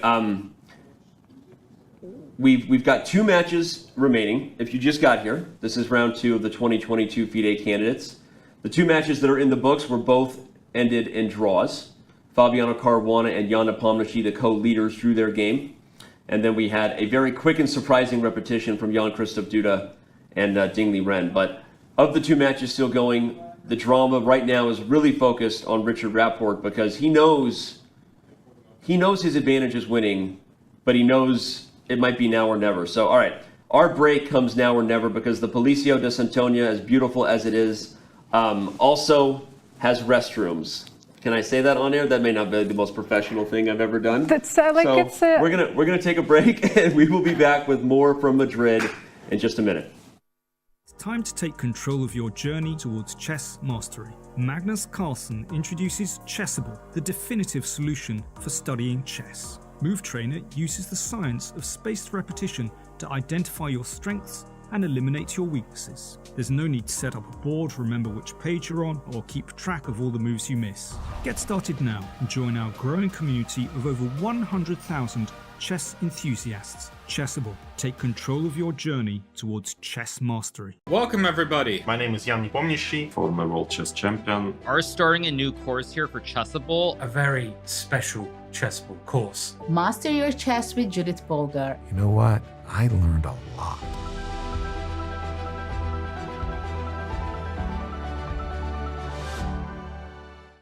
Want to play chess online or learn how to improve?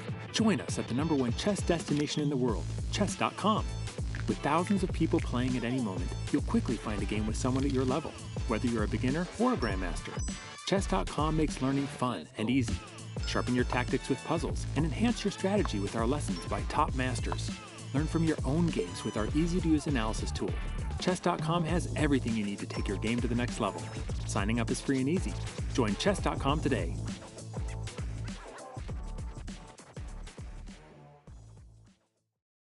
Hi, I'm Grandmaster Judith Polgar, and I'm here to welcome you in the Chessable classroom. It combines a shared chessboard with live video.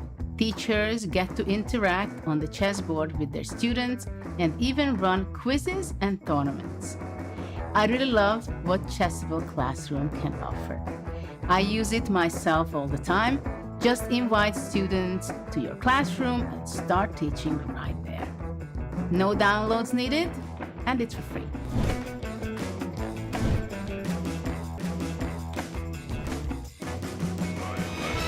Soltar puntos.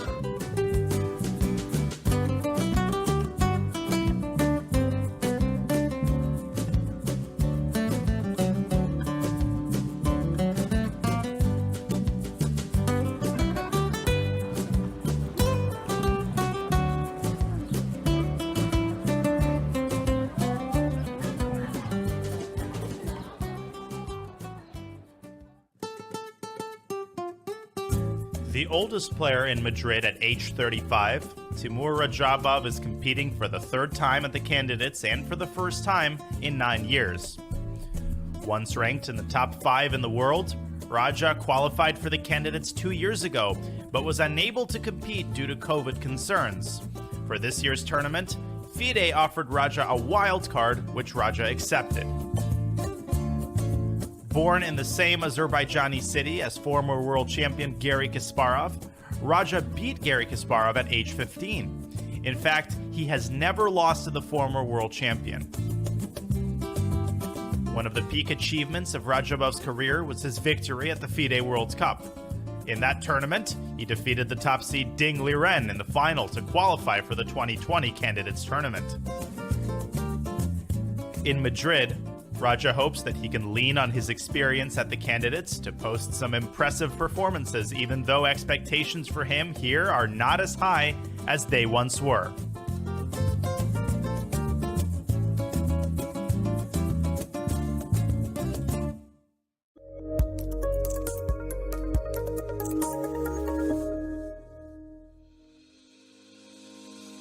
Want to hold a massive chess tournament with dozens of clubs or hundreds of players? Or maybe a small chess tournament with local but competitive clubs? With Club Arenas, you can.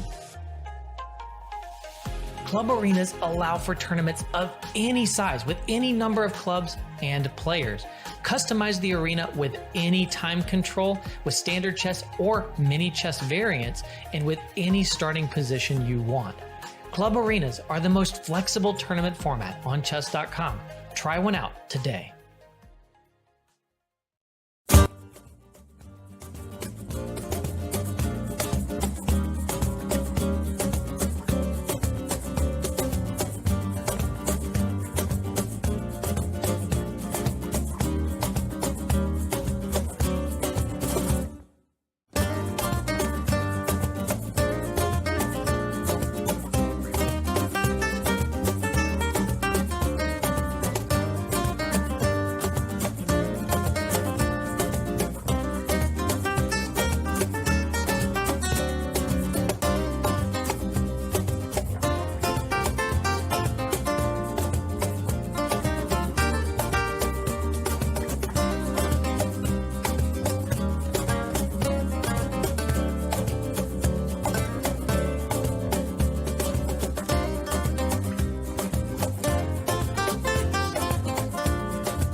Madrid. Civilization here is almost as old as the game of chess. Some claim the queen was given her powers to honor Queen Isabella. That, my friends, is a chess legacy. Passion for chess continues to thrive in Madrid. For the first time in 30 years, Spain's capital plays host to the Candidates, the most important tournament in chess. At the Palace of Santona, the stakes are high. 8 of the world's best players competing for the right to challenge for the most coveted title in chess, the World Chess Championship. The Candidates is grueling. The winner requires mental endurance and unbreakable focus. There are those familiar with the biggest stages in chess, yet still chasing unfinished business. And others from the next wave of stars with little patience for yielding to those before them. Mis amigos, the next challenger to the world champion of chess must come through Madrid. Like Queen Isabella before them, the Candidates is all about leaving a legacy.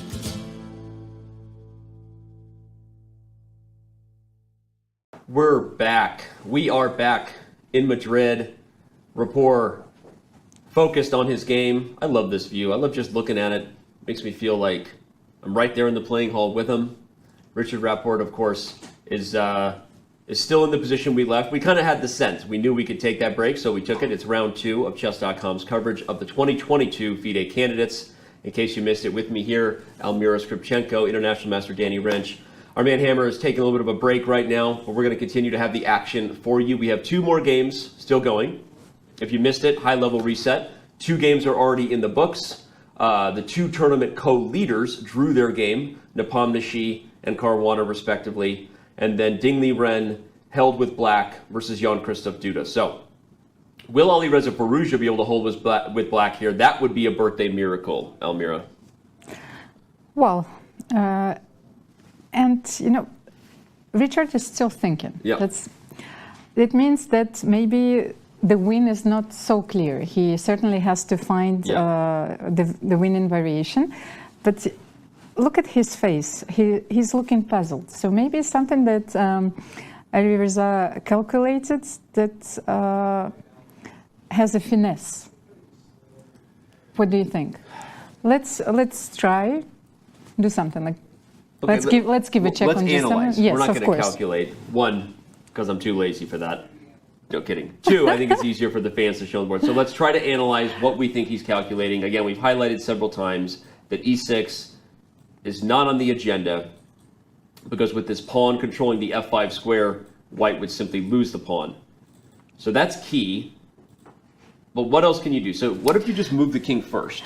Well, I was thinking about check first. One thing that I wanted to say that analyze and calculate is like, if you can make a move and you're pretty sure of it, like you make it and it's already half a move, you know, right. So you are advancing in your calculation. So it's just an advice, like for the players. So I was actually looking at rook g7.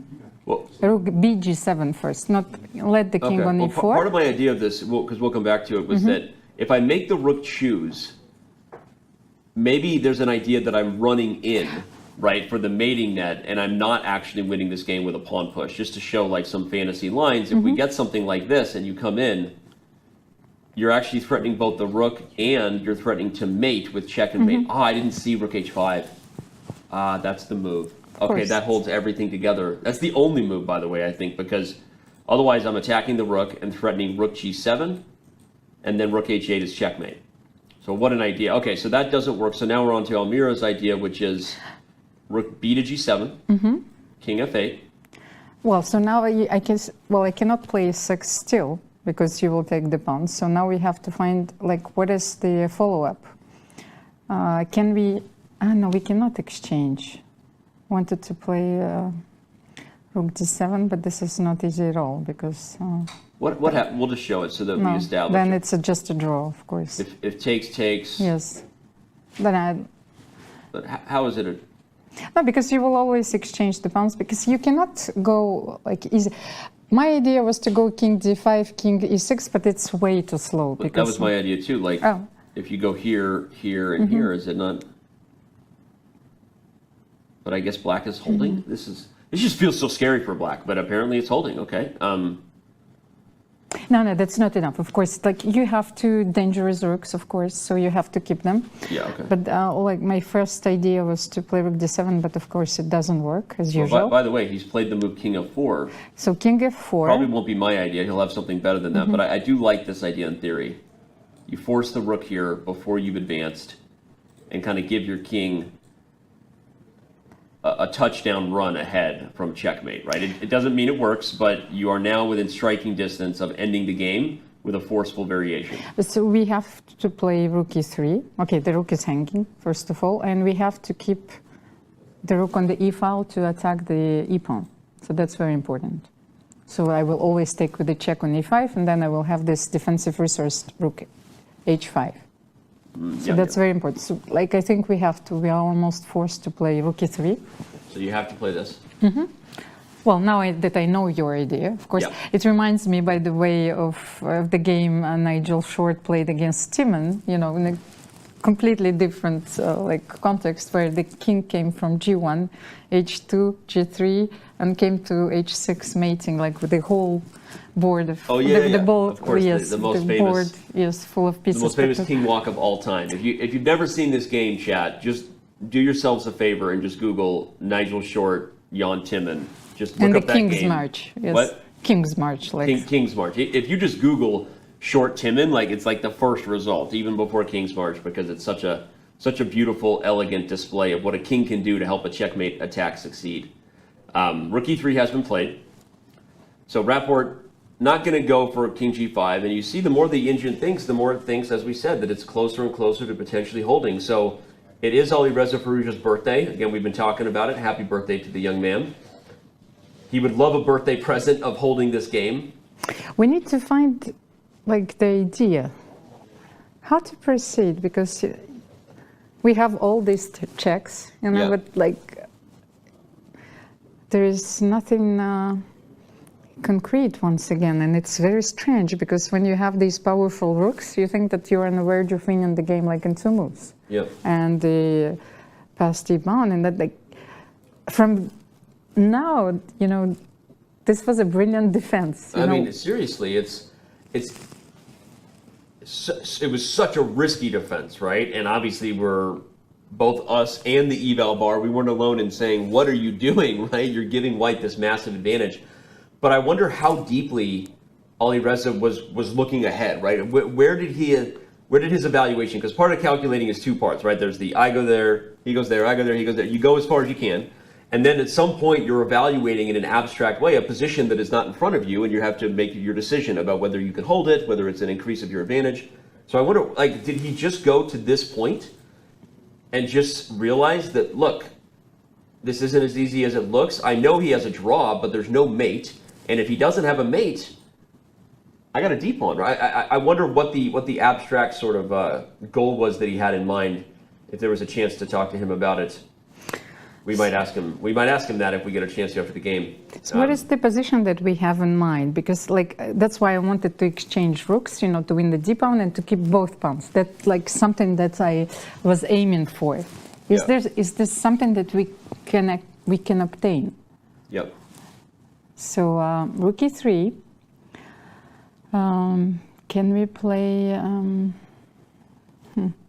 Rook d7 is a draw even after checks. Of course, we've established this. So how can we try? Yeah, it's one of those positions where, again, the eval isn't telling the whole story, everyone, because, and I'm not saying there isn't a winning path here for white, but obviously Rapport doesn't see it, or he would have moved, right? And we don't see it. And even the engine, if you're running it on chess.com/events, like many of you might be, it says white's winning, but there's no concrete suggestion, right? I mean, the computer right now is basically suggesting to check and then go back. But you know why? Because there is a concrete threat to rook f8. You know, you have to do something about it. Yeah, when you go here, you're threatening checkmate. But my question is, the computer's suggesting this, but why is the rook on c7 any better than, like what's the next move, right? And you, by the way, the computer just proved my point. It's bouncing around again between rook c to g7 and rook h to g7. So the point is, sometimes you have positions where the computer is not wrong mathematically and is here to guide us, but converting this is a completely different story, and coming up with a plan that has risk, like activating your king to lose a pawn. Luckily for Rapport is this: he always has a draw. Of course, but always has a draw. How disappointed is he going to be, and how inspiring it would be also for Alireza. Like he started the tournament with 2 draws. It's very difficult, especially on this level. So, and he played 2 very interesting games, and even if today, it was more of a positional, advantage for Richard. He probably escaped tactically. Yeah. So that's. But once again, I want to play Rook F8 and take the pawn, but then you're mating me. Yeah. So maybe Rook F8 is a threat, and then I will go back. So I don't know. Or maybe Rook F8 and then Rook E4, and I'm checking you, and that's a draw like this as well. Okay, So it's not black to move yet, but just let's say B4. Okay. I wanted, so let's say why not B4, then Rook F8, and then I'm probably checking you. So so it's. Well, you can come in, but Yes. now I'm just checking you forever. And actually, funnily enough, the rook. So that's what I wanted to White show. would love to play a move like this, but you just can't, and so it's just a draw. Wow. Well, ironically, the only game with a decisive result might be a game that we haven't given as much attention as we normally do with a superstar such as Hikaru Nakamura, but I think it's time for us to back up a little bit and go back over to that game. Hikaru's advantage seems to have increased against Radjabov after the time scramble craziness that was. We now have a position where Radjabov has been unable to get the pawn on h4, but Hikaru is threatening to win yet another pawn and then push him. So so that was the reason, like behind the maneuver, like Rook D6, Bishop C8 and Rook D5. So he didn't want to create a pass pawn. He wants to win the B5 pawn, and then I mean, the knight centralized defended by C3 is really key. I think it makes White's chances of dealing with things here so well, right? The knight is just such an irritating piece in terms of preventing progress and having tricks. So I'm sure Hikaru is calculating forced lines now, like what does the race look like if I take B5, exactly, race, and you take H4 and A4, and you give a check or something, and you try to push, and I'm pushing too, right? I think that this is one of those positions where when you're looking at it, sometimes they're evaluating abstract positional improvements, right? Because you can't realistically calculate the game to the end in a middle game. You have to improve on your advantages. This is a position where you could go 20, 30 moves down the road, possible, if you needed to. You don't want to totally do that yet, but you're not outside the realm of calculating a very concrete forced variation if you're Hikaru here. And also, yes, this is like a very important point, but also I wanted to say, like, if you would create a pass pawn by playing a4, b takes, it makes it easier also for black at some point to sacrifice the bishop, maybe to get 2 pawns, and that would be a draw, even like, so that's also like, I think he wants to keep the 3 pawns here. It's a good point. He plays a little bit of tickle there. Let's bring up the analysis board so we can maybe show Almira's variation there. I think that it's important to show that you don't just want to play a move like A4. Like before, like Rook D6 before. I mean, when the Rook was in D6, I think. So. Okay, so a few moves before. So here I suggested A4 because I wanted to create a pass pawn. So right. But even if it's a race, so you see, like, I'm not sure like how accurate it is. Yeah. Just in case. So even if I play A5, A6, it makes it easier for black to sacrifice the bishop and then to take the C3 pawn, something like this. That was my idea. So makes it easier for... I mean, if you, just to, not to say what happened, but just to say, like, if black sacrifices and gets something like this, you're drawing. And you see the table base just kicked in there and says it's a draw. Rook and knight versus king and rook, even if white is to corral these 2 pawns and win them for free, is not a win. So table base says draw. But that type of variation is exactly what Hikaru wants to avoid. On Almira's point is he's trying to corral this pawn in a different way, although he hasn't quite been able to do it, and he hasn't had the But let's also look at why he didn't just take, right? Because he played c5, bishop d7. So you take it. Mm-hmm. I don't know, maybe he feels that black has enough counterplay. I guess so. Because... yeah, he's not sure. So maybe this is not going to be as easy to win as we thought. Something like check and the king moves and... Okay, now check. No, maybe even check first. Oh, Where do you check. go? Yes, I want first to... Yeah. Yeah, black's not really playing for a win. To create, That's a good point. yeah, to create a few threats. And I mean, you check and torture. I know, check I can even take, but if you go king e4. Also, I was a bit afraid that after king e4, rook h3, king e4, white could run into a mating net, if it's possible. With the king on if, like, you have to be careful. You know, here you could almost... Maybe I can take? Take. I mean, I don't really Or see. run h4 also is possible. You see, it's not trivial at all. Yeah, no, this is a really instructive point to show that it's funny because it's not even so much about the race. It's not that you're not taking this pawn because you believe that white can't win the race. It's partly because if black gets this pawn, it opens up all these chances to draw because of the checks, right? So Hikaru's sort of stubbornness to not just grab the pawn is he really wants to find a way to win this pawn on favorable circumstances. He can't let this rook get in a spot where suddenly he's got a whole bunch of draws. And a whole bunch of checks. There was one moment, I'm so sorry, Daniel, like when the rook was on c5 and the bishop on d7 here. Another possibility was to take knight b5 here, but it's probably coming to the same position. Yes, like knight b5. Probably you just take h4. Yes, exactly. You know. So and then your pieces are even farther. Yeah. So that's why Hikaru didn't do this. Okay.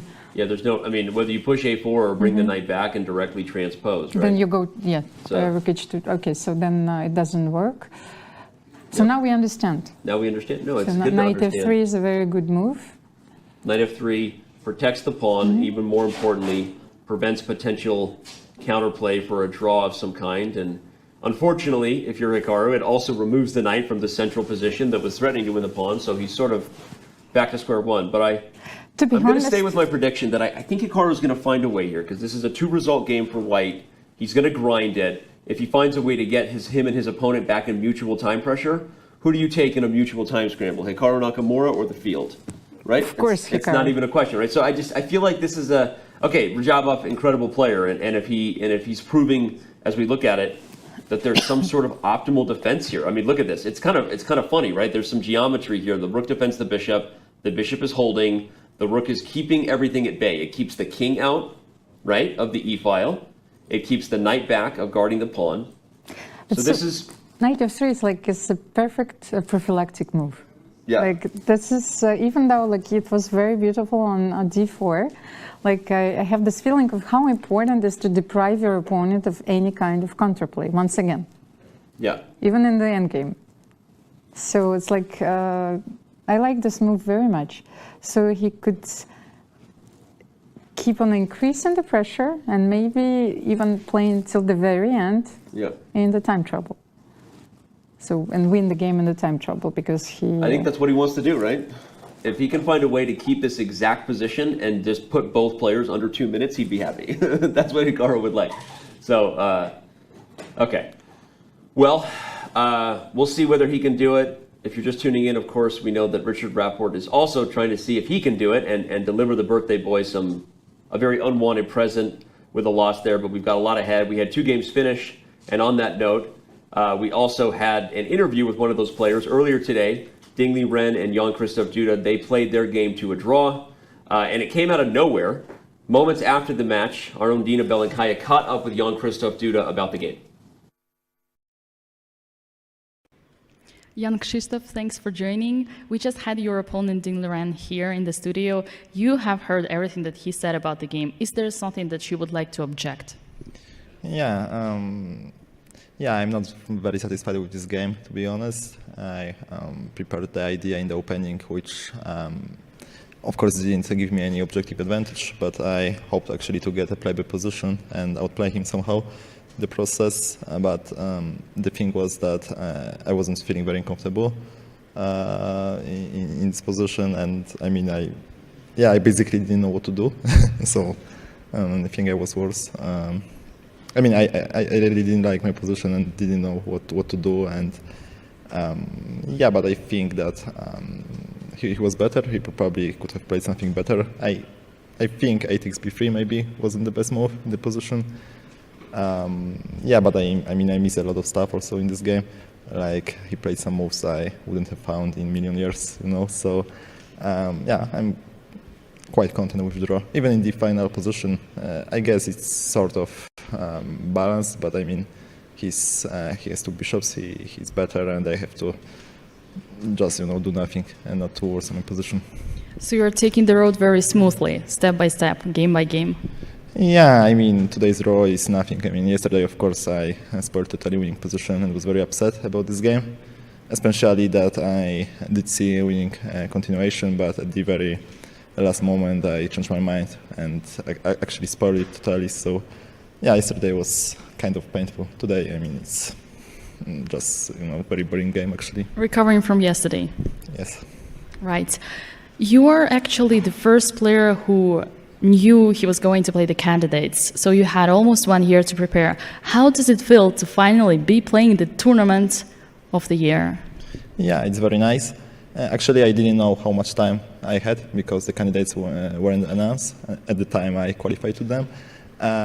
Yeah, I was actually very shocked, you know, that I qualified, and because it involved beating Magnus of the World Cup. So. Well, interesting. It's a funny storyline we haven't thought too much about. He was one of the first players to know he was playing in the candidates, but he makes a good point. He didn't know when he was going to be playing in the candidates or the field of players before him. Once again, the results versus Rapport and Liren have not been updated, so this was the head-to-head pairings and schedule setup for Jan-Krzysztof Duda coming into the candidates. The biggest thing that jumps out to me, Almira, is that he's playing Caruana tomorrow. Your thoughts on how he might be feeling? He said to Dina, right? He said, okay, the first game was kind of tough, right? And now it's going to take some rest here. It's a quick draw, right? He didn't see what to do, so he didn't want to go crazy. Maybe he also did it because he wants extra time to prepare for that guy, Fabiano Caruana. What do you think? Yeah, that's what I wanted to say. So maybe Fabi took this decision. Of course, he was a long time and the position was very complicated, but he also knew that he's having white tomorrow and, well, let's have a look at the score. Right. So he is leading by 3 victories. Right. So it's, I'm not even sure that the players, they take the strategic decisions, so they look, so, okay, should I like push harder here, like is this a more important round? But this is certainly something that he's taken into consideration. Yep. But while we were looking at this absolutely brilliant young man, you know, Jan-Krzysztof Duda, I wanted to ask you, do you think that this was the first Polish player to play the candidates? I know you're quizzing me because you know the answer. No, actually, I didn't know the answer myself. You know, it's like I don't. I'd have to think back of great Polish players. I don't know off the top of my head, but it is a great trivia question. Maybe for the chat. Maybe a chat answer. Yes, actually, chat answer. Was this the first Polish player to play in the candidates? Because I don't know the answer. No, the thing is, like, it's not so trivial because, like, first, what do you consider the candidates? For example, if you're thinking about the London tournament in 1883, the historically, the first candidates tournament. Kind of the candidates. Yes, but you know that Johannes Zukertort is actually a Polish player. You know, so he won this tournament actually by 3 points margin, and then went on to lose against Steinitz. A lot of people thought Zukertort was maybe the strongest player in the world there for well, some time. So exactly. So that's something very interesting. Yep. At the time, he was born he was a Polish chess player, of course, but that was a Russian empire once again. But I think that's a Polish legacy, Polish chess legacy. Yeah. No, great stuff. And obviously, Jan-Krzysztof Duda wants to continue to build on a Polish chess legacy and maybe help inspire the growth of the rebirthing or more, continued growth for a chess culture that, while it has a lot of history, hasn't had a lot of stars in the top of the world. I mean, that's why I didn't know. It was a great question because I myself like Zukertort, I mean, I can't think of a lot of great, I mean, like I'm saying like World Championship level Polish players, right? There, of course, there are many great grandmasters from Poland, but Jan-Krzysztof Duda said in a quote that he had, we quoted, we'll bring it up again at some point, but he said he always thought he would be world champion. Like this guy believes that he's going to be the world chess champion, and he certainly would like to get that shot by winning the candidates. So. But he himself was inspired also by the games of Akiba Rubinstein. You know, so that's like I feel that he has a great future ahead of him. So let's see first how he does against Fabi tomorrow. For sure, because as Almira said, the first point in question we asked, remember, he has 3 losses. He has 3 losses to Fabiano Caruana. As we switch over here to the Alireza Firouzja game, we've had a move made, rook f7 check, and then king to g8. No, it was a rook g7, rook, king f8, probably rook g7. But still something no, like this. no concrete action. And the problem with committing your rooks in that way, Almira, is that, okay, I guess it prevents rook f8, so maybe that was his idea, right? I was going to say, it limits your chances for other opportunities, because now the king is attacking both rooks, right? So there's never going to be an opportunity where you would move the rook to some other square to attack something or whatever. So can you try b4 here? That was my plan beforehand. So does this work? And the reason b4 might be good is because you're taking advantage of the fact that the d pawn can't push at this exact time, right? So just want to push like b4, b5. So like, how do you defend here? So what if black plays rook e1 check? Rook e1. So that he can threaten check. That was in my head. Oh, apparently that's losing. That's like. To what? I don't know. Like I first of all. You can now check and take. That's it. Okay, That's the difference. And you're threatening rook h8 among many other things. Your king is now in f8, of course. Yeah, the king is on f8, so there's no rook f8. Okay, so that's actually. Can I try b4 here? But that's a really instructive point I want to highlight again about rook f7. Maybe black can play rook f8, and we'll analyze that next, maybe instead of rook e1. But no, b4. But this is a threat that you have. If black makes a mistake, you're now threatening to check and take here, which you were not threatening when the rook was still on g3, right? So like I'm trying to find. We see, by the way, we have another check played.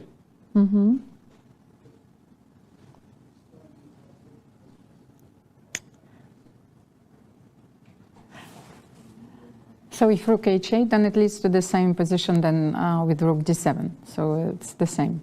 Rook h8, king g7, even if your king is a little bit farther. So it's like rook h8 here. What I want to, like, I mean. Oh, now? Yes. No, I mean, so it leads probably to the same drawish position, even if your king is a little bit farther from the e pawn. Yeah. So I think that maybe you can simply attack the b pawn and take it. So this doesn't work, for sure. Well, it's interesting because we were talking about maybe one of the only chances that Rapport would have to win this would be some sort of crazy king walk. And even though Hammer's not here, I actually want to show that crazy king walk on the telestrator real quick. You okay with that? Of course. I'm gonna leave you alone for just a moment. You mean the game? Let's look at this. Leave you alone for just a moment and show that game. It's an absolute jewel. Yes, of course. One of the most epic games you could ever see in chess. Oh, hi there, everybody. Position. Oh no! we're showing the final position, but no, we can show a lot about this game. So this game's dominance is really a positional lesson about the power of having control over only one open file on the board, because white's rooks dominating the d file prevent black from doing anything to change the position here. The queen and bishop, as cute as they look over there, are actually threatening nothing on the king side as long as the knight's on f3. And so, snapshot, you look at the position, and none of black's pieces can do anything. But only one white piece is not helping in the current attack. And it's actually this guy right here. So that idea inspired king h2. I remember the first time I saw this game, it blew my mind. The king starts moving forward, and when your opponent is shuffling rook c8, rook e8, when you're about to make the most epic king march in the history of chess, you know that you have problems here. And bishop c8 eventually played, but too little too late. White plays king to g5. Of course, you could take the rook. That would have allowed king to h6, and any move on the board is met with queen to g7, checkmate. That's kind of cool how it does that right there. I like this touchscreen. Hammer, I don't know what you were complaining about. This is awesome. I'm going to steal Hammer time from now on, but okay. This is an incredible game. Look it up. Also recommend John Nunn's Understanding Chess Move by Move. Does a great breakdown of the positional lessons of this game. Huge shout out to John Nunn for a great book. I'm going to head back over here because that was a lot of fun. Well, you stole Hammer's thunder. I did. I stole the bleep out of Hammer's thunder. That was awesome, and I am happy about that. That was so much fun. So, way to go, team, pulling up that game. Is that not in everyone's like top 10 favorite chess games like ever? It's a pretty awesome game. Well, you know, the thing is, like, when you look at the position, and I can imagine Jan Timman. Like, of course, his position is hopeless, but when Nigel Short played King H2, I was not sure he realized. It's sort of like, okay, you make a move, you know, you're trying to improve a piece, but King G3, then you understand, then it dawns on you, you know. That's, I think, I always smile when I think about this game, because this is, well, the aesthetical beauty is very important to me, so like, this is so beautiful. An absolute masterpiece. I love the point you made. Like, at what point did it dawn on Jan Timman, right? Maybe not on King H2, but the moment the king goes to G3, you're like, okay. Oh, bleep, right? Yeah, it's a great game. I don't know that Rapport is coming up with anything here. And talk about a great gift for Firouzja's birthday. If you were to hold this endgame in spectacular fashion with the very aggressive approach he took, an approach we were critical of and kind of shocked to see, but what an amazing defensive setup it would be, unless Rapport has another idea. He's repeated moves a couple times here, so... wait a second, like, that's what I'm trying to establish, like, Rook G7, King F8, so King F8. Okay.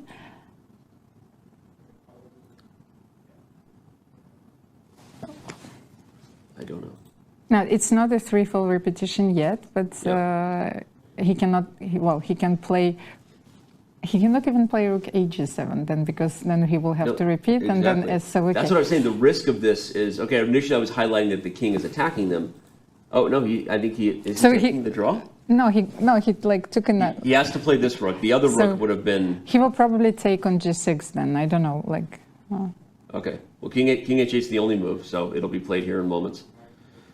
And we'll find out if Rapport has more than just a concession in his mind that we have peace. And you see, Alireza is looking at the score sheet. Of course, they're both looking at the score sheet. Like, he's doing the same thing, because like Rook H7 still does not offer him the possibility to claim the threefold repetition, but so King H8. And it's good that he checks, though, because sometimes you make mistakes, right? Sometimes you think it's not three-move repetition if you're Rapport, right? But you actually did mess up, and you know we can do a quick discount double check. So let's see. So I checked it already. So here we have this position here. Okay, this is one. He goes for Rook G6. 2, and now 2. Okay, so actually, yeah, even this position here, and indeed he does take G6. So, okay, we still have action. That makes me happy. But again, shout out to Firouzja, right? Because even though the game continues, it doesn't mean that he hasn't already proven that he was correct, that he took a really aggressive defense. Even if there was something better for Rapport that he missed, we don't. I mean, we can look at it later. Well, I don't know. I find it insanely difficult to play the Rook endgames. After having studied like maybe millions of hours, like I still don't know a thing. I have this feeling. So. Which feeling specifically?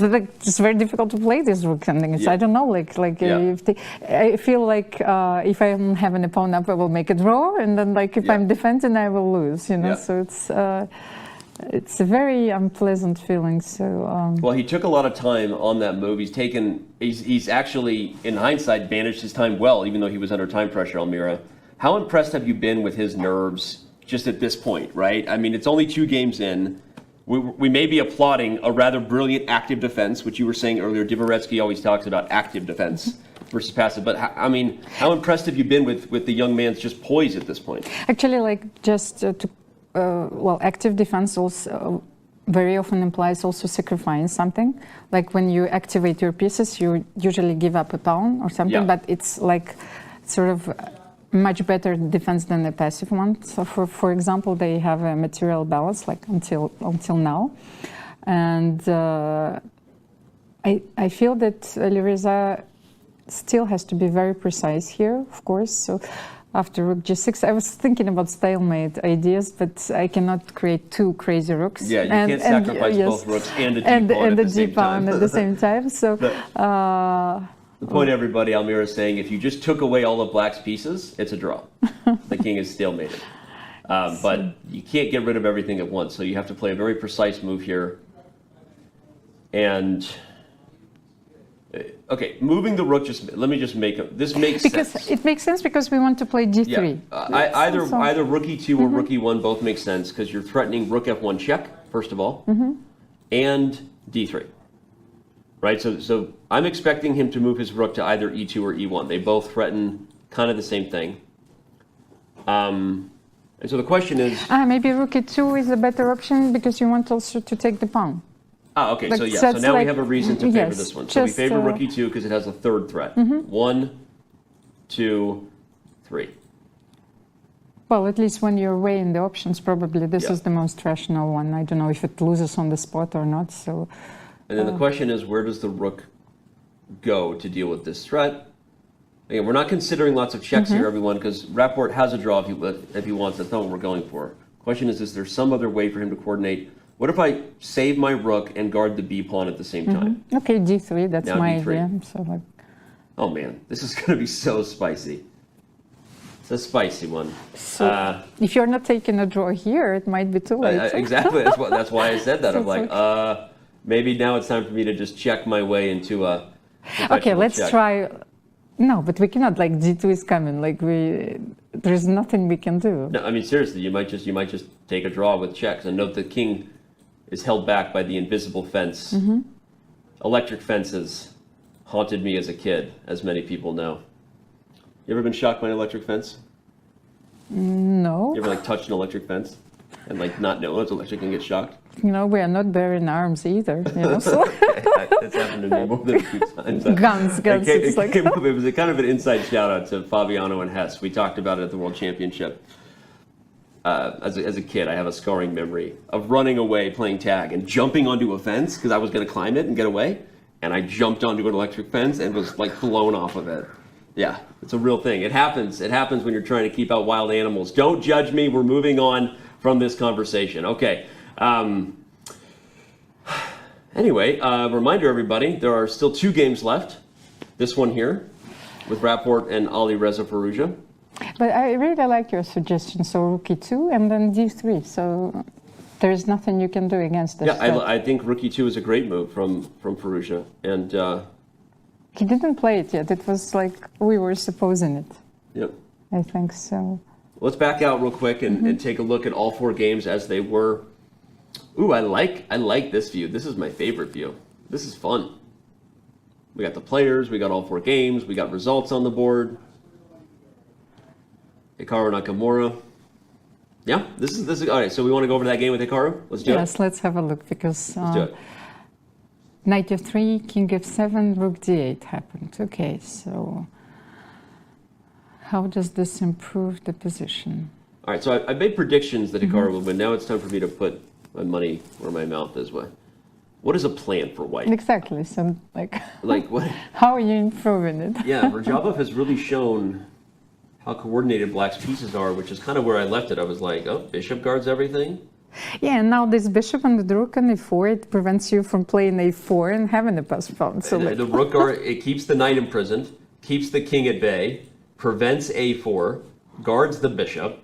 Like this is, very, well planned. Maybe he fell into it a little bit. Who knows? But either way, Radjabov's defensive setup is looking genius at this time. Well, one idea behind rook d8 is, of course, to play rook d4. And, well, there is nothing you can do. You cannot exchange the rook, so you would have to leave this e4 square, so the 4th rank. So I think that's what Hikaru wants to do. He might go for that anyway. That's why he played rook e7.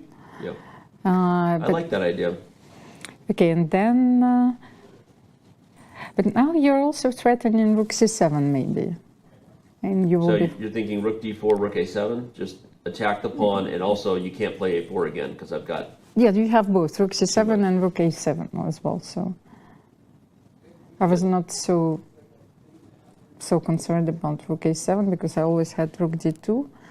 But rook c7, rook d3 is a little bit awkward already. Yeah, that's another good defensive threat. Mhm. It's really important, just like macro view, to appreciate that how well placed Black's pieces are here. Because if this pawn were on a5, like if he had broken through the barrier, this is going to be a winning endgame, right? But everybody is perfectly preventing any way for Hikaru to use the extra pawn. Although there is one move we haven't talked a lot about yet, and that's c4.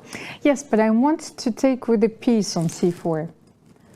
You see, that's like if I could play, yes, I see. that's very important. That's why I wanted to play rook d4, c4. But you're always you're going to prevent me for doing so.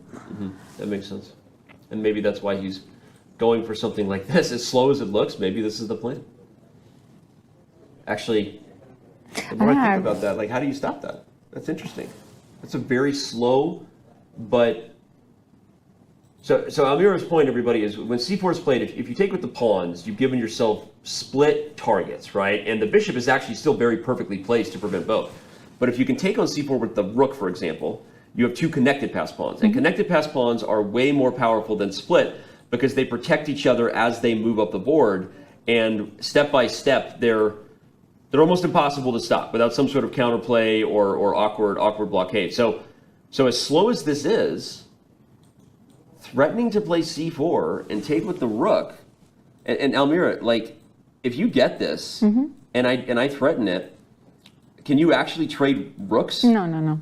You can't trade rooks, so this that's a really is important a point, because this endgame will definitely be winning for white. The extra pawn, you know, you're activating the king is too much. So the reason I was showing that is because the point is, if you can't trade rooks on c4, how are you stopping this idea? You have to put your bishop on f7. So then, well, I force you to take with the pawn. So let's see, does black have time for that? So king moves back to g6. Somewhere, let's see. And then rook c2, bishop f7. Very nice. And this would force me to take with the pawn. And then I can attack your pawns. Yeah, now we're back to a position where black is in a much... Okay. But at least there's been weird progress, right? Because with the bishop on this diagonal, what have you left behind? This guy. Yes, but your rook is on c2 now. Of course, I am adapting. Okay, but now here I go. Now I might go for the race. No, rook e5. No. Rook e5 first. Rook e5. Okay, you're not going to let me go for the race? Yes, we've been there before. Maybe rook e2, rook e2 now, rook c5, and rook e3. Okay, maybe you're gradually improving. Yeah, it's weird. Like, I'm just gradually pushing. And once I'm here, by the way, what did we highlight about the rook on e8? Kept the king out? Not anymore, right? Now the king is threatening to get in, or even this way. So Hikaru has found a plan. I guess that's the point, right? I think Hikaru has found a plan to at least challenge Radjabov's perfect geometrical setup, right? We were highlighting all the pros and cons of where black's pieces were to hold things, but that was under the circumstances where white was trying the other stuff we were looking at, you know, knight d4, or the rook was behind the pawn. So this is a new idea. I think Radjabov sees how hard this position is about to be to hold. Well, this position is hard as it is. You know, even if you feel like you found the perfect defensive setup. Yeah. There's always a way to improve. Which was another reason why it's like I was, again, openly, willingly acknowledging I'm suffering from Hikaru bias-itis, you know, but I'm like looking at the position, looking at the flexibility he has with the piece dynamic, knight versus bishop, the time on the clock, and it's just, you know, so maybe Radjabov spends 10 minutes here, Almira, and comes up with a new defensive setup. And it might exist, right? But that doesn't mean white has committed to anything, right? And now you continue to, like, maybe there's another way. And so these positions are just so much harder to hold than they are to keep pressing. Yes, because it takes you so much time to find those setups. Yeah. Then you have to come up with a third setup. And then the position will change slightly. Let's say we create a pass pawn, then you will have to calculate in a time trouble. Yep. as Beastman93 just said, this is exactly when Hikaru is this good, right? With this type of slight advantage to convert, where he can press and sort of poke and prod, kind of play with his food a little bit, if you will, right? He's going to play with his food. Didn't your mother ever tell you not to play with your food, right? But he's poking at it, right? He's just playing with it, moving it around the plate. He'll eat it when he's ready. Well, I've been traumatized in different ways. Different ways, okay. Well, I had to solve like, I don't know how many chess puzzles, a day. Yeah. Otherwise, I didn't get to eat. Well, I don't know how many chess puzzles a day either, but I do know we've had 2 draws today thus far. Earlier, the 2 former winners from round 1 and 2 former candidates winners drew their game, Fabiano Caruana and Jan Nepomniachtchi. Dina caught up with Fabi for a few minutes after that game.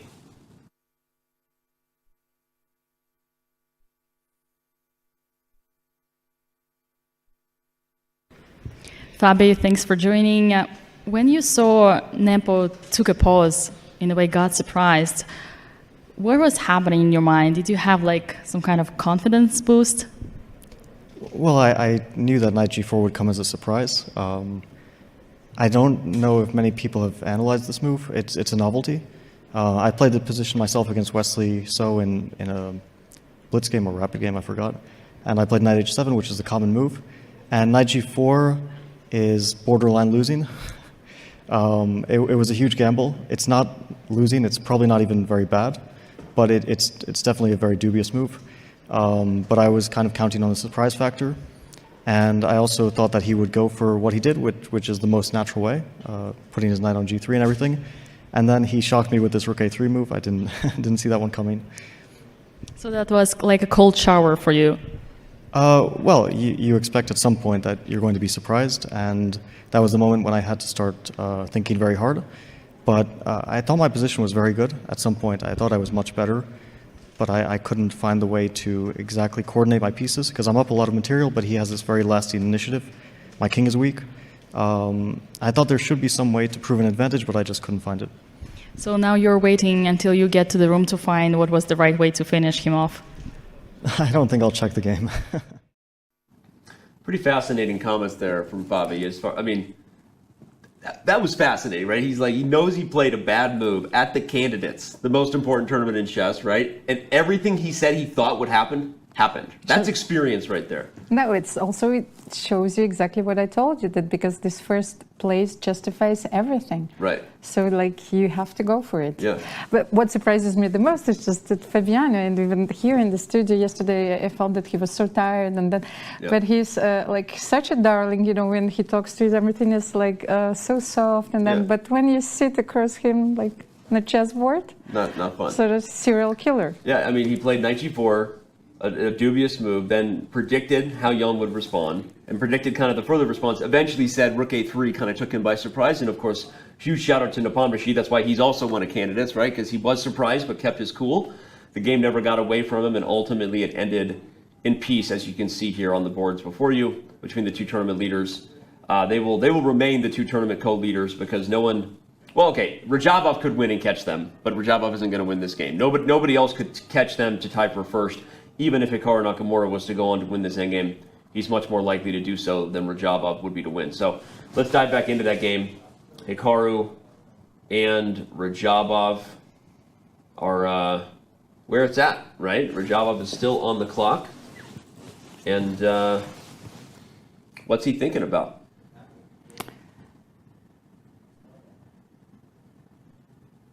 Well, we don't know who is helping Teimour Radjabov either. You know, it's like we are not even close, you know, to finding out who are the seconds, you know, of the players during this tournament. That's true. That's true. So, I know a couple, but I don't know anyone. Is there something that we like didn't find out at the opening ceremony? Like who else? Is there something new, a new information that? No, I didn't find anything new at the opening ceremony, but just like other things I had heard. But, you've heard. Okay. But because Radjabov did not have anyone at the opening ceremony with him. No. So, it's always funny when a second is revealed at an occasion, at a party, right? I mean, I think maybe sometimes they bring their second because maybe people already kind of know. But I think it's a funny story when, like, you know, someone is spotted on the site for the first time, right? And before that, you weren't sure who their seconds were, right? So there's some funny stories there. No, I wanted to say that I think the main Richard seconds is his wife, Giovanna, yes, who is a very strong player. Yep. Like, and I actually had a question for him, so hopefully he will come to studio. I wanted to ask him if he shares, you know, his preparation with his wife, you know, when she like, needs it? or he not only like when shares, like ask her for an advice. Right. Yes, it's very interesting for me, like to find out. She would be more than capable of giving it. So, of course. All right. Well, we still have 2 more games that are going. They will likely be going here for some time as particular players try to get a win. We're going to see, of course, how these matches play out. Don't go anywhere. More from Chess.com's coverage of the 2022 candidates. We are live in Madrid when we come right back. Want to play chess online or learn how to improve? Join us at the #1 chess destination in the world, Chess.com. With thousands of people playing at any moment, you'll quickly find a game with someone at your level, whether you're a beginner or a grandmaster. Chess.com makes learning fun and easy. Sharpen your tactics with puzzles and enhance your strategy with our lessons by top masters. Learn from your own games with our easy-to-use analysis tool. Chess.com has everything you need to take your game to the next level. Signing up is free and easy. Join Chess.com today.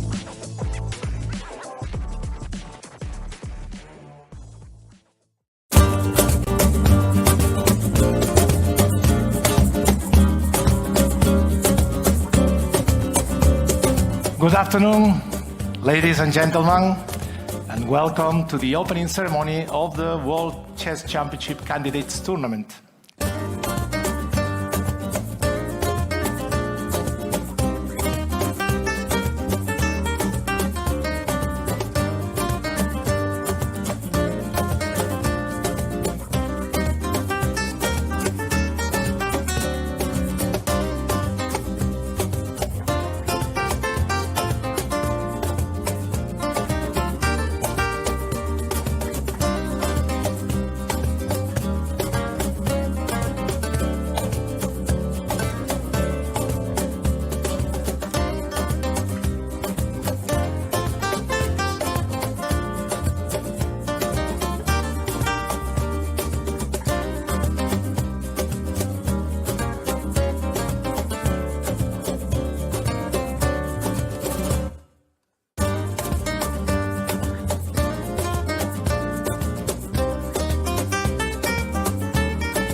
No stranger to the candidates, Fabiano Caruana stands as a pretty popular choice for winning it all here in Madrid.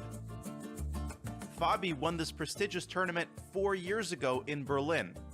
In his challenger match against Magnus Carlsen, Caruana came just one endgame moment away from his first World Championship. I wasn't playing my best chess today, and Magnus, I think, played very well. Soon to be 30, Caruana's chess resume is matched by few in Madrid. Born in Miami with dual citizenship, Fabi became the youngest grandmaster in US history at age 14. A decade ago, he made history at the Sinkfield Cup, winning 7 straight games on his way to a 2844 rating, the 3rd highest of all time. Precise calculation and deep knowledge of opening theory are Fabi's calling cards. The Italian-American used both to great effect in the FIDE Grand Swiss to qualify for this event. Caruana now aims to become the first player since Vichy Anand to win the candidates in non-consecutive years. But perhaps more importantly, Fabi looks towards another shot at the world title.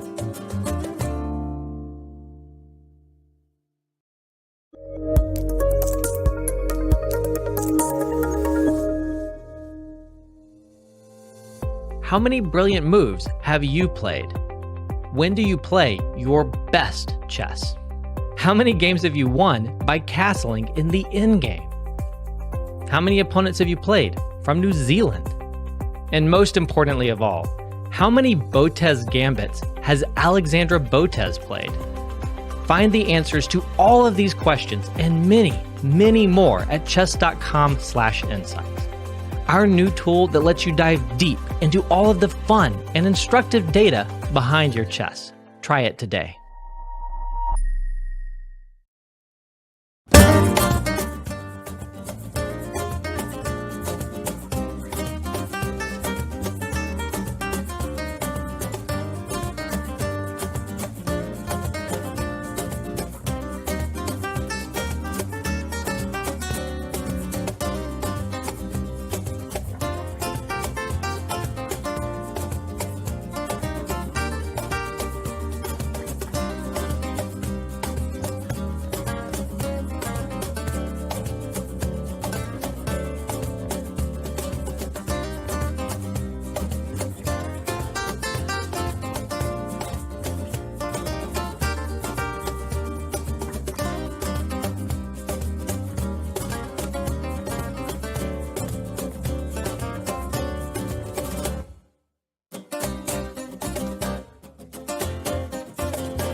Madrid. Civilization here is almost as old as the game of chess. Some claim the queen was given her powers to honor Queen Isabella. That, my friends, is a chess legacy. Passion for chess continues to thrive in Madrid. For the first time in 30 years, Spain's capital plays host to the Candidates, the most important tournament in chess. At the Palace of Santona, the stakes are high. 8 of the world's best players competing for the right to challenge for the most coveted title in chess, the World Chess Championship. The Candidates is grueling. The winner requires mental endurance and unbreakable focus. There are those familiar with the biggest stages in chess, yet still chasing unfinished business. And others from the next wave of stars with little patience for yielding to those before them. Mis amigos, the next challenger to the world champion of chess must come through Madrid. Like Queen Isabella before them, the Candidates is all about leaving a legacy.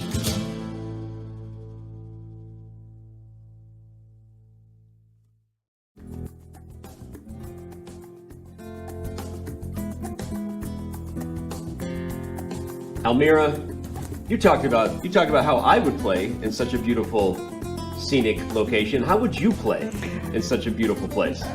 Well, I would be looking at the ceilings. It's like you're in a Sixtine Chapel, you know. Yes. This is absolutely, well, amazing, and how how privileged are we actually to cover the tournament in such locations. So one of the most important, I think, elements of the Greek tragedies is like the settings. You know, we have the characters, we have the drama, right? But we have an absolute perfect setting, right. I think. So like, let's see.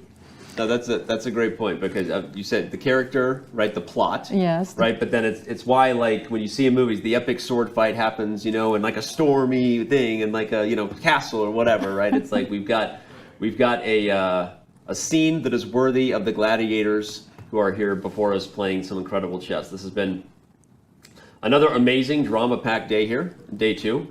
No decisive results yet, but still a couple of games that maybe could be. Almira, if you had to guess one of the 2 games that would end decisively, which would it be? Well, it's not that I have to guess. I'm pretty sure that Hikaru is going to win. Okay, you never said you agreed with me when I said that. So I love to disagree just to for the pleasure of disagreeing with you. We do. It's good. It's better content when we disagree. That's just the truth. No. But here I'm really confident that Hikaru is going to win this, and it's well, we know that it is not easy. Yep. But I think that Hikaru is gradually improving. Although now they're repeating a little bit, so he's like. Shuffling. Right. You can shuffle all day, right? I could listen to that Spanish jam all day, by the way. Do you like the break music? Yes, of course. Like off camera, so you guys know, we're just sitting here like playing air guitar because it's awesome. You know? The Spanish riff on the guitar is awesome. we need this because, you know, while you're watching the 5 sets, you know, on the tennis court, you know, like sometimes we think all day. Yeah, sometimes exactly. Like baseball, the boring sport of American baseball. Oh my gosh, I said it. Okay, I'm just kidding. Invented, like, did they invent the wave or no? No. Oh, I don't know. I don't know actually. But if we could get the fans downstairs to do a wave at some point, now that would be interesting content for a chess tournament, first time ever. But all right, we know we have a couple games going. I think we're going to head back here to the Nakamura Radjabov game, like you said. I dare you to do this in the playing hall. You know, it's like the silence is like religious silence. You know, you're going there, the arbiter is watching. You know, like. At every possible suspect, you know, everyone is a criminal there. So you're going there and you're doing something like you're dancing. It's funny because when I was still playing, I had like fantasies of doing that at some point, like going to the top end of the room, because you know these like epic ballrooms, like the grandmasters are always playing at the top of the room, right? So it would be a long way to get out, right? But getting all the way in there and then like having like a boom box, exactly. You know, just like press play and just super loud music and do something kind of crazy and funny, but. It's like a flash mob. If you could organize a group of fans to get in the playing hall and then everyone does the wave at the same time. No, I'm in. Yeah? Okay, so we'll figure out a tournament to someday secretly organize the largest chess flash mob of all time. It will happen at some point at a major tournament. Hikaru nodding his head there. I think he thinks a victory is going to happen here. Right? He's like, that was... So there's two duck lips for Hikaru. Like one of them isn't quite. One of them is kind of just kind of purse, and then there's like kind of like frowning on his opponent's move, and then there's like, I got this. Like that's the very well-known one that's basically a meme for him. So let's have a look. Okay, Teimour Radjabov is down to 17 minutes. Okay, is this the moment where, you know, where Hikaru has to start something concrete, you know, like a very concrete operation. So probably rook d4 now, once again, to kick this rook to the 7th rank. Yeah. And then to proceed with c4. Is this possible? It's funny because he... Rook d4, rook e7, c4. He didn't go for it before, could he? He didn't go for it right away. Could he have gone for it? Or maybe no, because the rook was on d2. And yeah, rook d2, rook e4, rook d5. Okay, so now there's an opportunity. Yeah, let's bring up an analysis board when we can and just show this line real quick, because I think that it would be helpful to show that, again, this whole plan we established of rook d2 is to come here, trade the b pawn for the c pawn in a way that allows white to maintain the 2 connected passers. So Radjabov defends against this with the move rook e4. But that was my point, is rook d4 could have been played here, but he didn't. Instead, he he hits the h5 pawn, forcing the king to g6, and that's why I was skeptical. I mean, or what was going on, because I don't see what white gains in that scenario. But either way, Almira's point is true, that you can play rook d4, and the point is now if the rook avoids the trade, you can finally get the goal we've been waiting for. Yes, we have to be careful. I was thinking about if we are not losing the a2 pawn, so that's maybe the point. So c4, maybe rook a7. So a little... And rook d2, and then he forces you to take with the pawn. Okay, so that's the idea. Perhaps. Okay, that would make sense. Then rook d4, rook e7. Once again, so there is no perfect way for us to execute this. We cannot go knight d2, knight e4, because you simply play rook a7 once again. Yeah, you can't even defend the a-pawn, so that's a problem. Okay, you cannot improve the knight. Well, again, shout out to Radjabov for setting up a deceptive way to defend. So sometimes we think of defense as like pure blockade. The other form of defense is the best defense is a good offense, making threats, right? So Radjabov he couldn't defend the c4 push with an ideal blockading setup of the rook and bishop, but he's preventing c4, because by doing so, you would allow counterplay against the weak pawn, and that's not something Hikaru can afford, because having to defend it would allow the split of the pawns, and we've already established, and the eval bar agrees with us, this is not a recipe to a victory. So no, but now I understand like what is the idea also behind the move rook d5, king g6. The king? Okay. I'm glad you do, because I don't. So what is the idea? Well, because there are several ideas. Is that you need to exchange the rook. So you need to play rook d2, rook e2, and the bishop is not protected. So that's the idea behind the rook d5, like king g6. So now, the thing is, like, the moment you will play rook d2, that's why Hikaru played it, like, he will go back king f7. So that's sort of... It's funny, he played a3 first, which is also an interesting little way to put the pawn on a different square. And also the thing is that the key to this position is also that the rook, the black rook, should stay on the e file. It's not like attacking the h4 pawn. It's like you cannot bring your king to the queen side. Yeah, that's a very important moment. So is there any chance for us to play rook? Well, he played a3, of course, but to play rook d2, rook e2, and then king e3. But then probably you will attack this, like the c pawn. Yeah, that's why I'm confused about it, because from d2, from d2 and e2, the rook could establish the threat you talked about and defend. You can't do that now. If black slides the rook back to either e6 or e7 and starts to renew this threat, Hikaru must have some other I think he's changing plans again. Your idea of inducing the king to g6, let's bring back the analysis board, because again, that was super awesome. I'm just going to show it.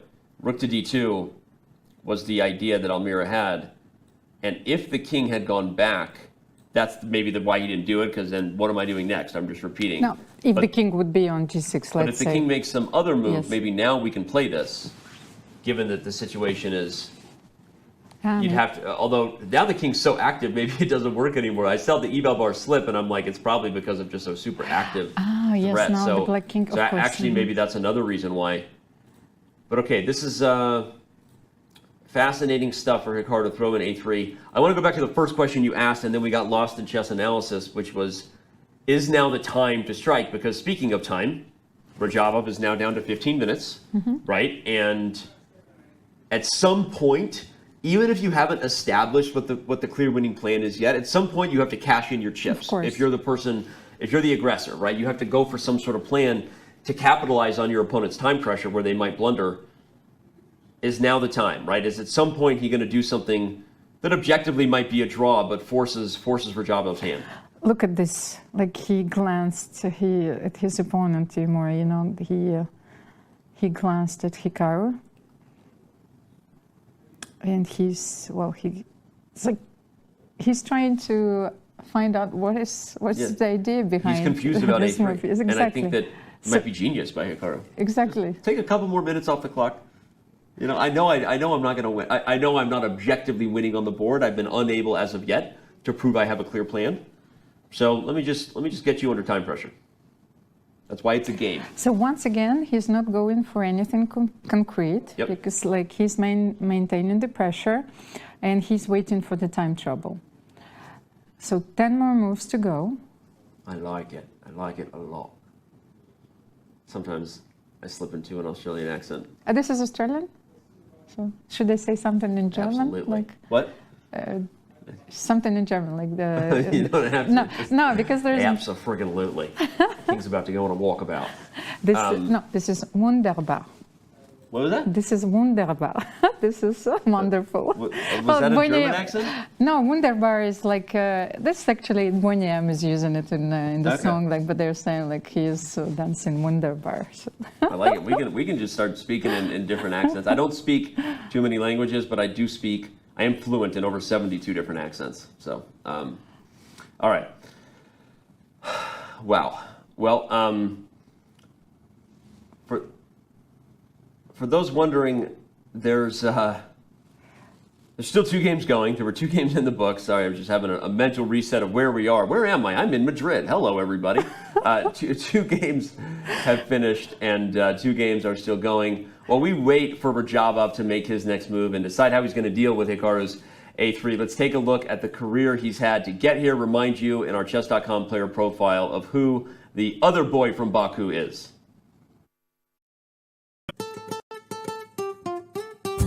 The oldest player in Madrid at age 35, Teimour Radjabov is competing for the 3rd time at the Candidates and for the first time in 9 years.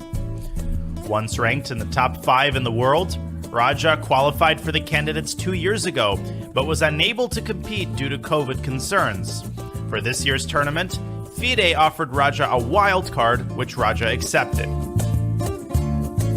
Born in the same Azerbaijani city as former world champion Garry Kasparov, Radja beat Garry Kasparov at age 15. In fact, he has never lost to the former world champion. One of the peak achievements of Radjabov's career was his victory at the FIDE World Cup. In that tournament, he defeated the top seed Ding Liren in the final to qualify for the 2020 Candidates Tournament. In Madrid, Radja hopes that he can lean on his experience at the Candidates to post some impressive performances, even though expectations for him here are not as high as they once were.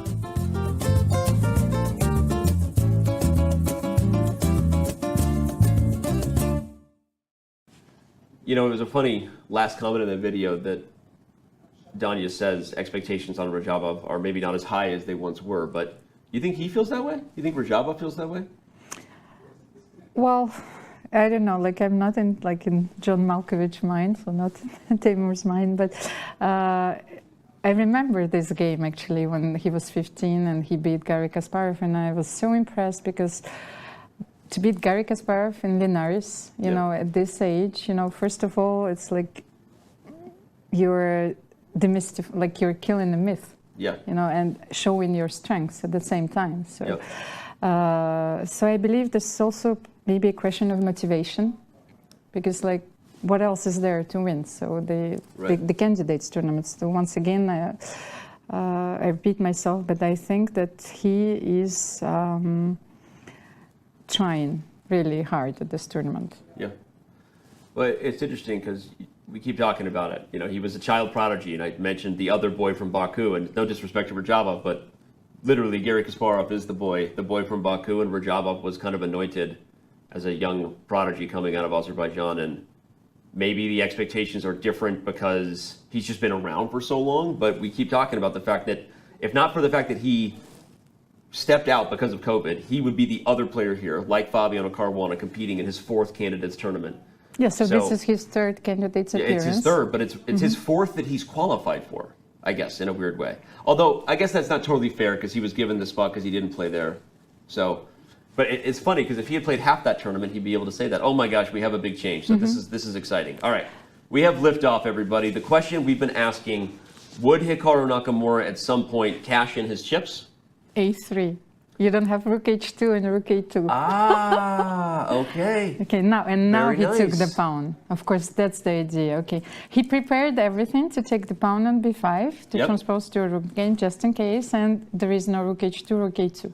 And here he goes. Now we Puts know the it knight back on d4. He's going to try to advance the a-pawn, and I really love this idea because, all right, let's go full screen here. We'll be able to analyze it in just a moment. We've got the point is. Previously, Almira, we weren't liking ideas where you took because there were not just checks that won the pawn, but checks that got drawing chances. But notice the bishop is worse off here. Yes, exactly. There's no way to keep the king corralled. You could check him into safety, but that's a very different story. So this is a fascinating change. If everyone remembers the variations we were looking at, something like this is not just going to end in a draw anymore. Oh, okay, actually, LOL, I was kidding. I'm not going to walk into that, But there are other ways to maybe get out of the checks too, and the bishop is not in a super active spot. That was my point, is that now this is going to become a pure race position of some kind. Although this still comes with risk, right? But what did we say? This is why Hikaru's doing it now. He could have done this exact same thing when they both had more than 40 minutes on the clock. No, but what I wanted just to point out that on rook h2 you might win a tempi by playing king g3.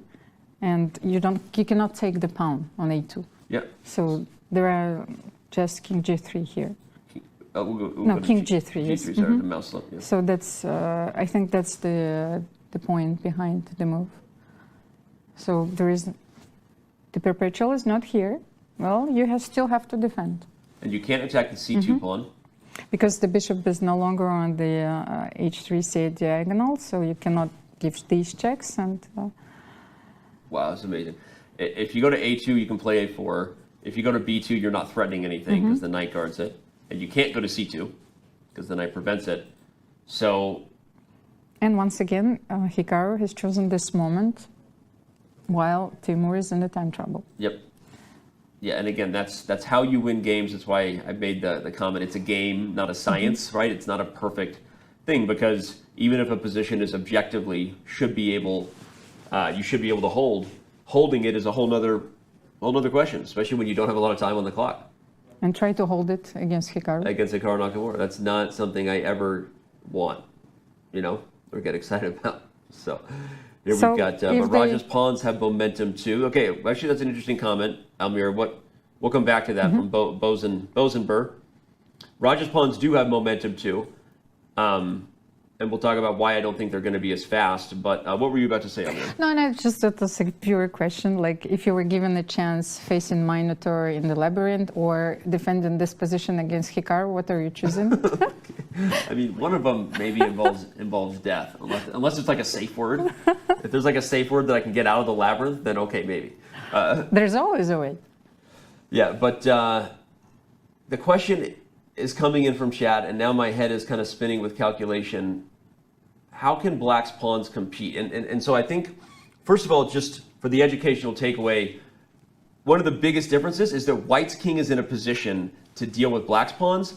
Black's king is not in a position to deal with White's pawns. So just quick high-level snapshot why we like White. It's not even necessarily because White has 3 pawns versus 2, because in an endgame like this, it's not how many pawns you have, it's who's going to get a queen first that matters. So the quantity being greater is not the deciding factor of White's advantage, but it's the fact that White's king is in a position to slow down Black's pawns. White's knight and rook are in a position to help that, whereas it's not the same for Black, right? Black does not have any sort of ideal way. It's like Black's position is this. It's just a matter of time. It's not if but when these pawns will get rolling, whereas with these pawns, it's not totally clear how to advance with the king. Is that a fair reason why we would... Well, yes, I understand. While I was thinking rook h1 or rook d2, and Teimour, yes, played rook d2 because he's threatening the immediate rook d3 and taking the pawn. So, like, I'm so sorry, I was calculating as well. No, at the but same point, even this is now possible. But rook h1, on the other hand, was keeping the option of playing h4 in the next move. That's why I liked it. But I was not sure at all. Maybe better, actually. I was not sure because then your king is on g6 now, so I could play knight f5 knight h4 in case if I wanted to capture this pawn. Well, I'll just show that real quickly because it's a good example backing up what we were saying. Like white's king and knight are coordinating. So something like this maybe could be met by this. And Almira's point is the knight and king are preventing progress, whereas there's no coordination by the pieces happening to prevent the progress here. It's just a question of can the pawns eventually get rolling? And here they go. Hikaru plays c4. That's the... I was talking about rook c5, but why not push it, right? This is the most aggressive way to defend the pawn. Rook d3 check no longer wins a pawn because the knight defends it. And c4 protects also the rook on d5, so like... so now you can move the knight. Yes, you can move the knight, and maybe knight f3, knight h4. So like, you see, the king on g6 is actually very vulnerable. Yeah, it's actually a bit of a precarious spot, not a spot you're happy about. There are concrete threats now. White is threatening to move this knight to either one of these squares. An exchange of rooks probably is not good. The knight comes to f4, and Hikaru might even be targeting these pawns. Okay, well, first of all, how big would this be for Nakamura, right? I know I ask it, thanks, Captain Obvious. Yeah, it'd be big, right? It's a big win. But even more so because he lost the first game, right? It would really show whatever it is about his perseverance, not just on the board. We talk a lot about that. He's resourceful, he perseveres, but perseverance off the board, right? Keeping your cool. All right, I lost to Fabiano. I was black. NBD, bro. No big deal. But I'm afraid to make a mistake, but I think he started with a loss at the Grand Prix and he won it. I have no idea. I know he lost to, didn't he lose to Levon in their first game? I mix up now all the results, but I think that's a clear, probably example of how you're winning the tournament. There's been a lot of chess this year, so forgive us. But I know he did come from behind. Everyone knows he had to come from behind. He had to win on command, which was part of the drama of that day. So yeah, Hikaru had to come from behind in the Grand Prix. He did so, and in doing so, he punched his ticket to get here to the candidates. So rook d3. Wow. Rook d3 is played. We'll come back to this real quick. We're going to quickly get to Rapport versus Firouzja because even though, wait, something has happened here. What happened? We left it, and Firouzja had been. He was close, we thought, to equality, but where did the game go? So after rook f7 check. Yes, he played rook e2. So this is what we predicted. And by the way, the computer also likes this for black. It was the best move. e6. And here we were looking for d3 or? Oh, he did. He played rook e8 instead of d3. But okay, computer says you're still holding. So what was the mistake? Rook f to f6. But on the other hand, d3 e7, okay, so just to have a look at this position, it's a crazy. d3 e7. e7. Oh, the idea. I'm just looking at the computer here shamelessly. The idea was this crazy rook d4 check. And what does Because if you go up, I can just perpetual. No, but if I go king f3. Now d2. Ah, okay. So after rook f8, okay, you control, and then d1 is going to be there with check. Okay, now I understand. Of course. Yeah, we'll finish the line so no one has to do it in their head. If you go for this, in fact, it's actually Firouzja who would go on to win with this. So he must have calculated something that he didn't like, because what he played in this position was not only not d3, but he went for a very passive blockading setup here with the move rook to e7, and this is the one that the computer is saying no. What? Oh, this happens even among the best players in the world when they don't have the benefit that we have, not only of the eval bar, but the engine variations. If we even want to check them, they're right there. So Rapport plays. But why is it so clear, after rook e7? Because I still want to. Rapport plays b4. Apparently, the winning move was king f5. So compared to the variation that we had, d3. Okay, let's calculate. So it's just, what do you do here? Well, the first move that comes to mind is rook f8 check. King h7. That doesn't look. Yeah, this looks fine. So there's something else here. I think that one of the biggest issues, though, is the mating net for the black king. So some sort of idea like rook g5 to come over is interesting. Or maybe, no, but I can check you maybe then. Rook g5, rook f2. Yeah, rook g5, rook f2. So I'm trying to create a net, right? Mm-hmm. So again, yeah, something like this actually. Because now you stop the pawn and you threaten mate. Okay, now, and And yes, rook and f2, the rook f2, yes, king then, e5.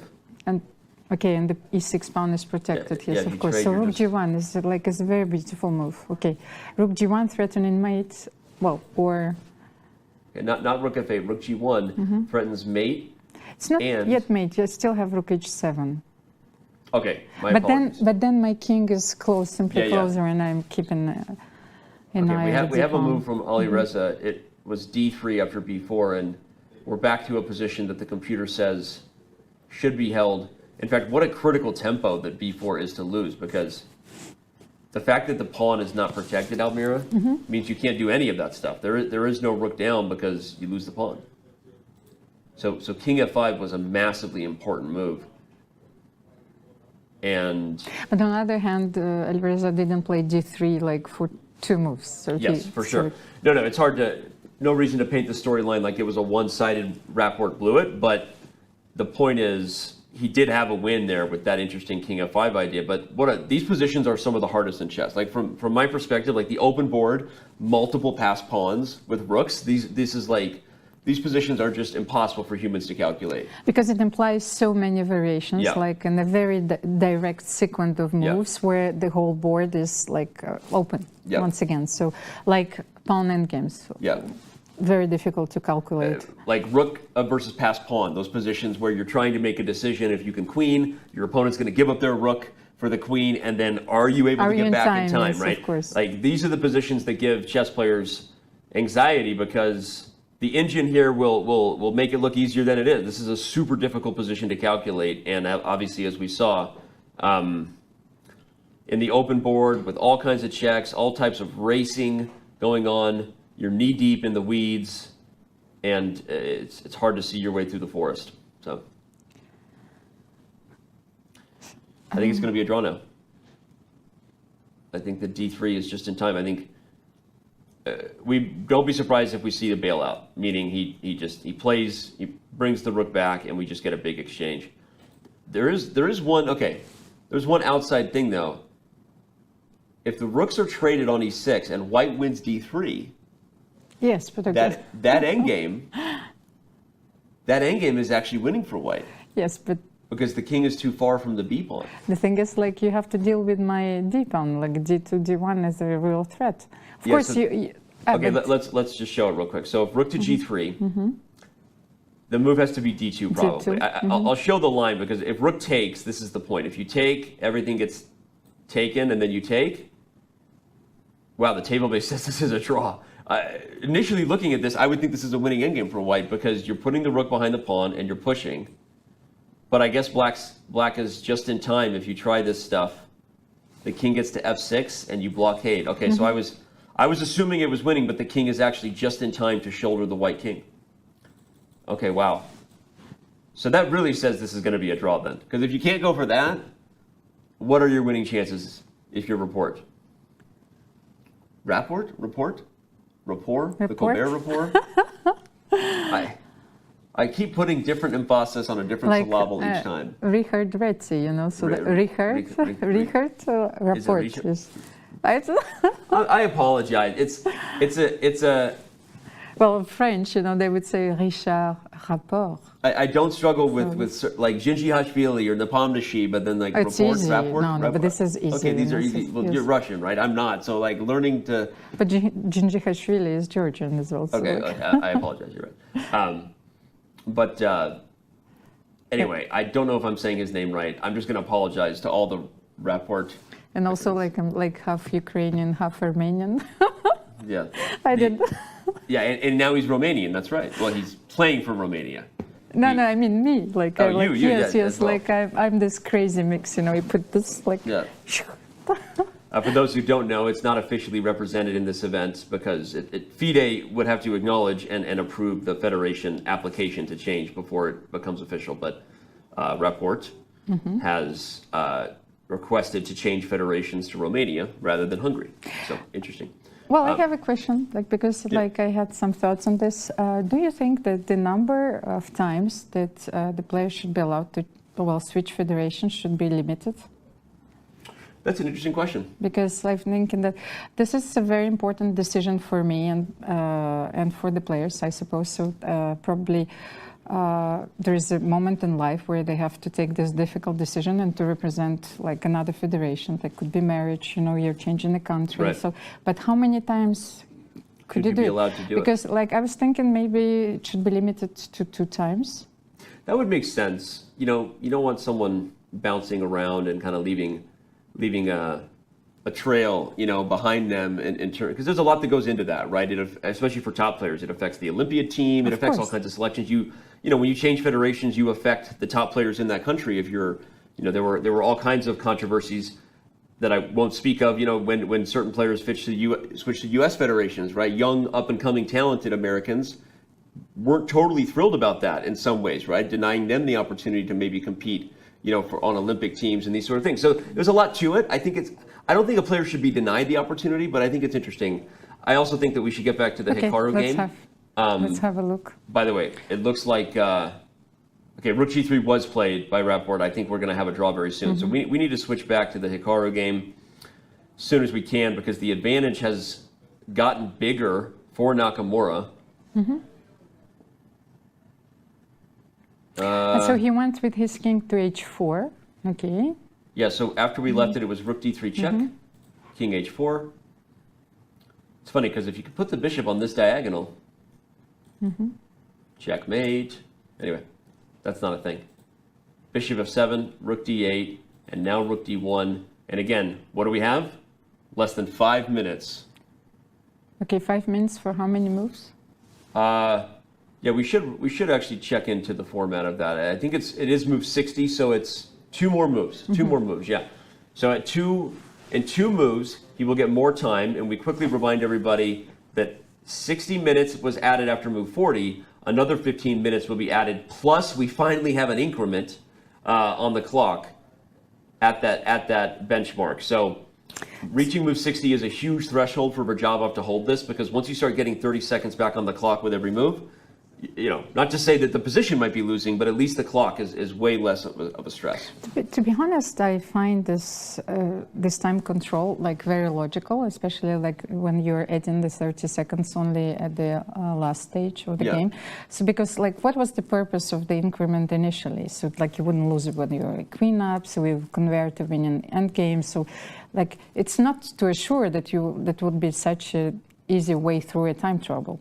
Yeah. So I think if you see it in this way, so this, for me, this is very logical. Yeah, it makes every one of the time control moments, the time pressure moments, more exciting and more dramatic. It obviously puts more pressure on the players to manage their clocks better, as our partner Hammer was saying, right? So I agree. I think I'm coming around to it. It's interesting and a little different than what we've seen for the last 2 decades or even three decades of top level FIDE chess, but it makes sense.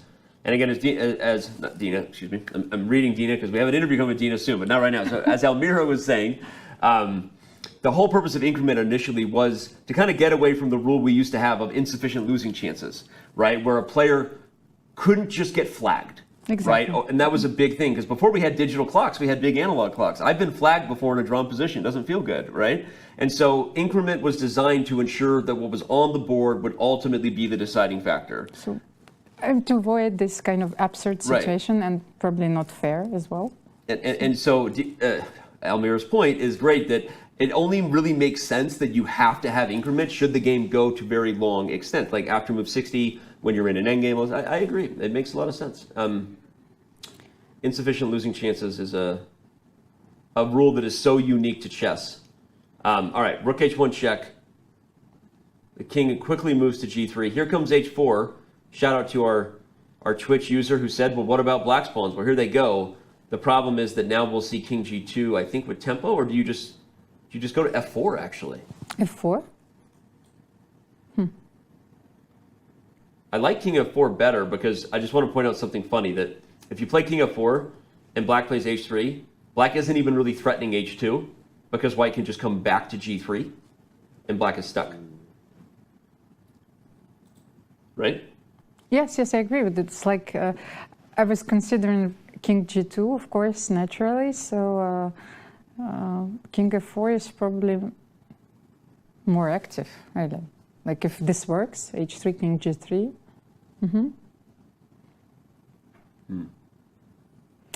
But our chances of getting dinner are slimmer.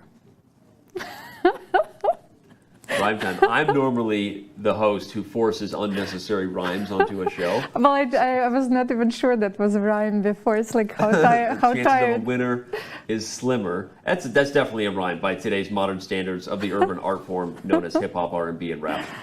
Yes, I would believe that a winner and slimmer rhyme. No, it was actually dinner. Oh, you said dinner? Dinner.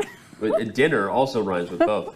All right. Well, we've got these two games going. By the way, I think we're probably moments away from a handshake in Firouzja Rapport. But while we wait for these final moments, we're going to squeeze a few seconds. And we mentioned, of course, there was a draw earlier between Jan-Krzysztof Duda and Liren. We saw one interview with Jan-Krzysztof Duda. Let's see what Dina and Liren got up to earlier in the afternoon.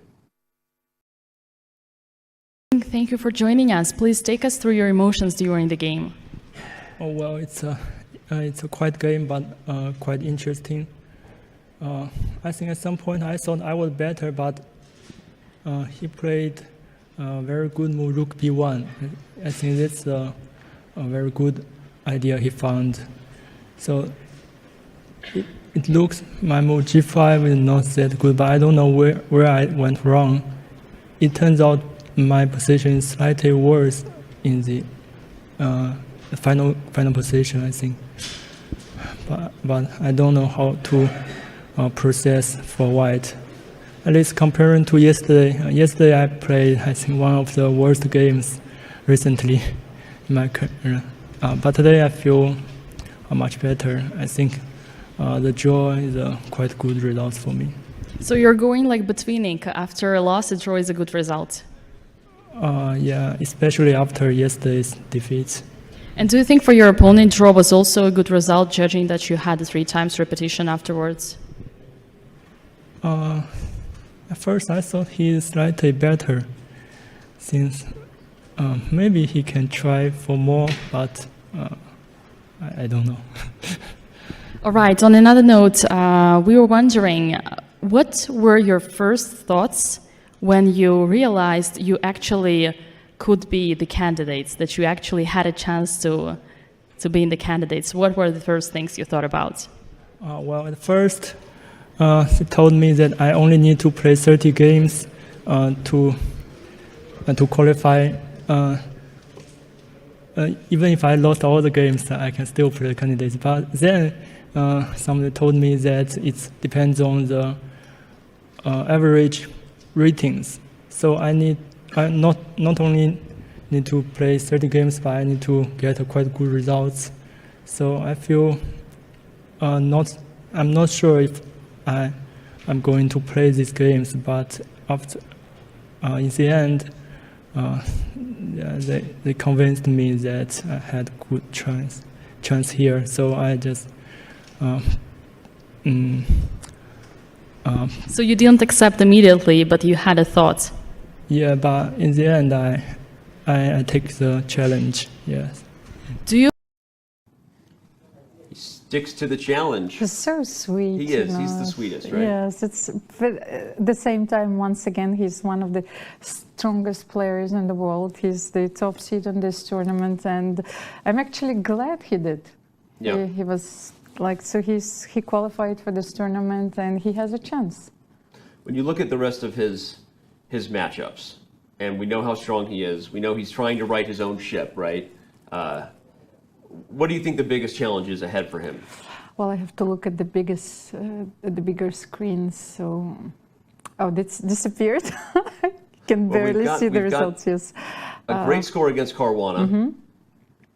Right? Yes, we already mentioned this, yes, especially that it would be tough for Fabi. He's a very tough opponent for Fabiano. So I think this is something that he should count on. So, what do you give to the, speaking of Soviet chess school, the theory of you never lose 2 games in a row, right? And he talked with Dina. Obviously, we all know he got off to a tough start. Of course, again, we will update that record as we go, reflect that he lost to Nepomniachtchi. But how important do you think it was for Ding to come into this game and just stop the bleeding? No, it was very important, of course. If you can, it's probably if the position would allow this, he would play on. But I think that to make a draw with black in this tournament is very important, and so you focus on your preparation. Yeah, it's a very important psychological moment as well. Well, and he did it. Ding Liren delivered with the draw, stopped the bleeding, right? And of course, he remains in the hunt. We have Alireza Firouzja on camera here. We have a game that I believe is about to end in a draw. Table base announces a draw. Similarly to what we were looking at, although it was even a draw if the rook was in front of the pawn. Typically, this is not the ideal spot for the rook, but as we saw, even that was a draw. Here, Firouzja points out that he has a different plan. This is the ideal setup for the black rook, of course, where you can stop the pawn from behind and put the opponent's rook in a bad spot to have to defend it. So, well, you want to bring your king, of course, closer to the b pawn, like with black, but your rook is also cutting the white king. So you're combining both ideas. So when the rook will leave the d file, your king will come closer. So I think it's a very easy draw. Yeah, very easy draw. Sometimes when the king is cut off this many files, right, you actually have very good winning chances, but the big problem is this king is also cut off that many files, right? If you took the white king and just put it over here, this is a winning endgame for white, because the king and pawn can work together up the board inch by inch, and this rook can't stop them by himself, right? The king would have to get over there. So the point is, because this king is cut off so many files, but white's is also cut off, it makes this a pretty easy draw.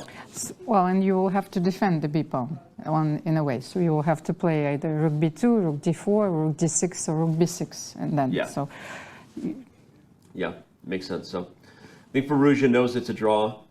The only reason I'm like focused here is I have this feeling we're about to just see a draw offer and just see the final moment, you know. But okay, it may not happen. And the much more exciting game for sure is the Nakamura battle with Radjabov. So I don't think we're about to see a final result. I don't know, body language not saying so. So why don't we head back over to the game that has a lot of spice to it. Hikaru did not play King F4. He played King to G2. Yes. But I told you that was the first move I was considering. It's a very human move, King G2, like the much more human move for sure. So King G2. Well, what to do here? Rook B1, Rook D1. So let's just say you come over. Rook D1. Let's say we continue. Hikaru played A4, A5 now. So what can you do here? There is no way for you to stop the A pawn. And if you check me a whole bunch, you're just checking me back, or actually just h3, even better. Yes, here I can play rook d2, king h3, of course. So it's actually a serious problem, right? Can you bring your king for like king g5, for example, to play something like this, or no, knight f3. Sorry. Knight f3. Okay, it was a bad try. Then maybe king h5. Okay, that's the wrong square. Oops. So rook d1. King h5. Yes, I want to bring the king to g4 and push a3, so that's my only chance, of course. So what can I do? A6, of course. Why hold back? Okay, now I have to play. Okay, but then maybe not rook d1. Rook a1 was a more stubborn defense. I don't know, like you see how difficult it is to defend this position. So you put the rook on a1 because at least this slows down the pawns, but now we push the other pawn. Oh, yes, c5 is coming. Okay. Really important that this bishop cannot get active. That all of white's pieces are perfectly placed. Okay, then this is a very easy win because... Yeah, I mean, this is... You cannot advance. Yeah, you can't stop it. Radjabov may have gotten 15 minutes back on the clock as they reach move 60, but he hasn't gotten a better position. And that's a problem. So he is facing a very uphill battle right now in this game with Nakamura. What a huge win it would be for the American. And by the way, we do have a result, as we can see on the live screen, the kings put on the squares e5 and e4. That means we had a peaceful result. So, you know, what would you be doing emotionally if you're in Richard's camp, right? Do you look at this game and say, especially once you turn on the computer, that I messed up, that I had a win? Or do you feel like, okay, this was very complicated, unreasonable that I was going to solve this, and a draw is a draw?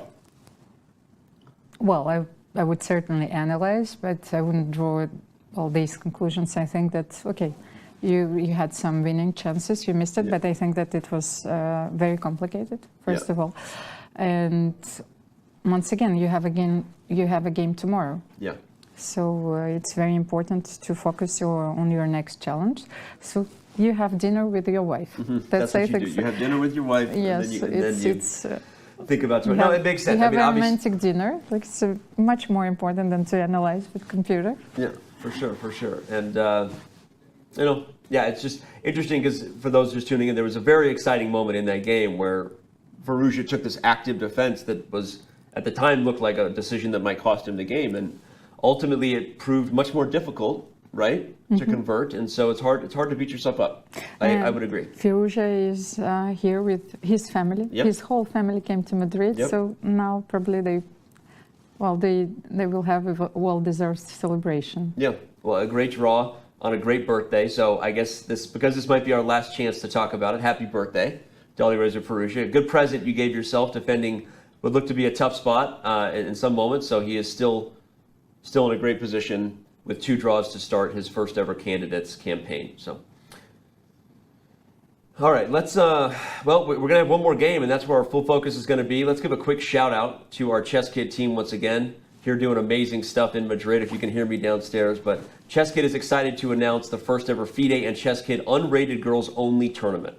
Girls only in this event. The tournament is free to attend and takes place on July 10th, 2022. There will be 2 editions of this event, an Eastern edition and a Western edition. You can join at chesskid.com, visit our main website for more information, and sign up. You're a young lady chess player today, or if you are a young lady watching this, go sign up yourself. So shout out to Chess Kid for that event with FIDE, and shout out to this last game remaining. We got to get back to it. I saw you pointing. What were you excited about there with King G? No. So I was actually excited about the events. I think it's a wonderful initiative. So, but I wanted to get the board. We'll dive in here to get back to the board. So, what can Radjabov do? What are his last chances? Let's dive in and see. So, we have King on G2 attacking the rook on H1. So we have to find a way to sacrifice this bishop, you know, for at least 2 pawns, and maybe like it should be. We tried rook d1, it's losing. Rook a1 is losing. Maybe rook b1. Okay, let's. Is there any way? Can we get the analysis board here? We need to pull up the big board so we can take a look. We've got King g2. So now you're saying rook b1. Well, we tried it all, so that's the only move which is left. The nice thing about that move is, I guess if you play c5, I can take, maybe? Yes. No, that's exactly what I was hoping for, but you're probably going to play a5 here. a5.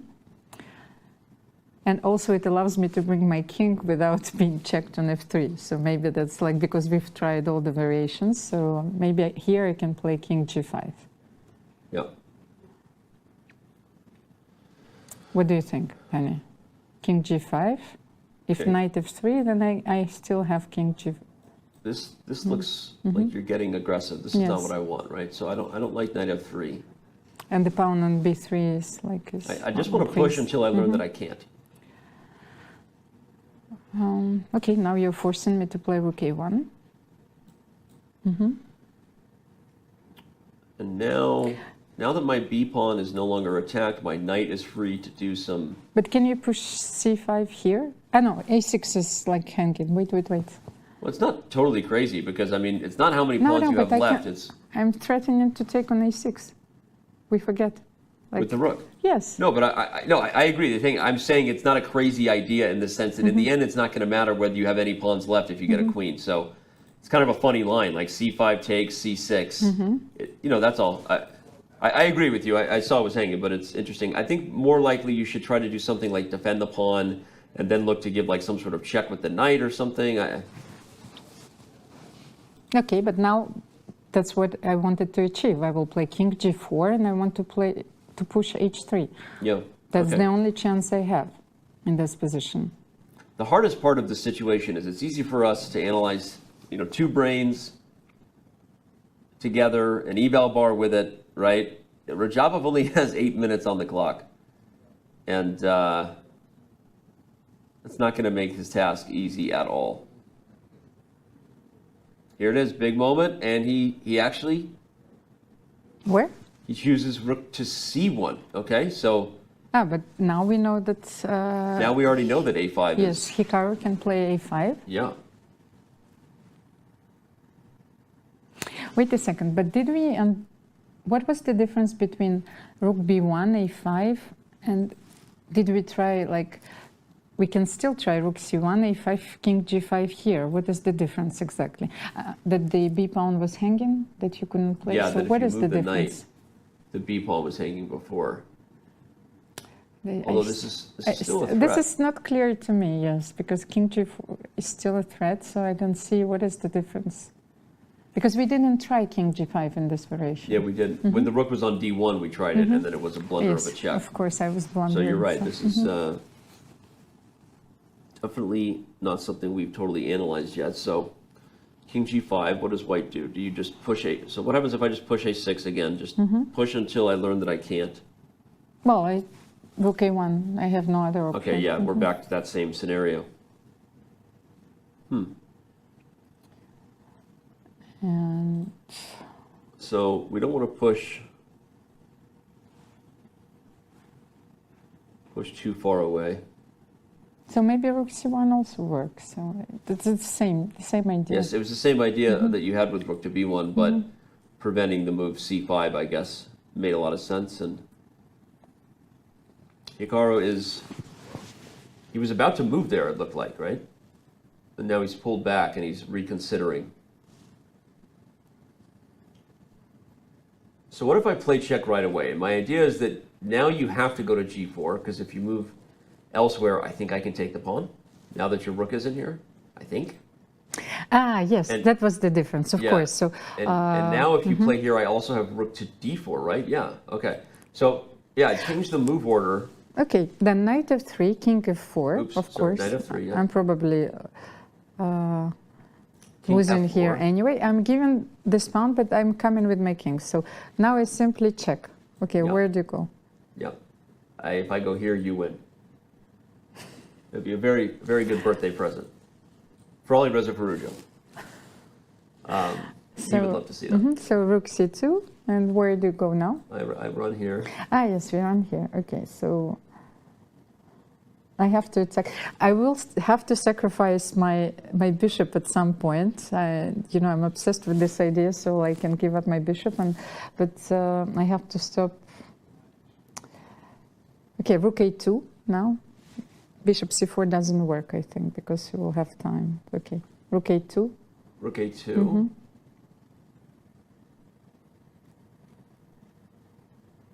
If you give some sort of check and you walk this king up, you're actually maybe getting yourself in trouble. Knight e1. Knight e1, king e3. There's no checkmate here with the knight on e1, but it doesn't feel good to be in this spot. Well, you can still give rook d3 check, but it's it does not achieve but you also have to guard the a pawn, right? You cannot protect it. So I think if we back up, I think Hikaru this is not an ideal winning plan, right? To go for this pawn. Once again, we're going for the active defense. We're like giving away everything. Which is great. That's how you want to defend these positions actively, and don't let your opponent Hikaru Nakamura grind you down to where you end up beating yourself on the clock. Okay, 8 minutes left. 8.5 minutes left, 26 minutes. If you're just tuning in, all 3 other games in round 2 of the 2022 FIDE Candidates Tournament have ended in draws, which means that should this game prove victorious for Hikaru Nakamura, it would be the only decisive game of the day. So, and a long day. What? No, because I we know that this is a new function where you can predict the results now on the site. So, how many people were right yesterday? I wanted to know. Do we have the statistics? We'll pull it up as we go. I don't have it. We do. We do. And I know that our community team, shout out to everybody working hard on that, is gathering that stuff. So we will have standings and an update of who's leading the vote on the results thing as we go. So it's good that you are not doing this for a living as well, yes? I am not guessing. I am not gambling or guessing on chess results for a living. That is for because, sure. You're my job is to be wrong on camera. That's my job. So I just, hey, Danny, go be wrong on camera. Okay.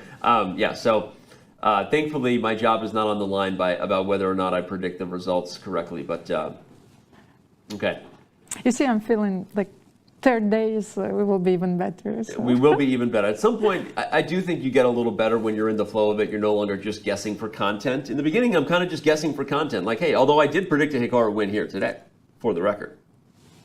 Well, okay, this is your lucky guess. It is my lucky guess. I don't remember what I predicted in the other games. I predicted a win for the birthday boy. I was wrong about that. So, but I think the other games I predicted a draw. So, all right. We know so many fans are tuning in from all over the world to watch Hikaru Nakamura throughout this entire event, and right now, of course, they'd all like to see him get the dub. So while he thinks about how he can continue to maybe press his advantage, let's remind everybody of who Hikaru Nakamura is. His community doesn't need a reminder, but it's fun to see their star highlighted in our next Chess.com player profile.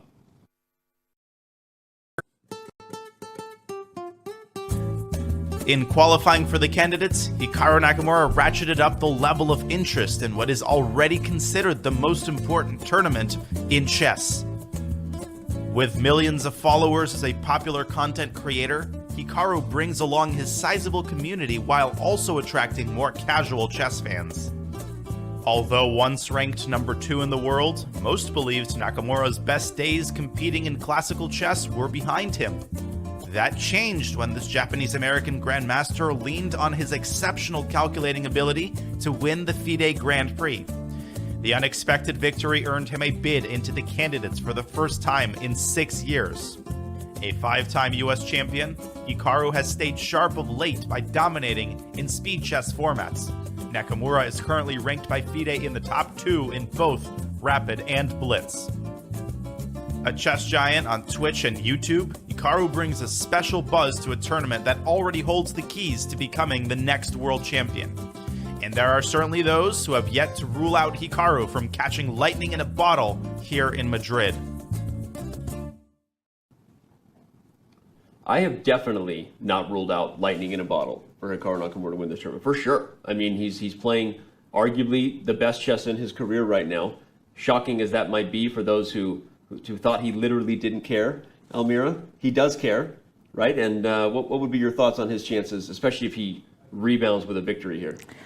Well, first of all, I think that his motivation is very different. He wants to win this tournament in order to bring happiness. You know, this is absolutely incredible. So it's something which motivates him more than anything. Even probably when he was the number 2 in the world, we should not forget this, that he has achieved everything.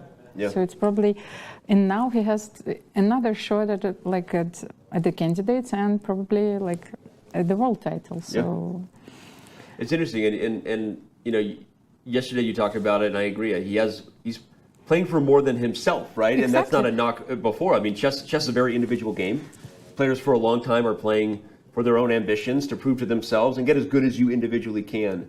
And that transition that happens in anyone's life here, it's almost like having a family, right? Hikaru has this community. He has a family, right? And he feels like the love and joy that they have from his success. And I think that's what you're saying. He wants to bring that joy to everybody who's cheering for him, right? Yeah, this is something much greater than just a game. So I'm looking forward, to the end of this one. Someone in chat asked, do you think he sees A5? I think he does see A5. I think Hikaru at this point is using his clock as a weapon. Shout out to John Bartholomew, who often talks about that, chess content and streamer. The point is, when you have a clock advantage, you manage it by play quickly when you know it, put pressure on them, think on the opponent's clock. That's the best way to get ahead, is you actually work hard on their turn. And then in the critical moment, make sure you pause and go as deeply as you can before you commit to a line. Of course, no, I was looking at how much time does he have right now. So he has 20 minutes left, while his opponent is down to 8 minutes. But I was thinking, could he possibly bring it like to the moment where like he has like 5 minutes left, so he would play quickly as well? It's interesting, right? So, I think that I would argue this. I think he knows that he doesn't want this game to slip into forcing variations while Radja still has 8 minutes. He wants that to happen when Radja has 4 minutes, right? So I think it's important that you don't just play A5. Okay, he played A5, but the point is, if he had just played A5 fast and we get him this bam, bam, bam forcing line, and maybe Radja had already calculated it, he did himself a disservice, right? He needs to make sure that if you're going for a forcing line, you better be winning. Otherwise, keep this game going as long as you possibly can to get your opponent into time trouble. But once we, again, like, what did we look at King G5 here, yes? Yeah, that was our main thing. Black can play King G5 because there is Knight F3, but there's no Knight F3 winning a rook like one of the first lines we looked at. So. I think King G5 is the most logical move. You can also play Rook A1 right away, by the way. Well, you could, but then... Actually... Did we analyze this? No, we didn't. We didn't? No, we analyzed. What happens on Rook A1 right away? Because you can't play B4 without C4 falling, right? The bishop is on it. No, but I think we had... C5, then you take. But you were analyzing... I did analyze some it was line another sequence, C5, C6, you know, so... I don't know that it works, but we can try. Okay, we'll try it. C5. Ooh, the computer likes it. Okay. Yeah, that was why when you first suggested it and you were saying, oh, but the pawn's hanging, I was like, actually, at some point, that might be a key point for white winning, is you have to give up your pawns, because all that matters is who gets a queen here, not how many pawns you have left. But wait, now, can I sacrifice the bishop? So bishop D5, check, I will take the pawn, and can I win the B3 pawn? No, rook A3, rook B8, or rook D3, or even, D3. Yes, okay. So white's in time, so it doesn't work yet. But okay, rook A1, C5, rook A5, C6. Bishop D5 is forced. Is it? Can you play rook C5? Or bishop D5 is forced? Well, I wanted to... I want bishop D5, but I was trying to do it without sacrificing. No, but rook C5, B4. Sorry, say that again? B4, simply okay. Because I want to play B4 anyway, B4, B5. So. Okay, that's very clear. Okay, you're right. So yeah, rook C5 would allow B4, and again, everybody note that there isn't even a check here, which means you're moving the rook, here comes B5, and 2 pawns are too many for Radjabov. So bishop D5, king to... H2, okay. H2, we'll just say, get the king out of the way. In fact, I think that's important because I think I made a blunder when I played King H3 because now that I see it, then my Rook C5 works. Yeah. Because now you actually are threatening to give up the bishop and check and win the pawn. Okay, so like King H2 is... So you play King H2 to avoid that, and if Rook C5 now, you can still play B4 and go on to win. So that's actually really key that the king is on H2. So I will sacrifice, but then if you're keeping the B pawn, you're completely winning, so... Let's see. Can I play something like rook c5, knight d4, protecting the pawn? Yeah, the point is that white is just holding. And remember, everyone, the reason we're fighting so hard to keep that pawn is because rook and knight versus rook is not a forced win. It is actually a draw, which is important. So you have to make sure all these variations, if you're Hikaru, end with you keeping that pawn. You can't allow this bishop to give itself up for 2 pawns. And I think that we have a move, or king h5. So he's using the same idea, like as king g5, king h5. He wants to play king g4 and create some... But I think it's just way too slow. No, not here. Like we have the king h5 on the board. Oh, we're back. We're back to the game, you're saying. Okay, yes, so sorry, I misunderstood. King h5 was played, just like king to g5. It has a threat. And the variation that we analyzed started with the a6, rook a1, like sort of similar, and then c5 that you proposed. Rook a1 and c5 here. That was the variation that you proposed.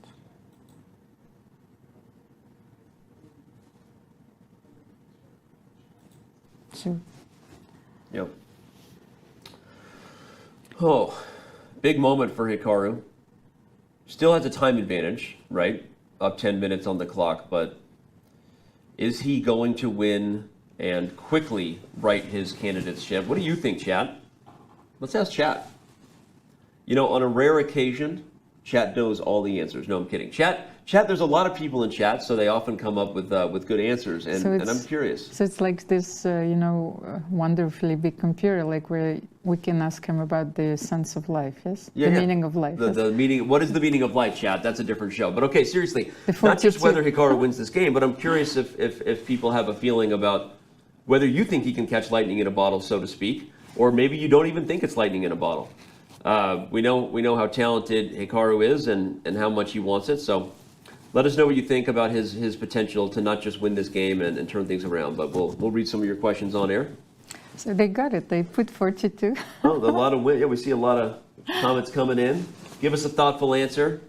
Get read on air. Who knows? Maybe I'll go full Oprah and start giving away diamond memberships for good answers. I do that sometimes. Really? I just like give away. I just like you get a diamond membership and you get a diamond membership. Okay, it's good to know. Yeah. Everyone said, "Do you want a diamond membership?" Well, I think I have one. I know. But if you'd like another one, just let me know. Okay. What are the perks coming, like with the diamond membership? What perks come with the diamond? There's a lot of perks, but you know that we won't get into that now because then I'm shilling. Right now I'm having fun, but I don't need to show. You should know the perks of a diamond membership. There are so many, chat. Anyway, all right. King h5. a6 allows rook a1. So we've been here before, and we keep playing a6, and the computer keeps saying that actually is not helping our winning chances after rook a1. Not that you can't play it, but that means there must be something else that the computer thinks is the best move in this position that we haven't found yet. Is it? There's no reason to check because you don't want the king to go here. Exactly. So we got our first one right there, Almira. Oh. I don't think Hikaru will win the tournament, but he seems to be in a great space mentally, and that can do wonders. I agree. For your physical health, emotional health, spiritual health, it's good to be in a great space mentally. I agree. No, but jokes aside, he does seem to be in a great space. Here comes the flower power. We had this from yesterday. We love it. Spam the flower power. If you are a Hikaru Nakamura fan or a subscriber to his channel, you probably have plenty of emotes to spam. Hikaru had this, I think. Hikaru has this, I think. It's a complex endgame, but I think the time crunch is in his favor. I agree. I think Hikaru is going to get this one. I will be surprised if Hikaru doesn't win this game. The whole candidate's another question, right? Radjabov will resign after Hikaru's pawn. B pawn gets to b7. Now that's calling your shot. That is an awkward call because the b pawn is far away from b7. So let's if Remy ZA ends up being right, that somehow Radjabov resigns after the b pawn touches b7, you are getting a lifetime diamond membership. Okay? I just gave you that's like a lot of value, depending on how old or young you might be. So, because that is a Babe Ruth call. You're telling me Radjabov resigns the moment Hikaru plays the move pawn to b7. If that happens, you get a lifetime diamond membership. Booyah. Okay? Can we try it once again? Like just leave the king on g4, so maybe a6 once again. Okay. a6. Yes, rook a1, of course. So now, how did we continue here? c5. We played rook d6 one time. The other time we played c5. Mm-hmm. So, but it doesn't work here. It's not because of rook a6, I think. Rook a6, we get similar lines. Like we're winning. It's because of this move. And here we come with h3 and rook h2. And if you're not careful, by the way, of course. if you're not careful, you might even, okay, apparently it says why it's winning, but I was thinking maybe there's a mating net here or something. No, you still have knight f5 here. Oh, knight f5. Okay, so it's h3 check first. h3 check first. Mm-hmm. Okay. Sorry. King g4, c6, h3 check. So basically, this is a very brilliant defense. You know, we were thinking about this, like bringing the king to g4 and, well, to threaten h3. Active defense pays out. It's like he created some difficulties for Hikaru to convert. Well, Hikaru knows he's got to be accurate here. He's focused and serious, but this isn't the same kind of frustration from yesterday's game. He feels poised, I think, to get this one. We got another good comment here from Danny Mack, 2794. Hikaru should not be underestimated in this tournament. He has a knack of going on winning streaks. It's for sure. We've talked a lot about Jan Nepomniachtchi being the streaky player, Almira. But Hikaru is also one of those guys who, it doesn't matter who he's playing. He's his own worst enemy and his own greatest asset, right? He's either on a roll based on whether he's in form or not, in many ways. Well, I've seen people making illegal moves against Hikaru. Like, basically, there's so much tension and pressure. So, like... Ooh, by the way, Hikaru plays this move, King F2, which... Oh my God, this is such a great move, actually. You know, like, first of all, the king is no longer on g2 because he's anticipating this king g4, h3. Yep. He is not, well, defining the position yet. So, but what if Black just... By the way, this clearly must have been... We stopped looking at the engine move here. We're using the eval bar. I want to see how it plays out. But this was clearly better than what we kept suggesting. We kept suggesting a6, and the engine kept saying, no, this is not what you want. Then what does he have in mind after king g4? So it's the same, like... Yeah, that's what I'm wondering. Like, what's the difference if king g4 is played? So... Why is this better? So can we play... Oh, I think I have... we no longer have the check with the bishop d5, so maybe a6 is good now. Is it possible? So a6? a6, rook a1. And c5 here? Or it doesn't win at all? I don't know. I had a different idea. Okay. I had a weird idea that because the king on g4 isn't threatening a tempo, and the king has left the bishop behind, you now have ideas with rook f8 to go just win another pawn. Ah, we completely forgot about this. And you can't, it's not a threat if the king's on h5. Ah, so now if king g4 after king f2, you simply play rook f8. And you're collecting another pawn. So king f2 sort of like, kind of like stops Black in his tracks. So, hold on there, Power Ranger. King g4, rook f8, bishop c4. Can I sacrifice it there? You're sacrificing? You're obsessed with the sacrifice. Yes, but I want to make a draw. I don't know, it's like... okay. It's dynamite on c4. You're allowed to sacrifice on c4 because it's explosive. Sorry. I'm sorry, chat. I'll be here all week. Yeah, there you go. Explosive sacrifices on c4. Rook takes c4. But okay, this has got to be winning, right? Yes, a6. Okay, yes. Yeah, and you can actually take and defend at the same time. Exactly, yes. Okay, it doesn't work. Wait, what? That didn't work. Oh, because the rook takes d4. Yes, you gave me the knight. So what was the move? Oh, you have to play rook a8? But this is not so This is obvious, hilarious. And then you play a7. And rook g8 check, of course. And you have rook g8 check. Oh my God, sorry, that was hilarious. But you see, this is not so obvious. It's not so obvious. And the table base shocked me back into my body here. I was, it's a long day. I'm kind of leaving it here, and here we go. It's that was a very, very forcing line. Wow. Of course, it doesn't work, but it is like it's sort of psychotic, sacrifice. Like. Yeah, but we have a very critical moment and a very nice idea from Hikaru that he found, and now Radjabov is down to 4 minutes. We're gonna quickly sneak in a call out here. We haven't taken a break in quite some time, and we're not taking a break because we're gonna be here with all of you to the end. But we had an opportunity to remind you that you can compete in the Chess.com Global Championship, play alongside the world's best players, be a part of history, entering the largest tournament we've ever done. Qualifiers have hundreds and thousands of players every Saturday and Sunday as people qualify for their chance. All the way through July 31st, you can compete in these events. Also, to take part in cash prizes, head to go.chess.com/CGC2022. Funny announcement. as we come back to the game. Sorry, head to go.chess.com/CGC2022 for more info, to sign up today, get verified, and start competing in the chess.com Global Championship. But funny enough, we've had these great king walks today. Lots of king action. We actually showed on the monitor, if you missed it earlier, the legendary Nigel Short king walk up to h6. Fun fact, I'll just spoiler alert, Nigel Short accepted one of our wildcard invites, so he's going to be playing in the chess.com Global Championship. Oh, we actually made an effort, and I won't reveal all the names that have accepted.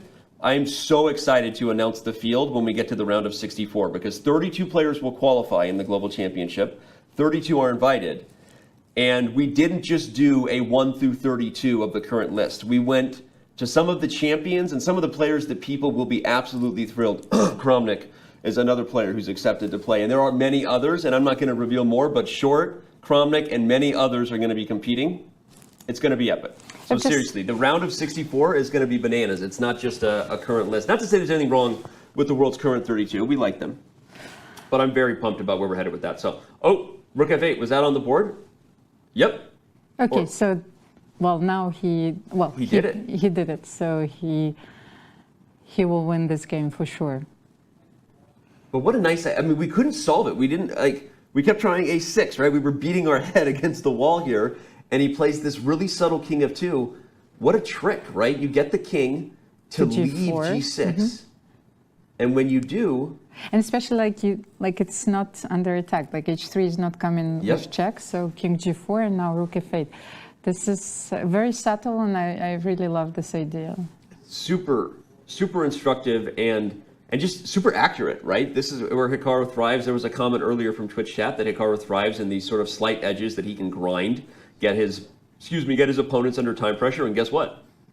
That's exactly what he did. I just hope that I will not be the last one standing here. Like, we're losing people. We're losing people? Yeah, well, well, I don't know. They promised Robert Hess to me, you used it as a token, to... Yeah, well, we'll talk about that in a little bit. There's obviously a lot going on with players, people wondering where Hammer is. But anyway, we have a lot going on here. We have this final game here. Who knows whether... I don't think we'll have an interview with either the players, I'm being told. No, we won't have any post-game interviews, but either way, we'll definitely catch the final moments of this game. So, man, what a bounce-back victory this is going to be, Almira, for Hikaru. Well, I'm super excited. It's like... this is such an interesting tournament from, many points. I was waiting for a move, so he was leaning towards the h-pawn, so h3 was played. He plays h3. So he's just giving up the bishop. After rook takes bishop and h2, I guess Hikaru will have to give up the rook for the pawn. But no, first of all, I will give a check. Maybe I can... do you have a square? Because if you go to 4, then knight e2. Oh, yeah, knight e2. And knight g3, maybe. Yeah, he takes the bishop. After h2, he's going to play check on g7. And if the king touches down on f4... Because you cannot go to the h file, then I will check you. Yeah. Yeah, if you go... Yeah, just show that real quick. Yeah, if the king goes to anywhere on the h file, the rook gets here with tempo, and now you're stopping the pawn, because when the king moves, you simply go corral it. So indeed, Hikaru sees it already. He's given the check on the board.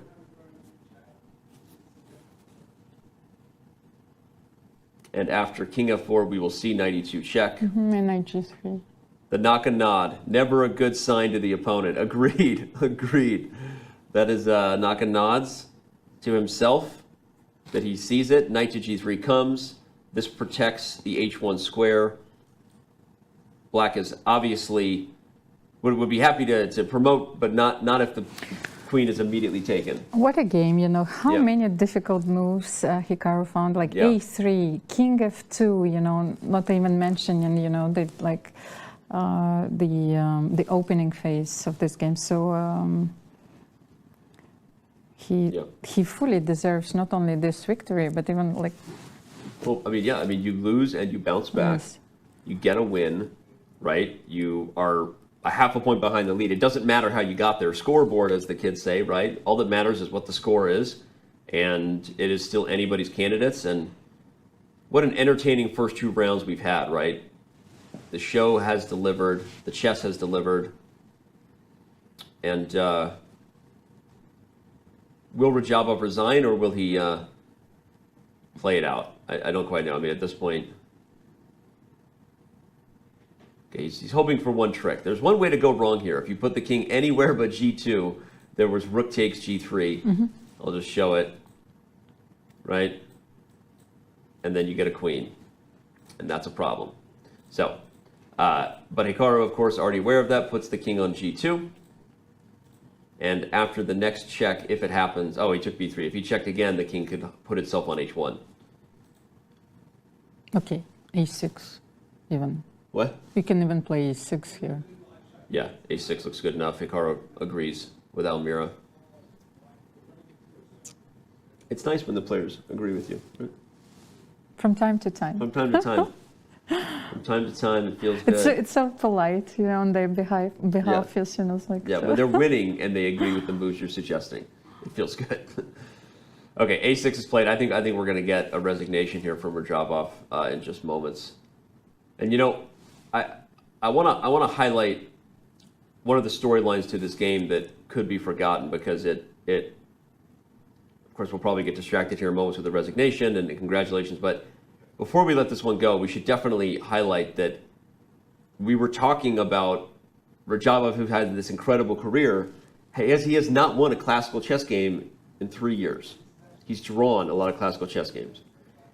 It's really important when you consider the fact that in this game, he might have had a chance to put some pressure. There was a moment where Hikaru slipped a little bit in the middle game, and rather than going for the forcing line, he played not to lose, right? And we were talking about the psychology, how you could almost classify every player as those who love to win and those who hate to lose. And, you know, obviously there's still plenty ahead in this tournament, but Almira, how much do you think Radjabov is going to be kicking himself about that? I mean, at some point, you have to push yourself in those critical moments to take a risk. As you keep saying, you have to bring it all to the candidates, right? And what do you think about that?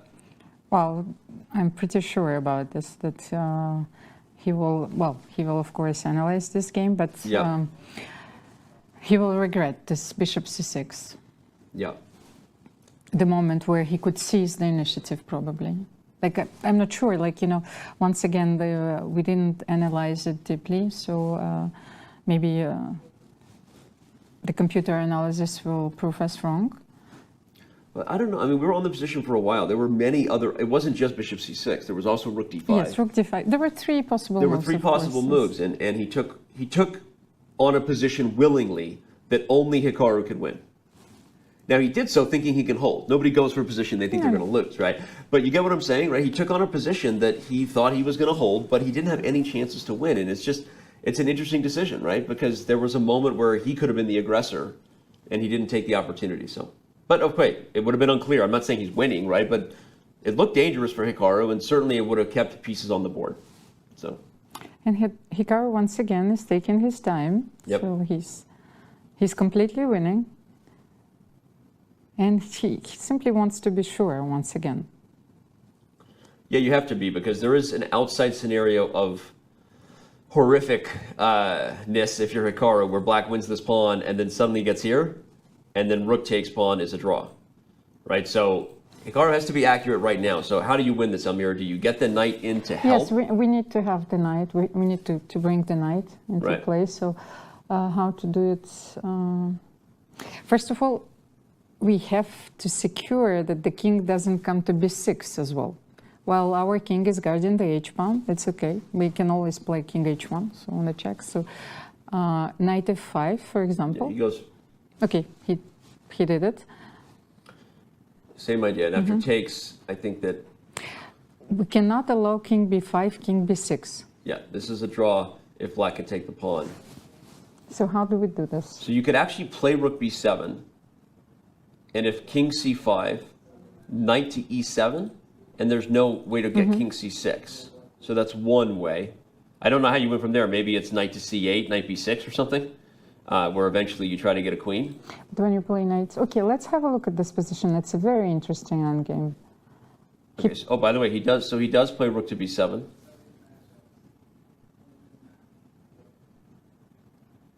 I don't want to take us away from the live board, so okay, let's yes. We're waiting here, but yeah, we'll analyze it real quick with king c5. King c5. I think it was 97. Okay, 97, yeah, the computer agrees. So that stops king c6. You know, black can make some moves. You know, you check and, you know, whatever. Maybe king d6. But the point is, I think the knight eventually comes to c8, which guards the pawn, and then you can play rook b8. That's it. Okay, so that's the clear plan. The knight is going to complete its journey on the c8 square where it protects the pawn and allows the rook to move forward. What do you think? You buy it? It's perfect. Perfect. Okay, our job here is done. Let's drop the mic and get out of here. There we go. We did it. Game over. Game over. Hikaru has the plan. He's...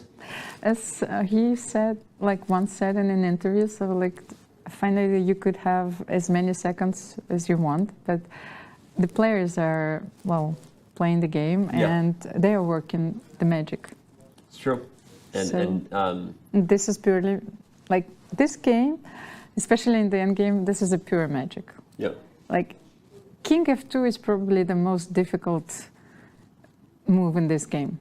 That was a brilliant move. I agree. King f2, and it was just a few moves back. We have the analysis where I'll show it. This was the move of the game for sure, and a move that we were really struggling to come up with the right way to approach it, and he found it. And now we're back. I turned on the engine. And indeed, that was the engine best move, and he took a lot of time and found it. What a crazy find! And while we're bouncing back and have the analysis board up, I'm just gonna leave us with that thought that we had. Again, it was this position here, the decision to play queen to d5 for Radjabov, rather than the engine suggested best bishop to c6. So that was a suggestion by the computer. Yeah, it's still unclear, but the computer, now that we're here, is suggesting that white just has to give back the pawn if you play it, and maybe that's what Radjabov didn't like, was takes and queen to b7. But here's the computer line, is that like the back rank is guarded and black has some pressure with this bishop. And if you just look at it from a practical point of view, this just doesn't look good for Hikaru. So okay, obviously we're just speculating, and certainly No, but I don't like it at all. You know, it's like white, I would be worried. Yeah, I agree. It felt scary, and because remember we were kind of critical of Hikaru's d6. Rook d1. Now that we're here, we can confirm was also the engine's best move. So you were right, Almira. Rook d1 was the right move. And anyway, so it's just, you know, that critical decision to, for lack of a better way to summarize it, and, you know, our job is to educate and entertain and add a little drama, but it's a talking point for sure that he played not to lose. I mean, that's the truth. Yeah, it would be also interesting to find out like what Hikaru thinks about like all these choices and, to have his insights. So is Dina going to have him for an interview? Probably not, and we'll discuss that later. Yeah, but the situation, we're not sure actually, with some different news going on. So whether we'll have an interview or not, if we can, of course we will. But we finally get 97, and when will Radjabov realize that there's no way to stop this plan that we highlighted of knight c8 and rook b8?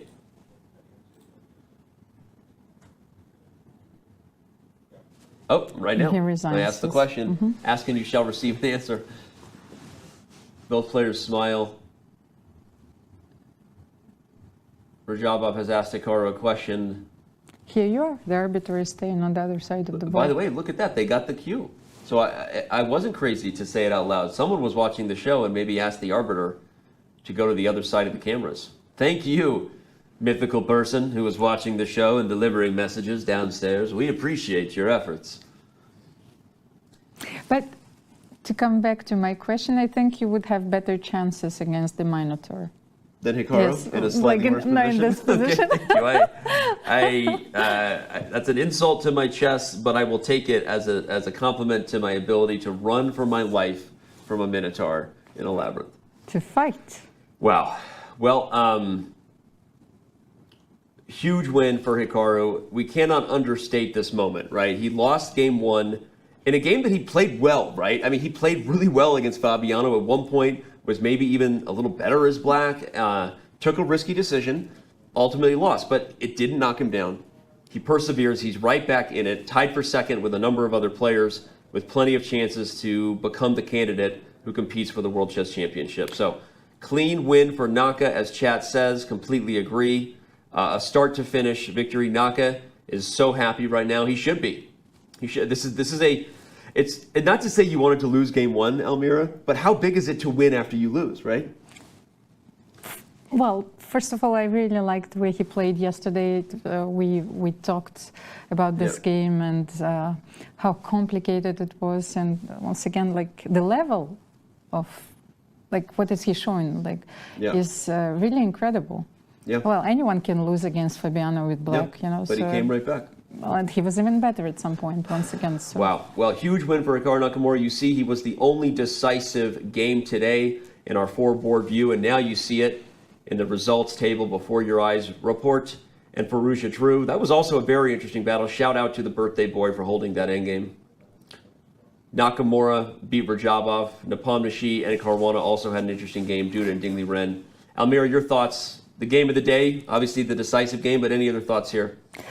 Well, I nurture some regrets about the results of Nepomniachtchi against Caruana, so I really want to have Fabi's thoughts on this one. So he will certainly analyze it, and so maybe we can ask him if he was considering the exchange sacrifice or like what is the computer evaluation of this position. So.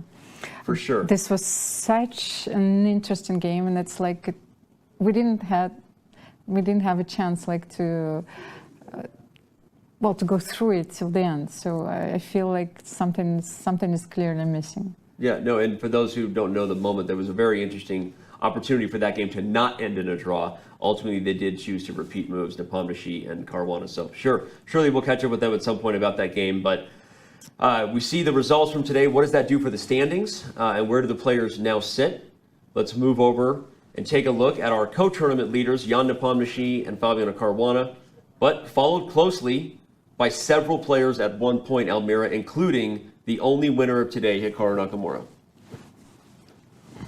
Well, anyone can win this tournament still. Yeah. Once again, the race is open, and we are going to be here tomorrow. We surely are going to be here tomorrow, and let's talk about Sunday's matchups, right? Yes, I mean, I think at the standings, it's weird to have Hikaru as the one on the bottom of all those tied for third, just because he was clearly the man of the day. But again, the tie breaks at this point are irrelevant because what matters is that there are plenty of players with chances to win. Our head-to-head matchups for tomorrow, as well as their lifetime records against each other, are before your eyes. Well, all I have before my eyes is Firouzja Nakamura. You know, this is oh man, you're right. Well, this is the game. I think also Caruana Duda from the perspective of look at that 3-0 score. Of course. But by the way, let this sink in real quick. Fans watching all around the world, from Twitch to YouTube to everywhere you are. Firouzja and Nakamura have never played a classical game of chess. I knew that coming in, and it was one of the talking points, but seeing it now before, it's like dawning on me, because I have commentated on Firouzja versus Nakamura games so many times, right, over the last several years. These are arguably the two best bullet players on the planet. Okay, all due respect to Magnus Carlsen, right? They've had incredible matches. At one point during the peak of like the chess boom and PogChamps, I mean, Hikaru was just streaming random matches with Firouzja on a Wednesday to 36,000 viewers. People love to watch these two throw down. Firouzja and Nakamura is the epic battle of titans, and we have never seen them playing classical chess. I want to go to bed right now so I can wake up and tomorrow comes faster. I'm like a kid on Christmas here.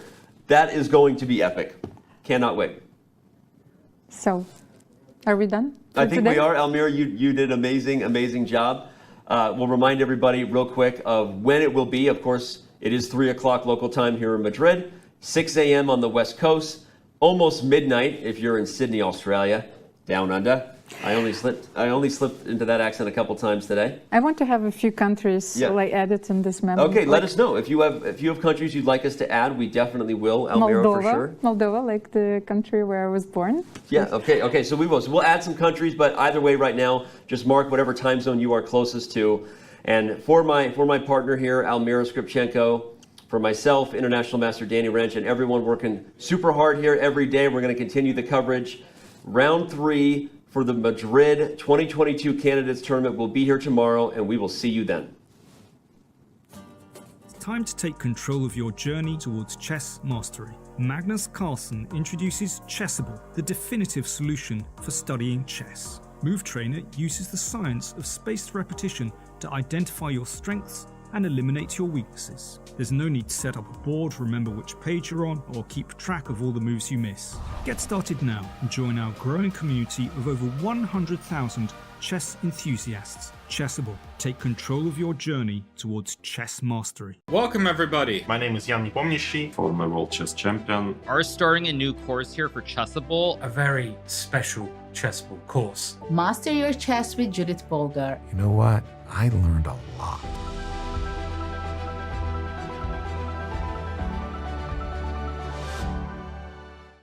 Want to play chess online or learn how to improve? Join us at the #1 chess destination in the world, chess.com. With thousands of people playing at any moment, you'll quickly find a game with someone at your level, whether you're a beginner or a grandmaster. Chess.com makes learning fun and easy. Sharpen your tactics with puzzles and enhance your strategy with our lessons by top masters. Learn from your own games with our easy-to-use analysis tool. Chess.com has everything you need to take your game to the next level. Signing up is free and easy. Join Chess.com today.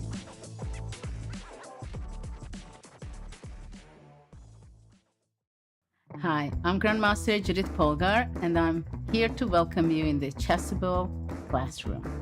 It combines a shared chessboard with live video. Teachers get to interact on the chessboard with their students and even run quizzes and tournaments. I really love what Chessable Classroom can offer. I use it myself all the time. Just invite students to your classroom and start teaching right there. No downloads needed, and it's for free.